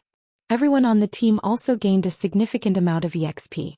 Moreover, the Great Thunder Wolf had dropped 8 items in total thanks to Shifeng's divine providence. Although this didn't seem like much, it was above average for Grand Lords above level 50. When the various superpowers had killed their respective Grand Lords, they only got 5 items. Meanwhile, upon seeing the Great Thunder Wolf's loot, Shifeng had to admit that the Primordial Divine Ruins bosses were far more generous than the bosses in Team Dungeons. Out of the 8 items dropped, 1 was a teleportation stone, and 5 were level 50 weapons and pieces of equipment, 3 of which were fine gold rank and 2 were secret silver rank. The last 2 items were pages of incomplete combat techniques. An advanced combat technique. Shifeng was ecstatic the moment he saw the 2 sheets of lambskin parchment. Basic combat techniques would drop as complete items in the Primordial Divine Ruin, but advanced combat techniques and above would appear as pages. Players would have to gather every page to learn the combat technique. Excited, Shi Feng immediately inspected the 2 parchment sheets.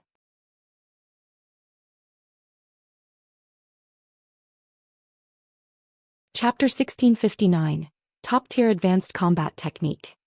Chapter 1659, Top-Tier Advanced Combat Technique. As Shi Feng inspected the incomplete pages, his eyes shone with excitement. Lightning Flash. This dilapidated page belongs to a book that depicts a secret attack technique, which has been passed down since ancient times. Only after gathering all incomplete pages can you read the complete book's content. There are a total of 13 pages. This leaflet is the 3rd page.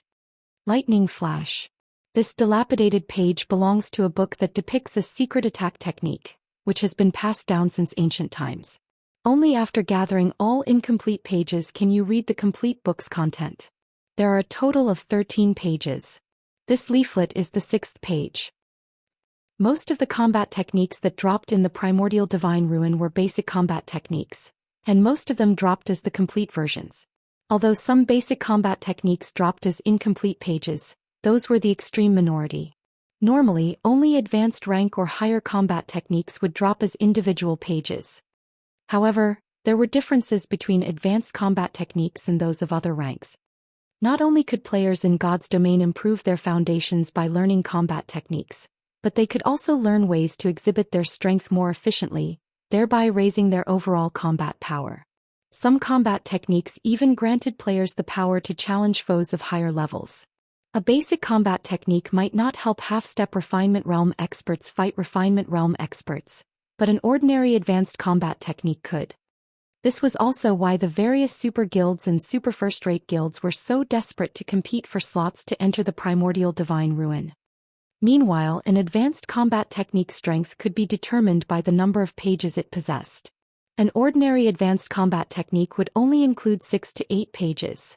A first-rate advanced combat technique would possess 9 to 12 pages, and a top-tier advanced combat technique would possess 13 to 15 pages. An ordinary advanced combat technique could only help a half-step Refinement Realm expert qualify to fight a Refinement Realm expert. Meanwhile, a first-rate advanced combat technique allowed Refinement Realm experts to face Flowing Water Realm experts. As for top-tier advanced combat techniques, if Flowing Water Realm experts learned one, they could even pose as a threat to Void Realm experts. Even throughout God's domain, Void Realm experts were extremely rare. Yet with a top-tier advanced combat technique, a Flowing Water Realm expert could stand against Void Realm experts. One could just imagine how valuable such a combat technique was. There was no doubt that Lightning Flash was a top-tier advanced combat technique. Shi Feng had never expected to get lucky enough to find a top-tier advanced combat techniques pages, and moreover, it was an attack-type technique. Zero Wing didn't actually have any of these. If it were possible to collect the complete Lightning Flash secret technique, it would certainly help the guild's experts. Learning the technique would likely offer more benefits than the Conqueror's armor. The Conqueror's armor only gave its wearer the power to face Refinement Realm experts temporarily, and after all was said and done, it was only a piece of level 50 equipment. Once players leveled up, the equipment would be useless.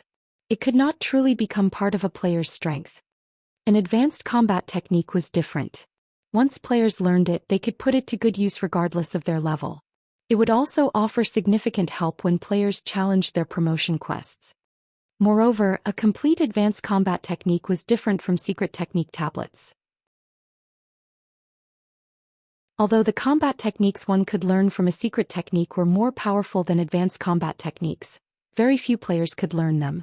It was impossible to share those techniques with a significant number of players. However, a complete advanced combat technique took the form of a book. He could store the book in the guild warehouse and guild members could read it as they wished. Setting aside whether or not players could actually learn the technique successfully, at the very least, everyone would have the opportunity to learn. In the past, the reason that experts from the various superpowers had an easier time with their promotion quests, rising through the tiers, than experts from first-rate guilds and below wasn't just better weapons and equipment. Rather, it was because their access to combat techniques was superior in both quantity and quality. Thinking up to this point, Shi Feng led his team in search of another boss rather than resting. The ancient weather book only had a 2-hour duration, whereas it had a 10-hour cooldown. He might be able to wait for such a long time, but the primordial city would not wait for him. Who knew if the primordial city had an entry limit? If there wasn't one, they might be alright, but if there were, he and Zero Wings members would lose their chance to enter the legendary city if they were too late. Hence he had to cherish every second and minute of these 2 hours. Zero Wings members continued to hunt one Grand Lord ranked Thunder Elemental or Beast after another. When the team encountered a Grand Lord in the barren wasteland, they'd pounce like a pack of hungry wolves. They behaved nothing like the players from the various superpowers, who returned to rest in the starting area after slaying 1 or 2 bosses. The various superpowers grew envious at seeing this. Without the threat from the lightning strikes, Zero Wing could casually slaughter these ready-made Grand Lords. Not only were the team members able to earn an abundance of EXP, but they also secured plenty of top-tier equipment. The primordial divine ruins' third underground floor had practically become a sacred leveling spot for Zero Wing. How is this possible? King's Return's Wild Ocean was at a loss as he watched the scene before him. He had assumed that Zero Wing would be stuck on the 3rd floor, yet based its pace, it'd likely be the first team to reach the 4th underground floor. Uncle Broken, should we contact them? Praying Lotus whispered to Broken City, who stood beside her.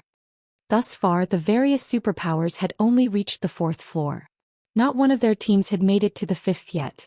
The 4th floor was simply too difficult and there was no comparing it with the 3rd floor.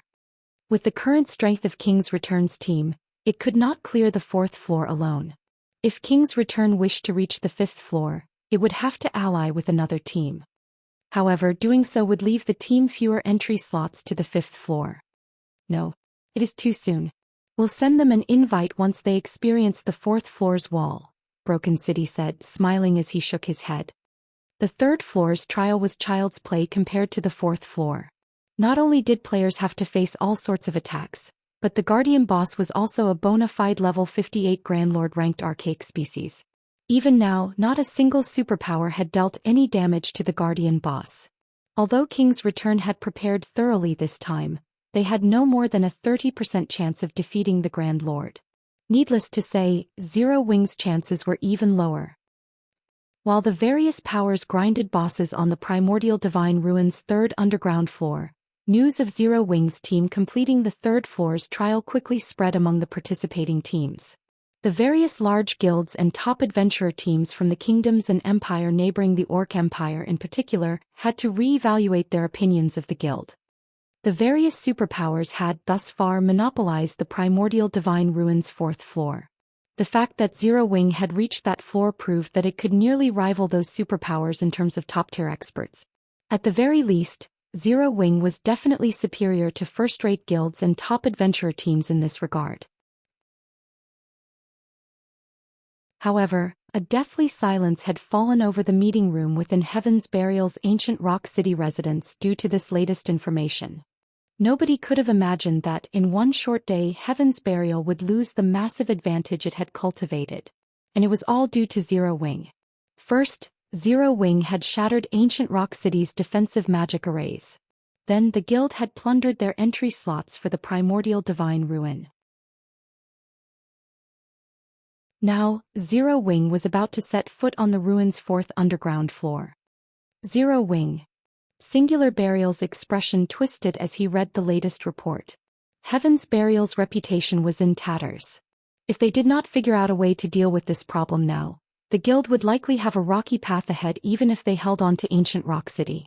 Singular Burial spun towards Flame Blood, who sat beside him wrapped in bandages and growled, "Flame, didn't you say that Beast Emperor needs the souls of 400,000 elite players to display his full strength in Starmoon Kingdom? Go, tell him that I will fulfill that request."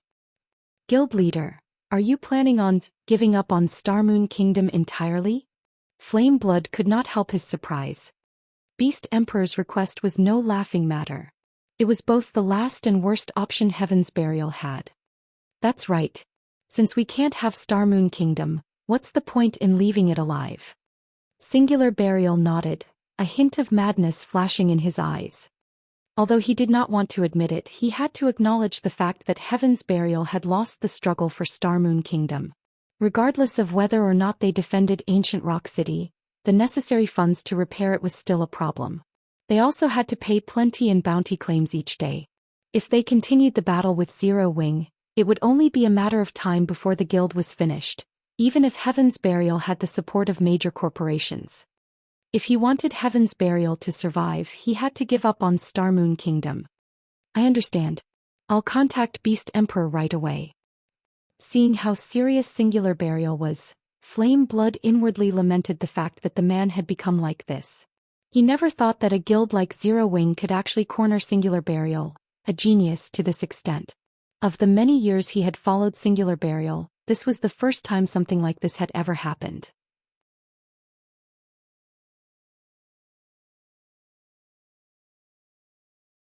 Chapter 1660. Lightning Flash Secret Technique. Chapter 1660. Lightning Flash Secret Technique. In a certain mountain range covered with dense forests, countless powerful monsters roamed about the area.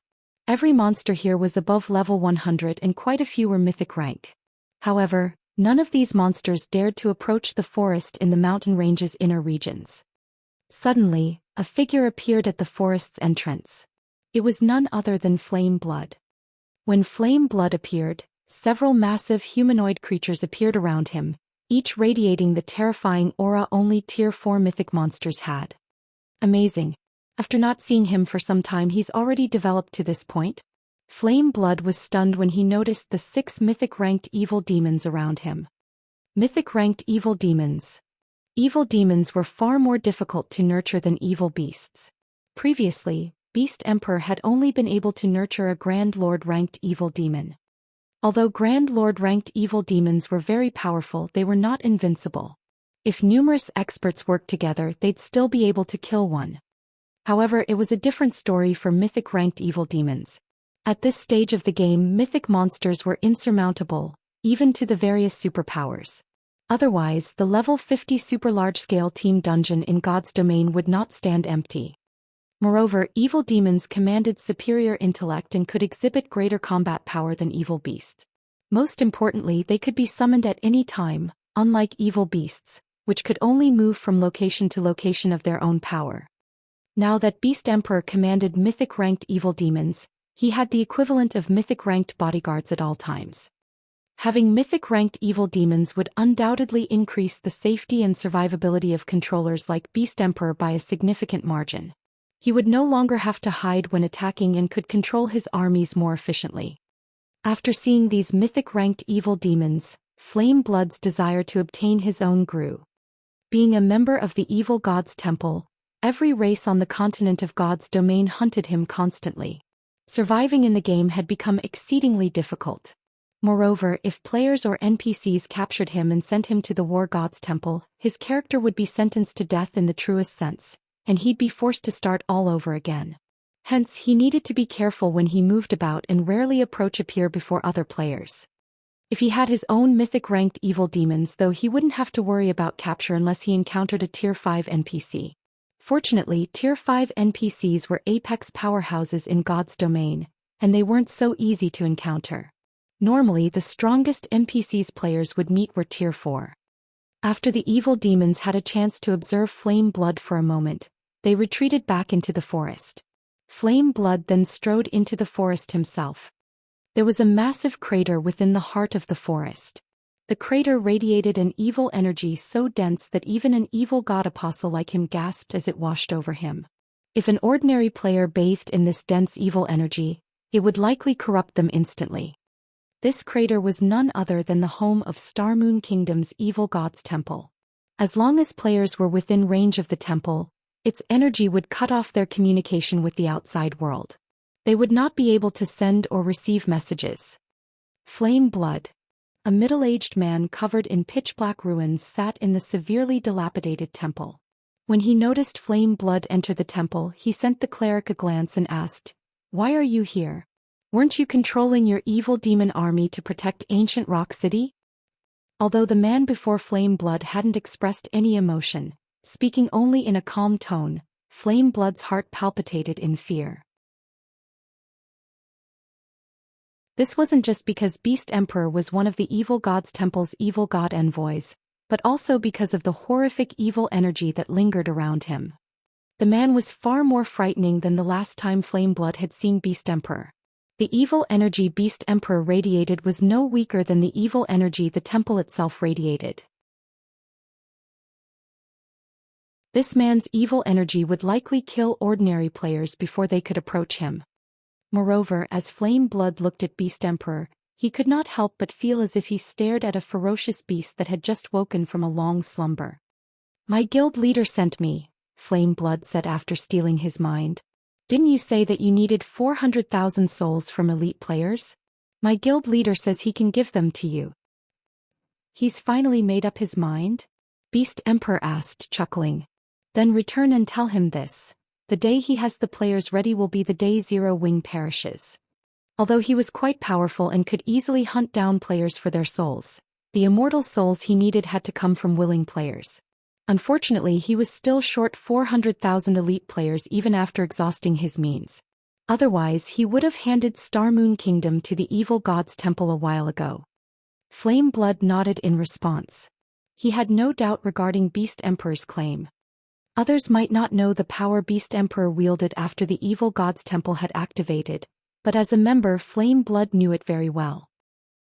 Meanwhile, back in the primordial divine ruins' third underground floor, quite some time had passed since the various superpowers had departed for the fourth floor.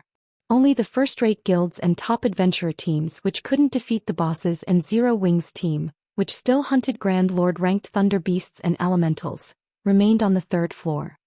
Crap. Just how many Grand Lords must Zero Wings members kill before they are satisfied? They might be grinding for level 50 top-tier equipment on this floor. After all, opportunities like this don't come often.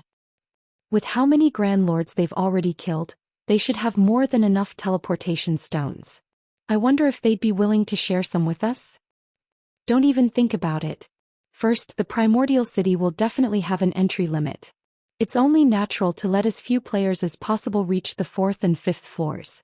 Moreover, the teleportation stones are bound to players of the same team and can only be passed around between players on the same team. The stones can also only be used on team members.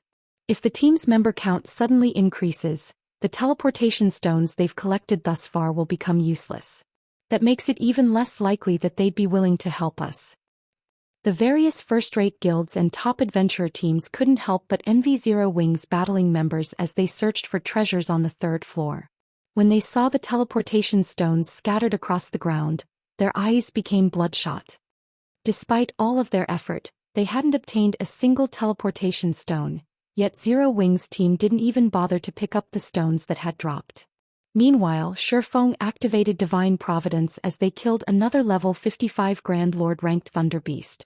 After he collected the loot and inspected it, his brows lifted in joyful surprise. "Wonderful.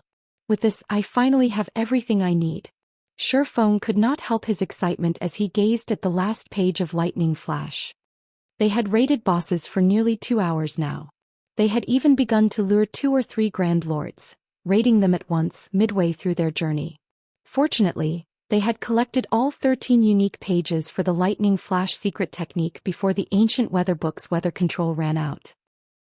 "System, you have collected all pages for Lightning Flash. Do you wish to synthesize the complete version of it? Synthesizing the complete version will require 1,000 magic crystals." 1,000 crystals? Why so many? Shifeng was confused after reading the system notification. Normally, synthesizing an advanced combat technique only required between 50 and 100 magic crystals, depending on the number of pages the technique possessed. Yet the combat technique in his hands required 1,000 magic crystals. The system was clearly trying to swindle him. "I want to see what kind of combat technique you're going to give me." Shifeng couldn't care less about the cost, however, paying the 1,000 magic crystals without hesitation.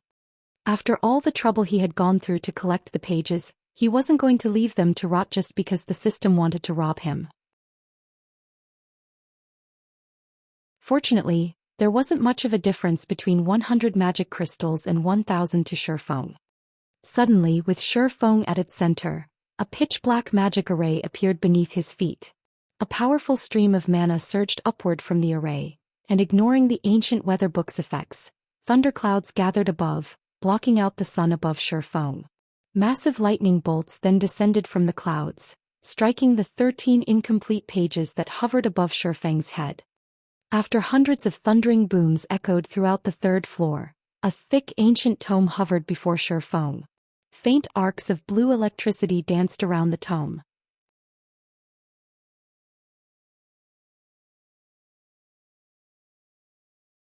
Chapter 1661, Bronze Combat Technique. Chapter 1661, Bronze Combat Technique. The hundreds of lightning bolts suddenly flashing in the vast wasteland immediately drew the attention of every player on the primordial Divine Ruins' third underground floor. Compared to the normal lightning strikes, not only were the ones just now much more powerful, but the number and rate at which they appeared were also much higher than before. The resulting thunder also echoed throughout the entire wasteland, hurting everyone's eardrums. What's going on over there? Why did so many lightning bolts suddenly strike Zero Wing? Everyone on the third floor turned towards Zero Wing's location at practically the same time, their hearts bursting with curiosity. Previously, none of the lightning strikes had hit anywhere near Zero Wing. Yet now Zero Wing received a violent bombardment. Most likely, even a great lord of the same level would be reduced to ashes after eating so many powerful lightning bolts. What's that? A book? Could some kind of treasure have dropped? Some of the players nearby quickly noticed the ancient tome hovering before Shifeng. Although they could not make out what kind of item the ancient tome was, judging by the huge commotion that heralded its appearance, they could easily guess that it was something extraordinary. The various first-rate guilds and top adventurer teams present revealed looks of envy and greed.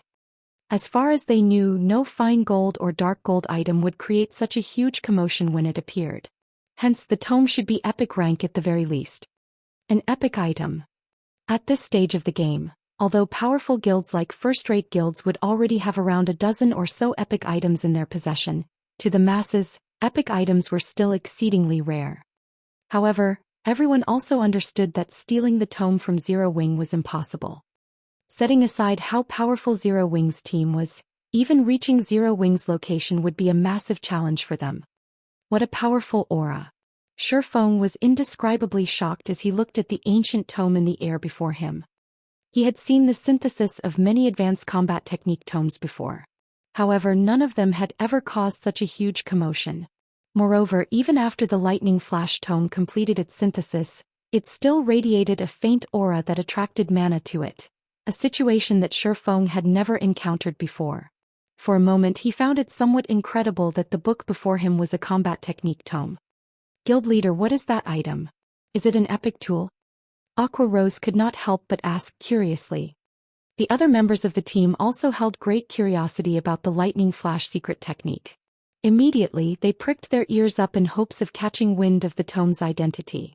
As for the item's attribute panel, they held no expectations of catching a glimpse of it. Nowadays Zero Wing was rife with spies of other guilds. Meanwhile, in regard to the epic items the guild possessed, they were generally considered a secret. After all, epic items served as the foundation of a guild.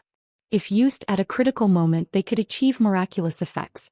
Naturally, the guild wouldn't reveal such an important secret unless necessary. Hence, the members of the team did not hope to find out the exact details of the tome. They only wished to know what kind of item it was. No. Shifeng shook his head. Smiling, he said, "This is a combat technique." A combat technique?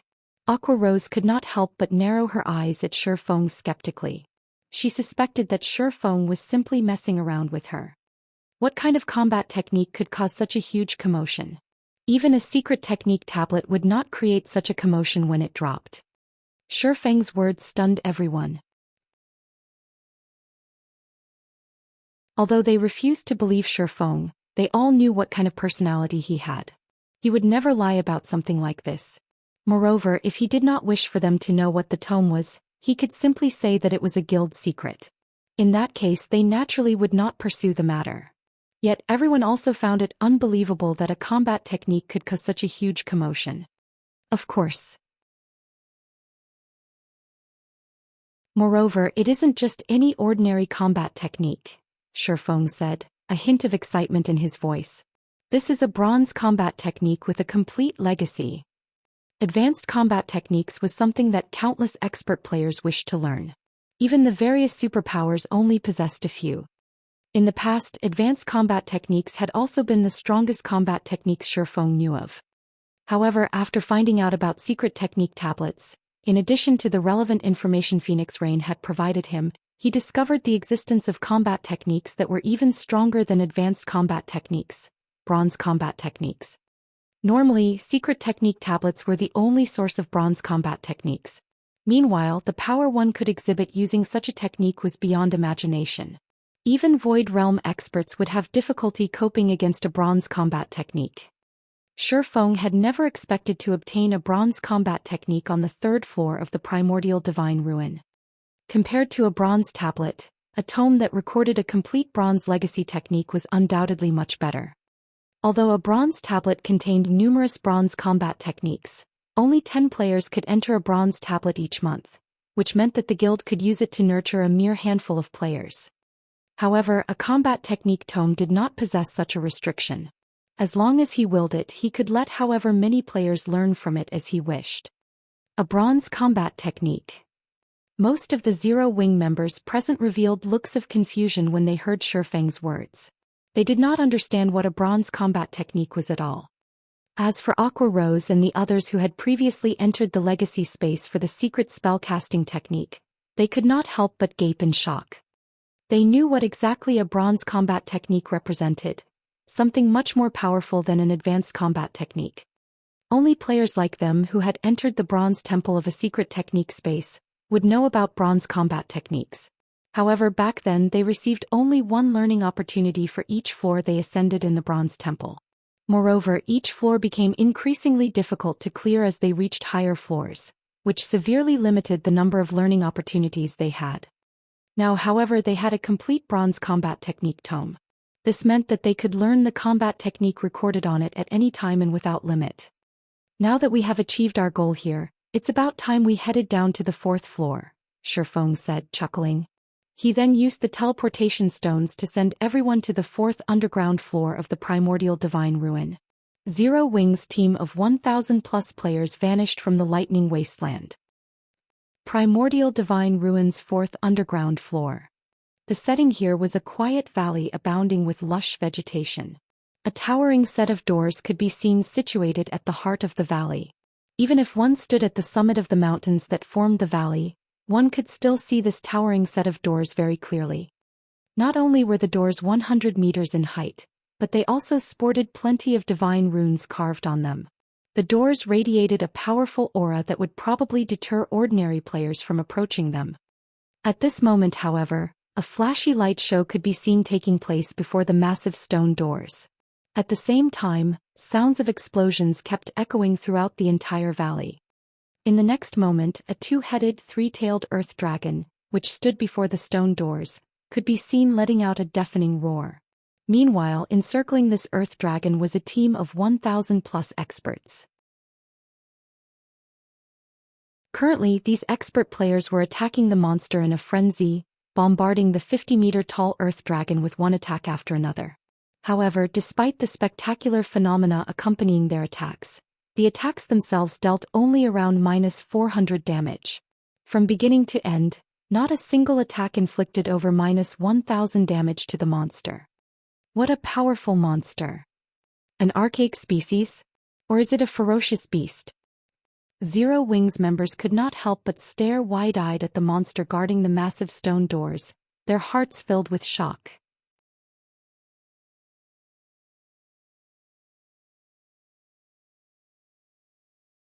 Chapter 1662, Edgeless Blade. An Earth Dragon. Shifeng could not help but be astonished as he looked at the 50-meter-tall monster standing inside the valley. Frostflame Two-Headed Earth Dragon, Archaic Species, Inferior Dragon Grand Lord. Level 58. HP 270, 000/270, 000/000. Compared to other archaic species of similar rank and level, the Frostflame Two-Headed Earth Dragon was clearly stronger. Its HP already rivaled that of mythic monsters of the same level. It did not look like a Grand Lord at all. Moreover, aside from the Earth Dragon having superb defense, the battlefield it fought in was surrounded by pools of scorching lava. From time to time, jets of lava would shoot up and rain down on random locations of the battlefield.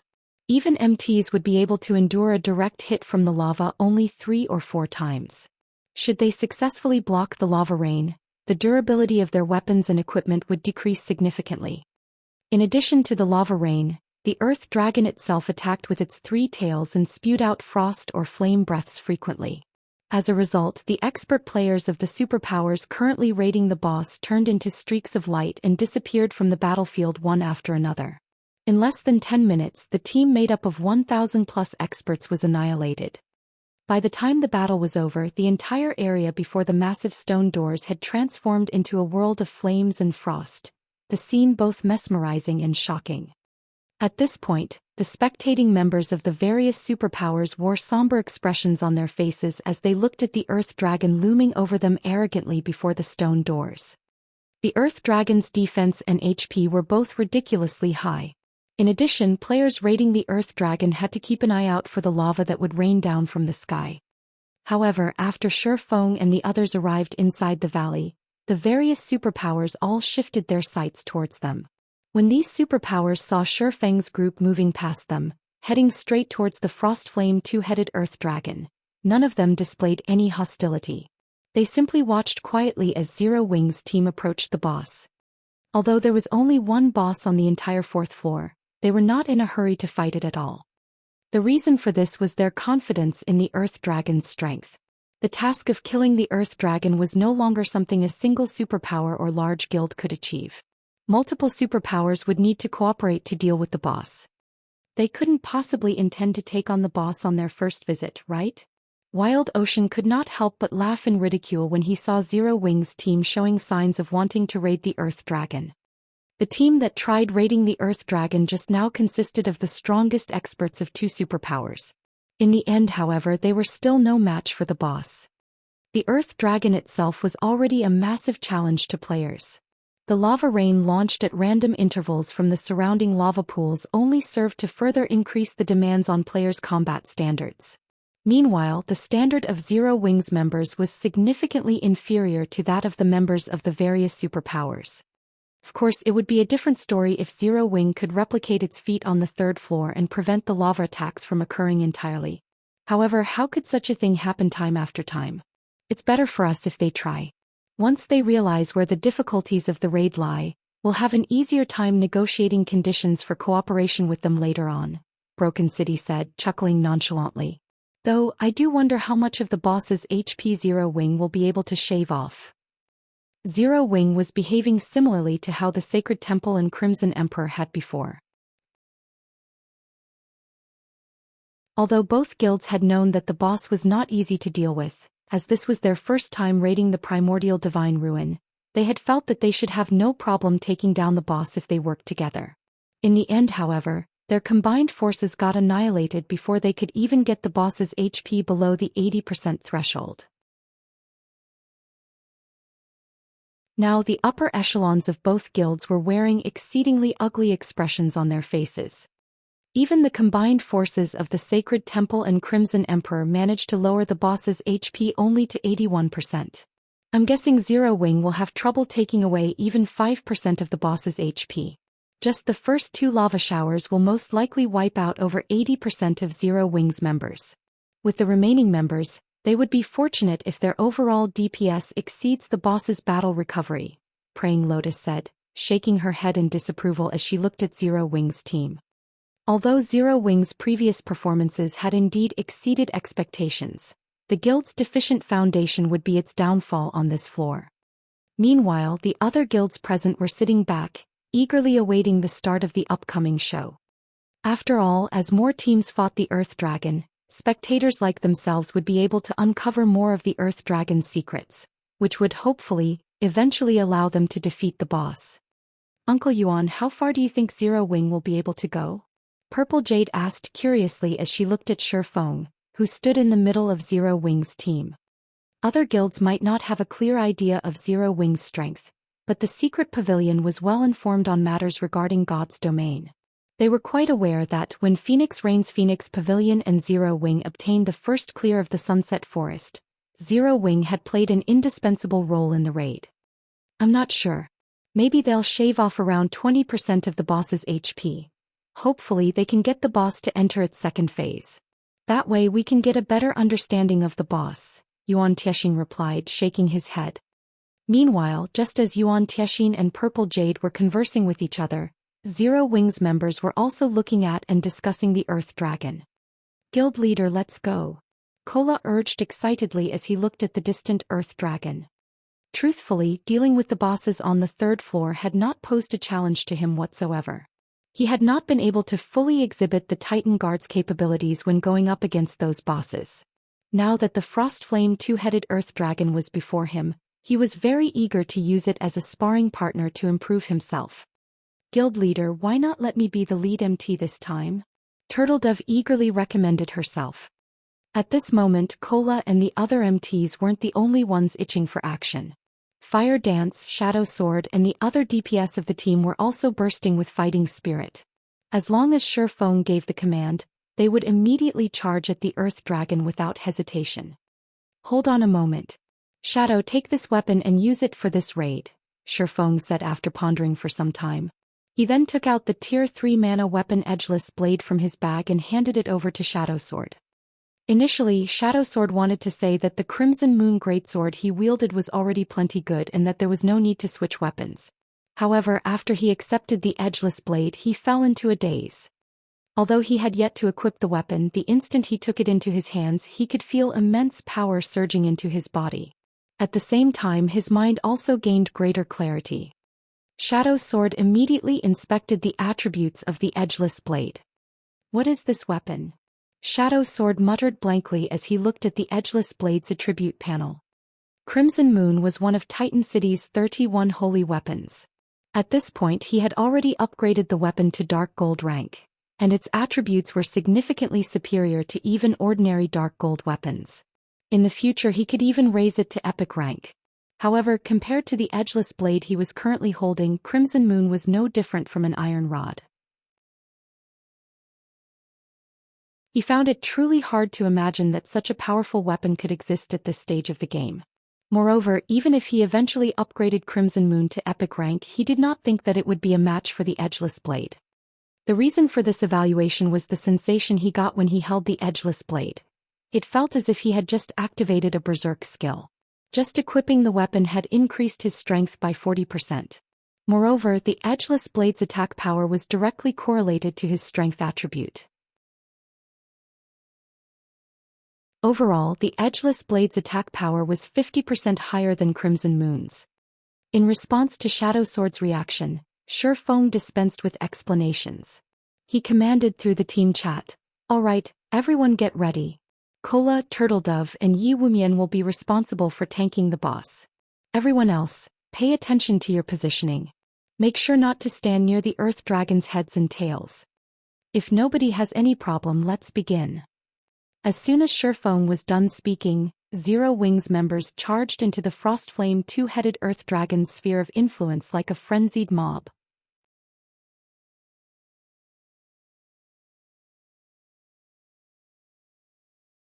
Chapter 1663, Tier 3 Power. Chapter 1663, Tier 3 Power. The Frostflame two-headed Earth Dragon laid before the massive stone doors with all of its eyes shut. As the Earth Dragon breathed, the area before its heads turned into a hell of frost and fire. When Kola, Turtledove and Yi Wumian got within 300 yards of the Earth Dragon, it stirred. When its two sets of amber eyes fell on the MT trio, it released a deafening roar that echoed throughout the valley. A horrific pressure washed over Zero Wing's approaching members, instilling a sense of dread and turning their movements sluggish. Haha, they're really doing it. And they're charging in as one mindlessly instead of sending a few experts to test the waters. What a bunch of brave fools.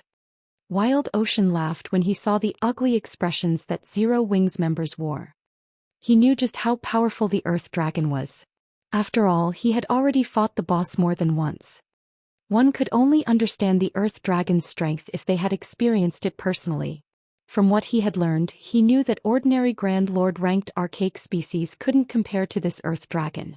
The boss had even easily overwhelmed a Tier 2 shield warrior like himself. Although the Earth Dragon seemed like a single entity, it should actually be treated as an amalgamation of three. This was because its two heads were capable of acting independently. Although all three tails normally moved in unison, they moved as though they had minds of their own.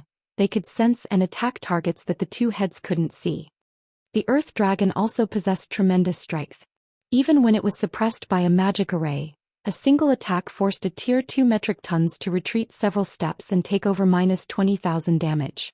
This was after he had executed a technique to deflect most of the attack's power. If he simply blocked the Earth Dragon's attacks normally, he would take over -30,000 damage from its normal attacks. If he were careless for even a moment, the Earth Dragon would kill him instantly. Even without the constant threat of the lava showers, the Earth Dragon was a daunting foe. The Frost Flame two-headed Earth Dragon was the absolute gatekeeper for the primordial divine ruins' fifth underground floor. Along with the Earth Dragon's roars, lava began to spew from the ground, creating a wall of lava around the battlefield. The ring of lava that formed sealed off Zero Wing's path of retreat.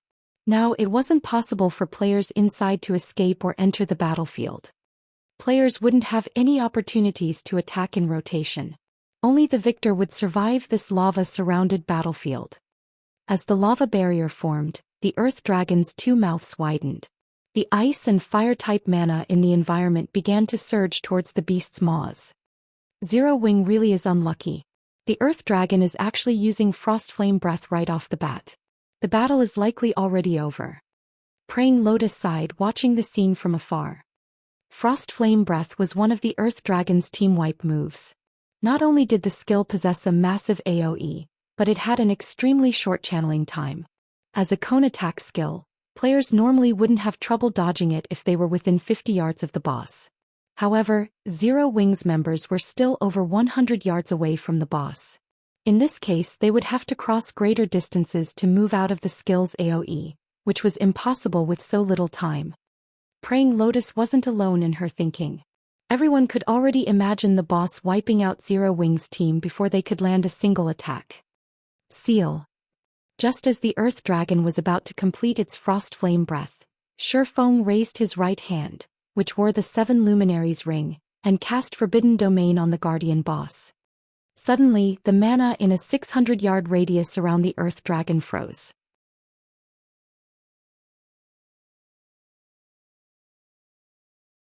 God's Domain might have many players who had learned silencing skills, but there were differences in these skills' strength. Normally, silencing skills would have striking effects against Tier 0 and Tier 1 players, but most of the silencing skills they've seen thus far had little effect on Tier 2 players, much less boss monsters. Silencing skills that could affect boss monsters were incomparably valuable, even more so than large-scale destruction spells. Being able to silence a boss even for a moment could save a team from instant annihilation and turn the tide of battle, and most superpowers would offer astronomical prices to purchase such skills. According to their knowledge, aside from Tier 3 silencing magic scrolls, there had yet to be a player that had learned a silencing skill capable of affecting a Grand Lord-ranked boss. Even silencing skills that could affect Great Lords had yet to be discovered, but Zero Wing actually possessed one. Zero Wing's value rose even higher in the various spectating superpowers' eyes. At the very least, Zero Wing now possessed an advantage none of them had against the Frost Flame two-headed Earth Dragon. With this silencing skill, raiding the Earth Dragon would be considerably easier. After being silenced, the Earth Dragon became enraged. Letting out a powerful roar, it charged towards Shifeng. Having expected such a reaction, Shifeng leisurely commanded, "Kola, you three will intercept the boss. Guild leader, leave it to us." Kola and the others smiled as they moved to meet the boss in battle. To the Earth Dragon, the MT trio was little more than a group of ants. The Earth Dragon lifted one of its claws and swept it horizontally at the approaching pests. "Come." Seeing the massive claw approach, Kola's lips curled into a grin. He then raised his shield and charged forward. Ping! When the Earth Dragon's massive claw swept across the uneven ground, it removed all obstacles without slowing in the slightest, yet when its claw collided with Kola's Titan guard, its speed sharply decreased. The claw completely stopped after another 10 yards or so. What strength! Kola was surprised when he blocked the Earth Dragon's claw. This claw swipe had taken nearly 40,000 of his HP. The Earth Dragon's strength was already close to rivaling an ordinary mythic monster of the same level. The onlooking superpowers were even more shocked.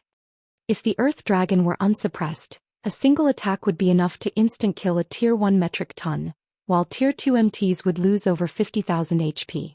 Meanwhile, their Tier 2 MTs only had a little over 60,000 HP. 2 hits would be more than enough to kill a Tier 2 metric tons. Yet even after receiving the Earth Dragon's attack head-on, Kola still had over half of his HP remaining. This proved that, at the very least, Kola could tank 3 of the unsuppressed Frostflame two-headed Earth Dragon's hits. This also meant that even if the Earth Dragon weren't subjected to any form of suppression, Kola could tank the Earth Dragon head-on if they healed him enough. This, in turn, gave his team the foundation it needed to raid the Earth Dragon. With an MT like Kola, their chances of defeating the Earth Dragon increased by at least 20%. Seeing the ant survive its first attack, the Earth Dragon proceeded to swipe its other claw. This time Turtledove received the attack. Ping! Once again something unbelievable occurred. The boss pushed Turtledove a much shorter distance than Kola. She also only lost a little over 34,000 HP. Likewise, she still had over 50% of her HP. Immediately after the Earth Dragon's 2 consecutive attacks, Shadow Sword, who was only a short distance behind Kola and Turtledove, leaped into the air and slashed at the Earth Dragon's chest. After the flash of silver, the Earth Dragon's head screamed in agony. Shadow Sword's greatsword had actually cut through the Earth Dragon's adamantine-like scales, leaving a bloody gash on the monster's chest. Minus 10,320. An unbelievable number had appeared above the Frostflame two-headed Earth Dragon's heads.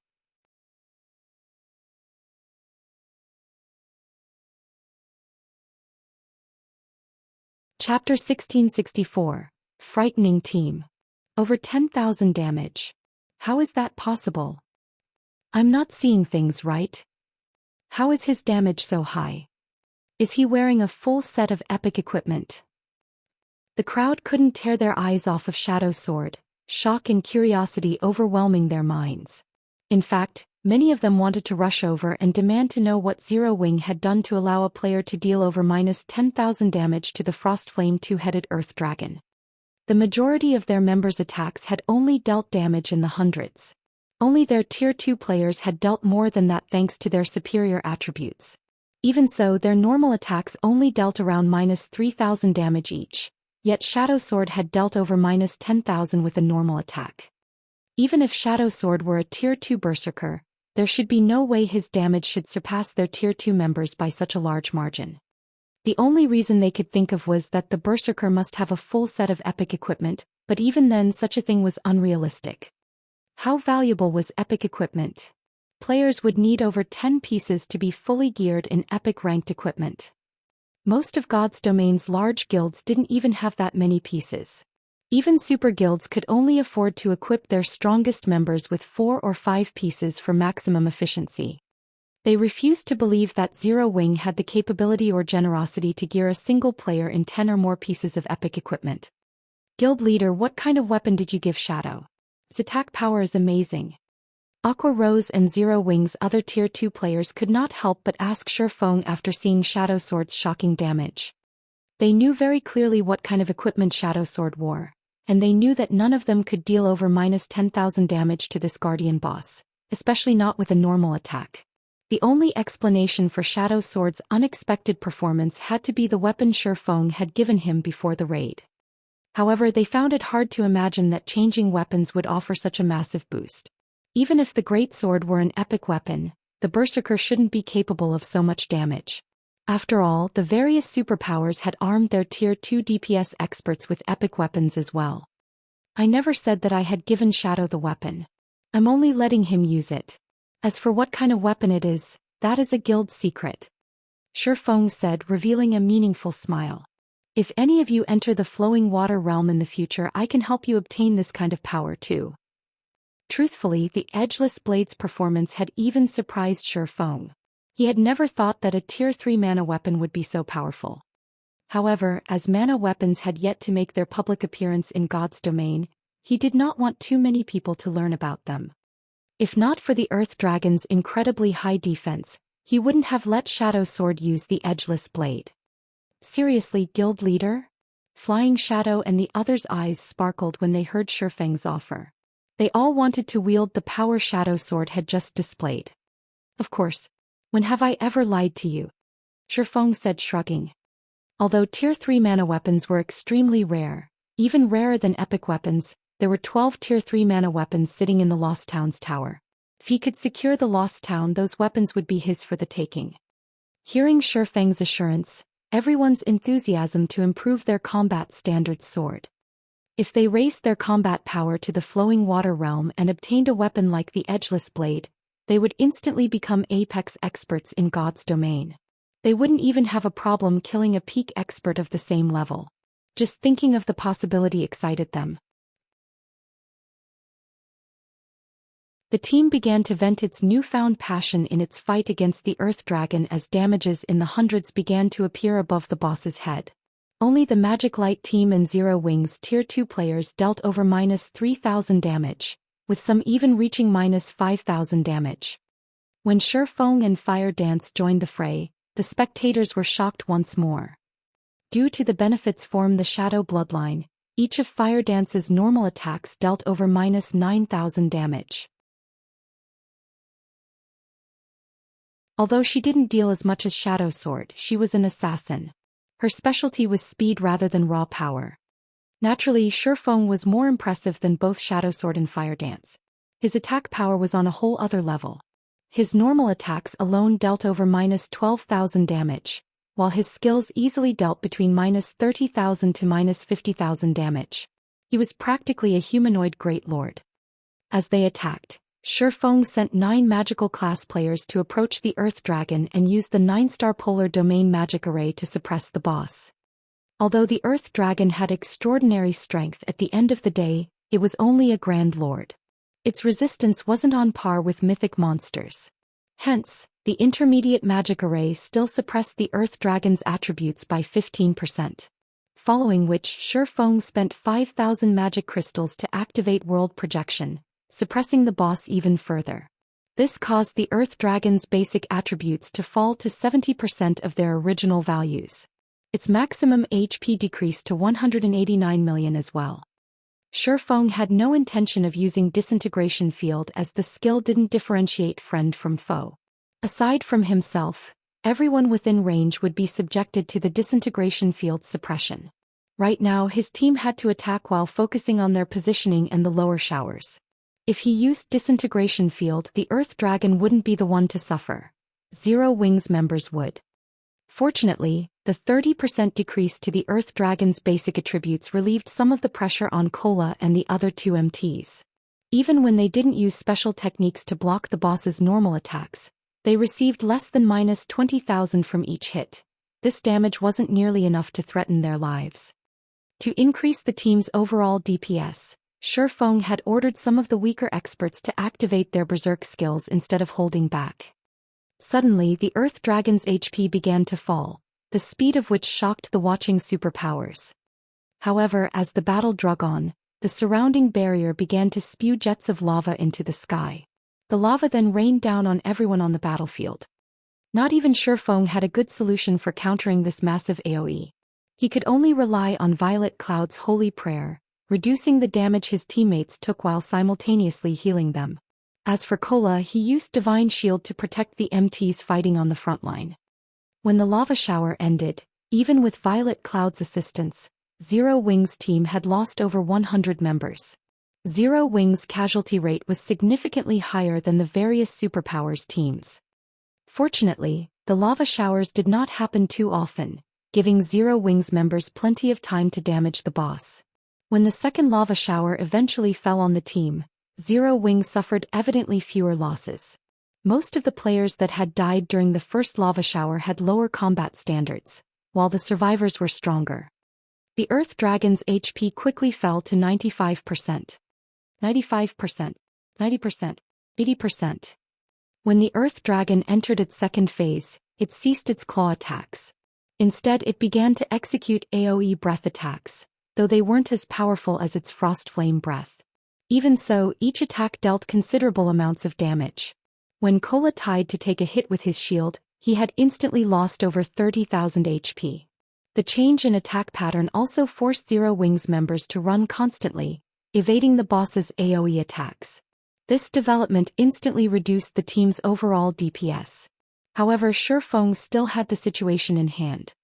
Roughly 6 minutes after the battle had begun, the Earth Dragon's HP fell to 30%.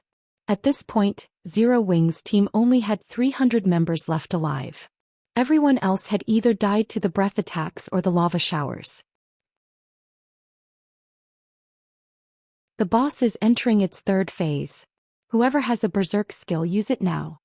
Shifeng hurriedly shouted when he saw the Earth Dragon's HP fall to 30%.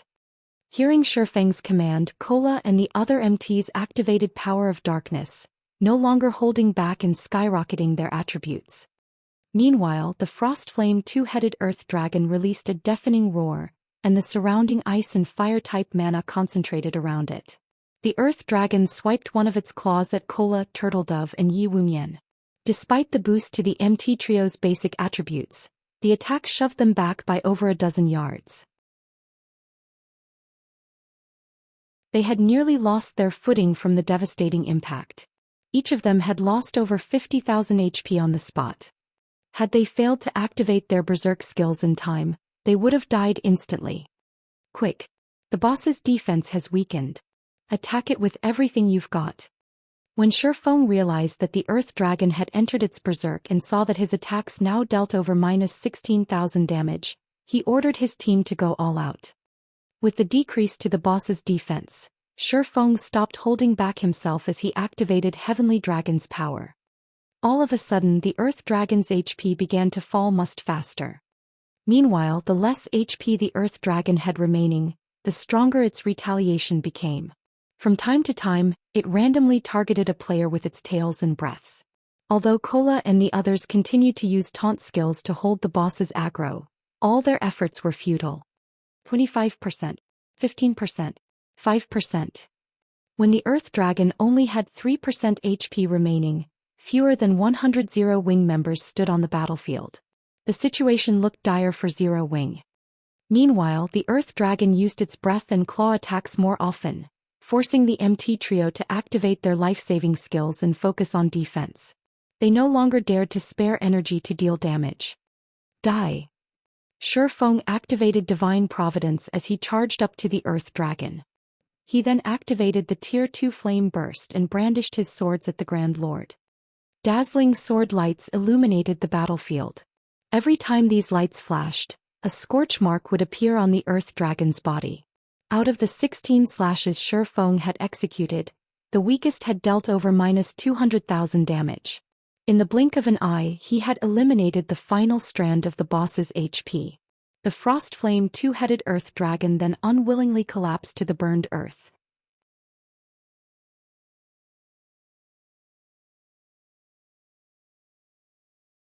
Chapter 1665. Everyone's Target. Chapter 1665. Everyone's Target. When the Frost Flame two-headed Earth Dragon collapsed, the ground shook under its massive weight, and the 50-plus survivors nearly lost their footing as the earth trembled.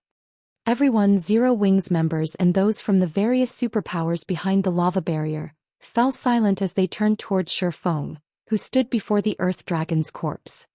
The Grand Lord's blood had dyed Shifeng's armor, which was damaged in multiple places. The swordsman was visibly exhausted, yet despite that he seemed massive in the spectators' eyes. Every player watching felt as if they gazed upon a hero of legend. It's dead. Zero Wing actually slew the Earth Dragon. This is a trick, right? They actually managed to defeat the boss? No one could bring themselves to believe their eyes. Even the superpowers had been utterly helpless against the Earth Dragon on their own. They likely would have had to pull their forces to defeat the boss, yet Zero Wing's team had accomplished the feat on its own. Immediately, the sound of a system notification reached everyone's ears. System. Congratulations to Team Zero Wing for being the first to kill the Frostflame two-headed Earth Dragon. Rewarding 3 5th floor teleportation stones and 10 humanity reputation points. With this system notification, even those who refused to believe that Zero Wing had succeeded had no choice but to accept it as fact. Is this why Phoenix Rain has such great faith in Zero Wing? Yuan Tiexian fell into deep thought as he stared at Shifeng's back. Zero Wing, huh? King's Return's Broken City could not help but watch Shifeng closely as well. The guild is actually far more powerful than the rumors made it out to be. It seems that our subordinates will have to pay much closer attention to the guild. Suddenly, the various superpowers' attitudes towards Zero Wing changed. Now, rather than treat Zero Wing like some insignificant power, they had to view the guild as a competitor. Meanwhile, Shifeng remained ignorant of the attention he received from the various superpowers. He only had eyes for the items that had dropped before him. Normally, a team would be incredibly lucky if a Grand Lord-ranked archaic species dropped several dozen items, yet the Earth Dragon had dropped over 100. The size of the bounty had far exceeded Shifeng's expectations. Seeing this, the spectating superpowers' eyes became bloodshot. In fact, many of them wanted to charge forward and steal the loot. Needless to say, the first kill of such a powerful archaic species would definitely grant extremely bountiful loot. Such loot could elevate their respective team's strength to a whole new level. Unfortunately, none of them could act on their desires with the lava barrier between them and the items. They could only watch helplessly as Shifeng collected one item after another. Meanwhile, Shifeng went into a frenzy, snatching up every item. At the same time, he instructed the team's healers to resurrect their dead. Although the lava barrier stood between them and the various superpowers, it had begun to fade after the Earth Dragon's death. At the rate it disappeared, the barrier would only last a few more minutes. Meanwhile, the rule for boss loot in the outside world also applied in the primordial divine ruin. Even if players successfully killed a boss and obtained its loot, the items would drop if other players killed them within the first 2 hours. There were multiple teams from the various superpowers waiting outside of the lava barrier, and their experts weren't ordinary. If all of these experts attacked, they could very easily annihilate Zero Wing's players. Hence, he needed to collect the loot and leave before the barrier vanished. Zero Wing's members quickly realized their situation, and the team's healers rushed to resurrect their fallen companions. Sure enough, the lava barrier completely disappeared around 4 minutes after the Earth Dragon's death, but before the various superpowers could take action, Shifeng used the 8 teleportation stones, 5 from the boss and 3 from the system reward. Instantly, Zero Wing's 800 living members transformed into streaks of light that faded into the massive stone doors. They sure ran quickly. Wild Ocean was slightly disappointed to see Zero Wing's members vanish. A colossal fortune had just disappeared before his very eyes. If not for the lava barrier, Zero Wing wouldn't have gotten away with the boss's loot. As expected of Zero Wing, they certainly react quickly. Yuan Tiexian chuckled. Everyone dreamed of obtaining items that could improve players' strength, and superpowers were no exception. Even though Zero Wing had proven to them all that its combat power and growth potential was extraordinary, that would do little to deter them from attacking. Uncle Yuan, what should we do? With the boss dead, we won't be able to move on to the 5th floor, Purple Jade said. She felt a slight headache brew as she gazed at the empty battlefield. Although the 4th underground floor had plenty of monsters, only the Frostflame two-headed Earth Dragon dropped teleportation stones. Since the only Earth Dragon on the 4th floor had just died, other players had no way of proceeding to the next floor. Don't worry. The Earth Dragon is both the guardian boss and the only monster that drops the teleportation stones. It should respawn shortly.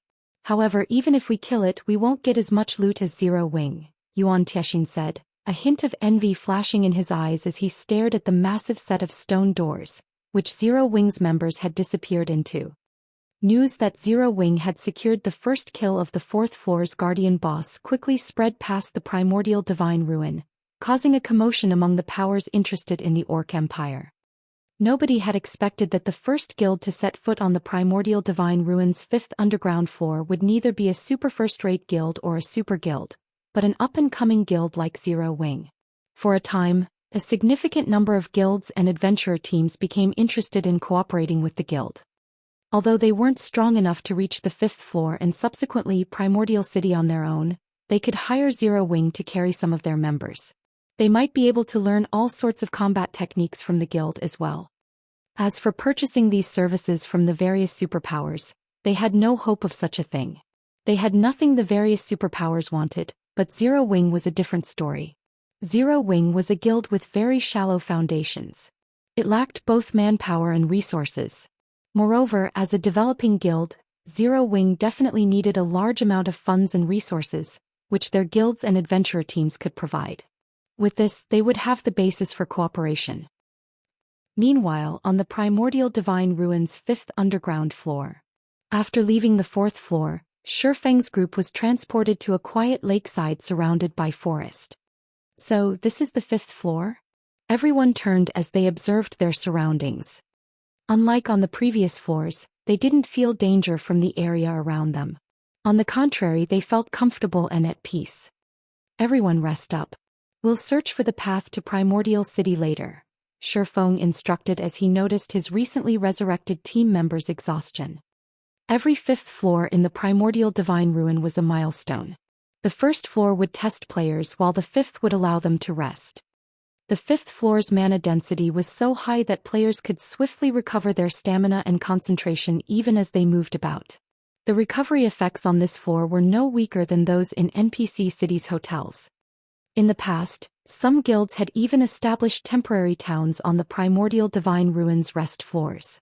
These temporary towns had provided a safe haven from other players and a place for players to trade and replenish their supplies. Unfortunately, the services these towns had provided had been exceedingly expensive. But that couldn't be helped. Once players left the Primordial Divine Ruin, not only would they have to start over with the 1st floor's raid, but they'd also have to wait a full day before entering again. Just re-entering the ruin would be a problem. If a team wanted to resupply inside the ruin, they had to accept the atrocious prices. Hence, the temporary guild towns on the ruin's rest floors generated considerable profit each day. Moreover, the services would become more expensive as the floor numbers increased. However, only superpowers were generally capable of establishing towns on lower floors. Ordinary large guilds could only make a profit by doing so on the 5th floor. Only Shifeng currently had no such plans. Locating the path towards Primordial City was far more important right now. While everyone rested, Shifeng opened his bag and looked through the items the Frostflame two-headed Earth Dragon had dropped. Since he had been in too much of a rush earlier, he hadn't had the time to inspect the boss's loot, but even if the other guilds wanted to chase his team to the 5th floor, they'd have to wait until a new Earth Dragon spawned on the 4th to do so.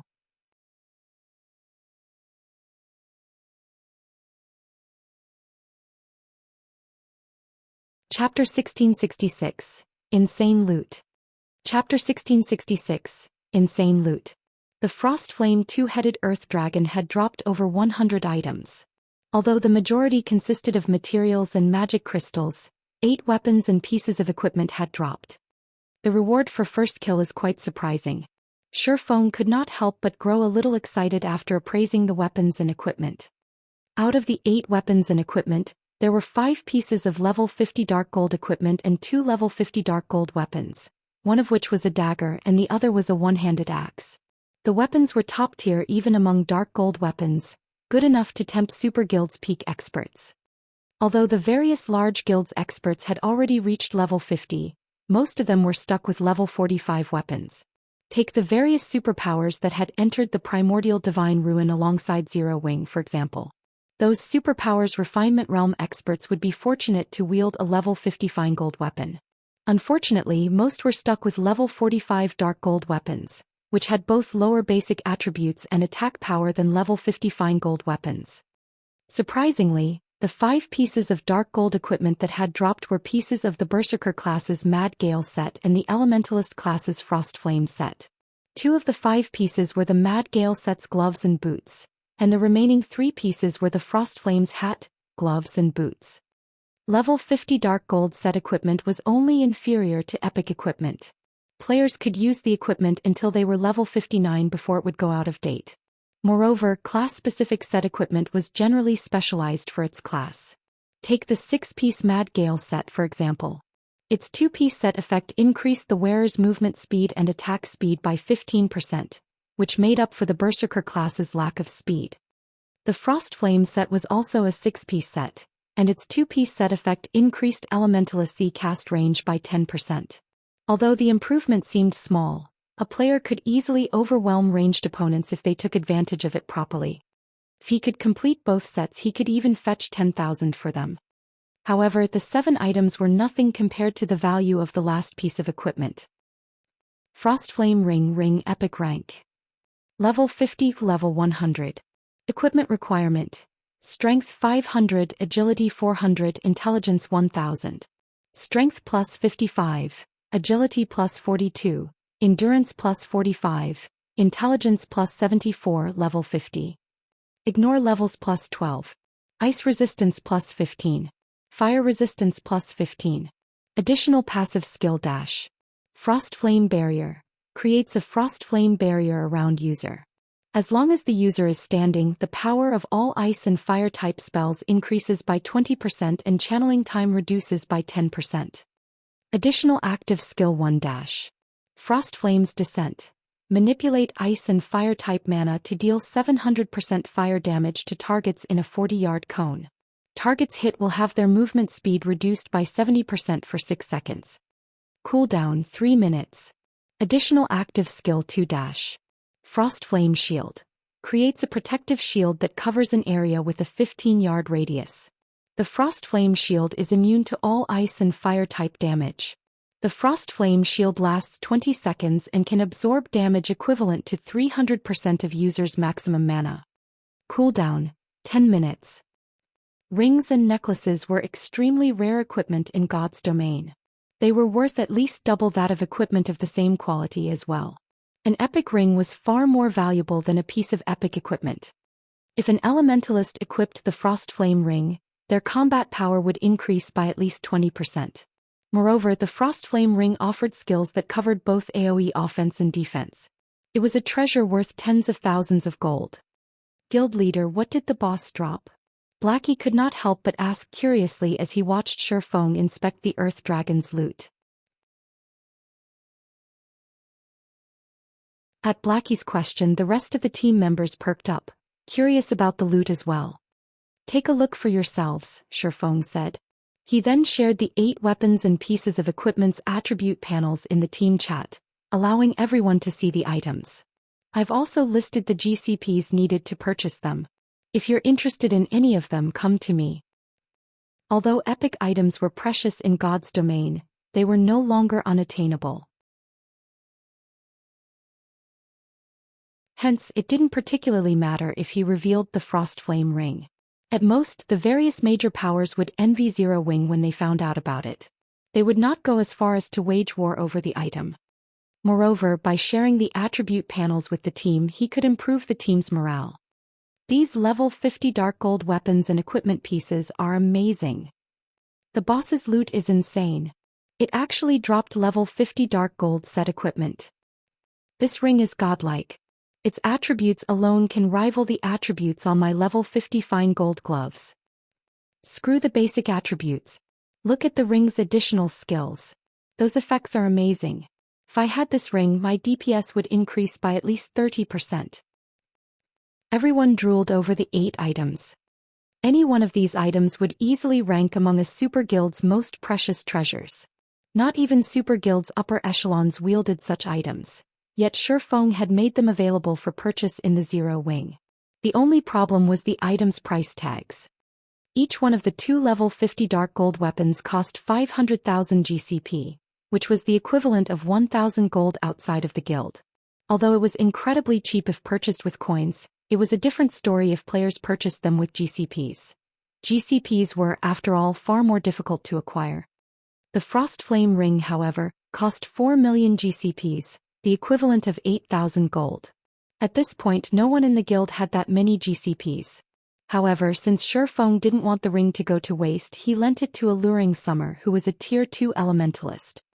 I'm definitely not going to face Summer in PvP. The Frost Flame Ring's skills are game-breaking, Cola said as he watched alluring Summer equip the Frost Flame Ring.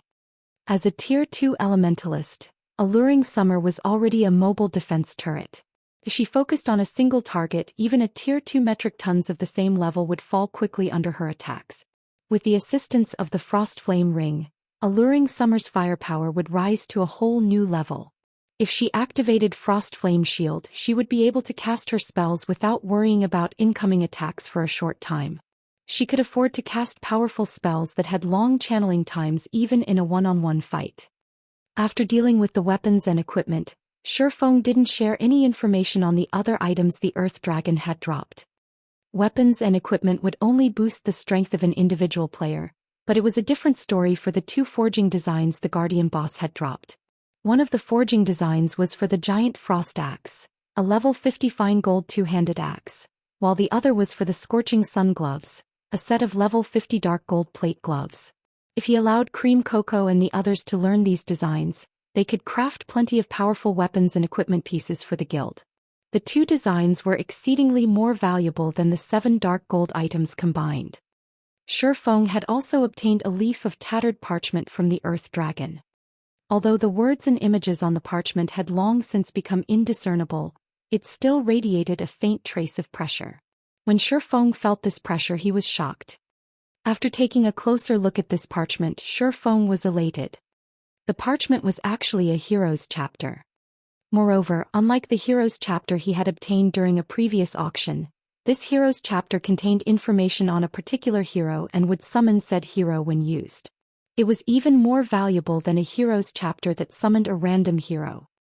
The name of the hero recorded was also one that Shifeng was extremely familiar with. It was also a name that everybody in God's domain had known during his previous life, the Magic King Craig Midlands.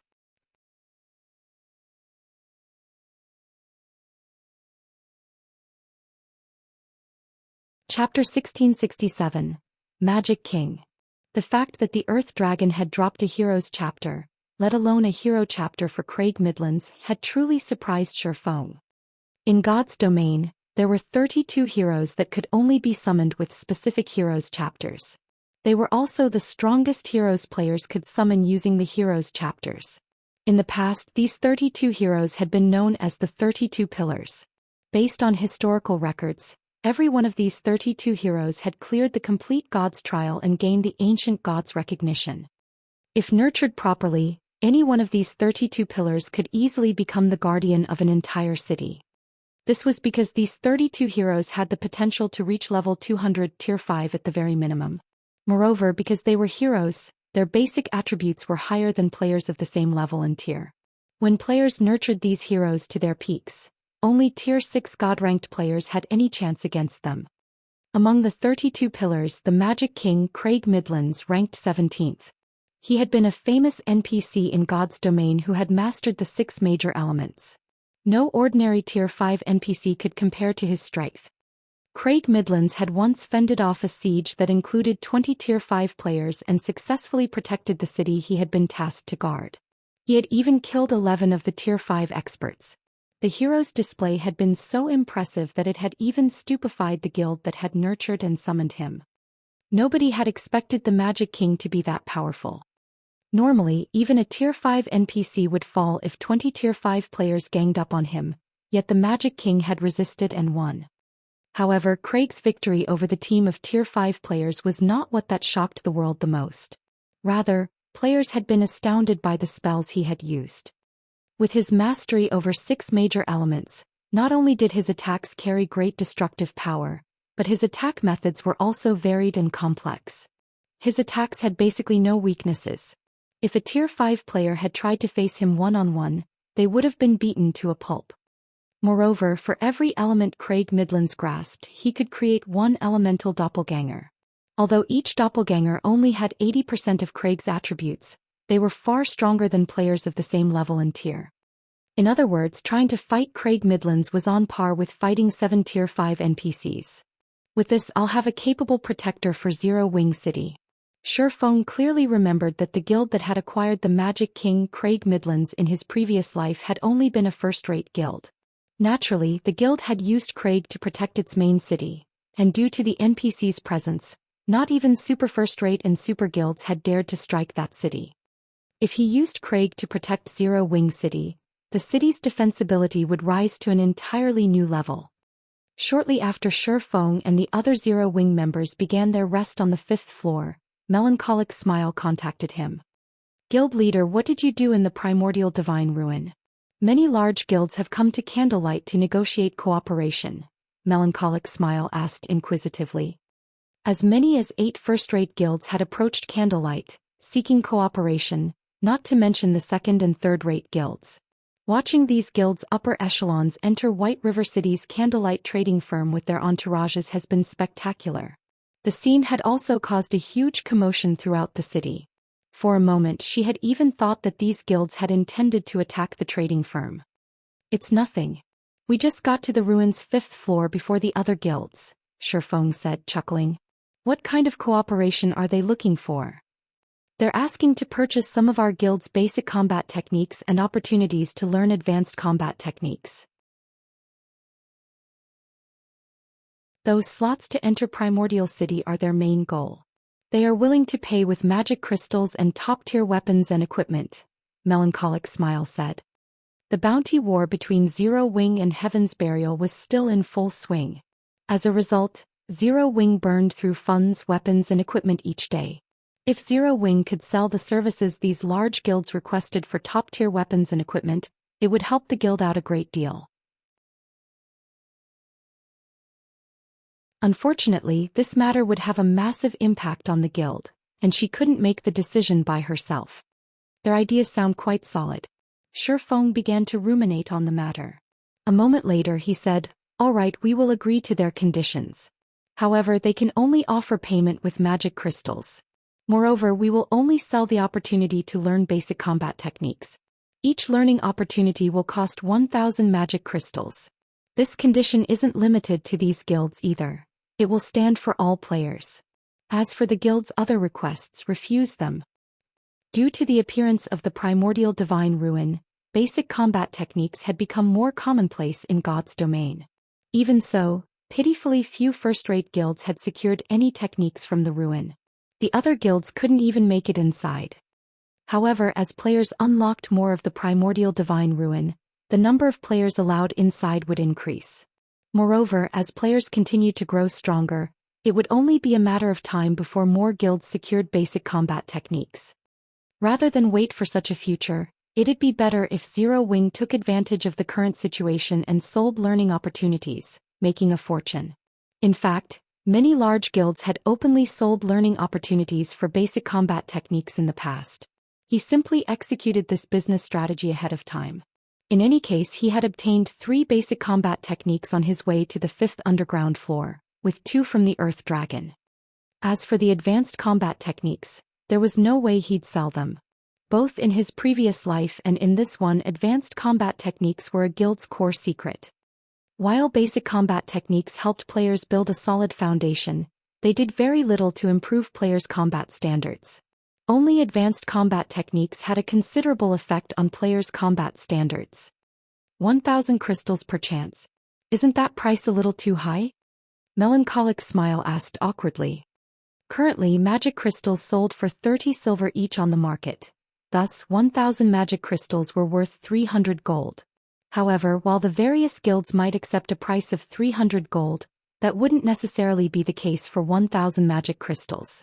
Every large guild desperately needed magic crystals right now, and players wouldn't necessarily learn a combat technique in its entirety on the first attempt. It's fine. Just tell them. Whether or not they accept our price is up to them. Nobody's forcing them to learn our combat techniques, Shi Feng said, chuckling.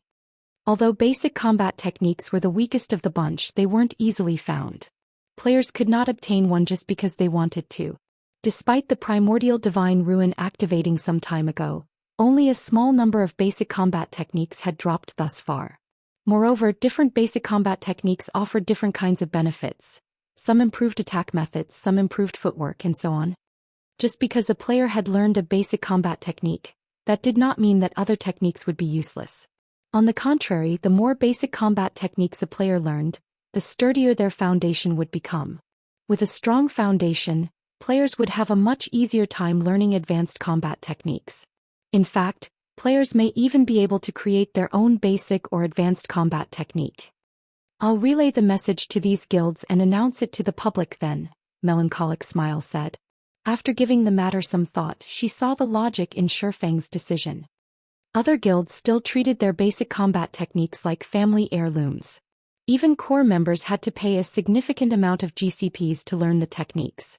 Since they had approached Zero Wing to purchase its family heirlooms, it was only natural that the guild demand a higher price. Moreover, there were many wealthy individuals among God's Domain's adventurer teams and independent experts. Generally, adventurer teams and independent experts had no opportunity to learn basic combat techniques, so they'd be more than willing to pay the price. After disconnecting his call with Melancholic Smile, Shifeng sent out a few scouts to explore the 5th floor. In less than 10 minutes, Shifeng received a report from one of the scouts. Guild leader, I found a gigantic magic array in the forest.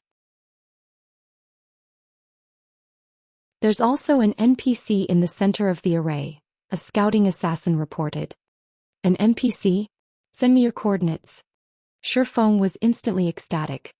As far as he knew, there shouldn't be an NPCs on the Primordial Divine Ruins rest floors. Since one of his scouts had found one, that NPC must be related to Primordial City. You're tuning in to the Zhou Xian's Legacy YouTube channel. Don't forget to subscribe and join us on this journey to catch the most captivating stories.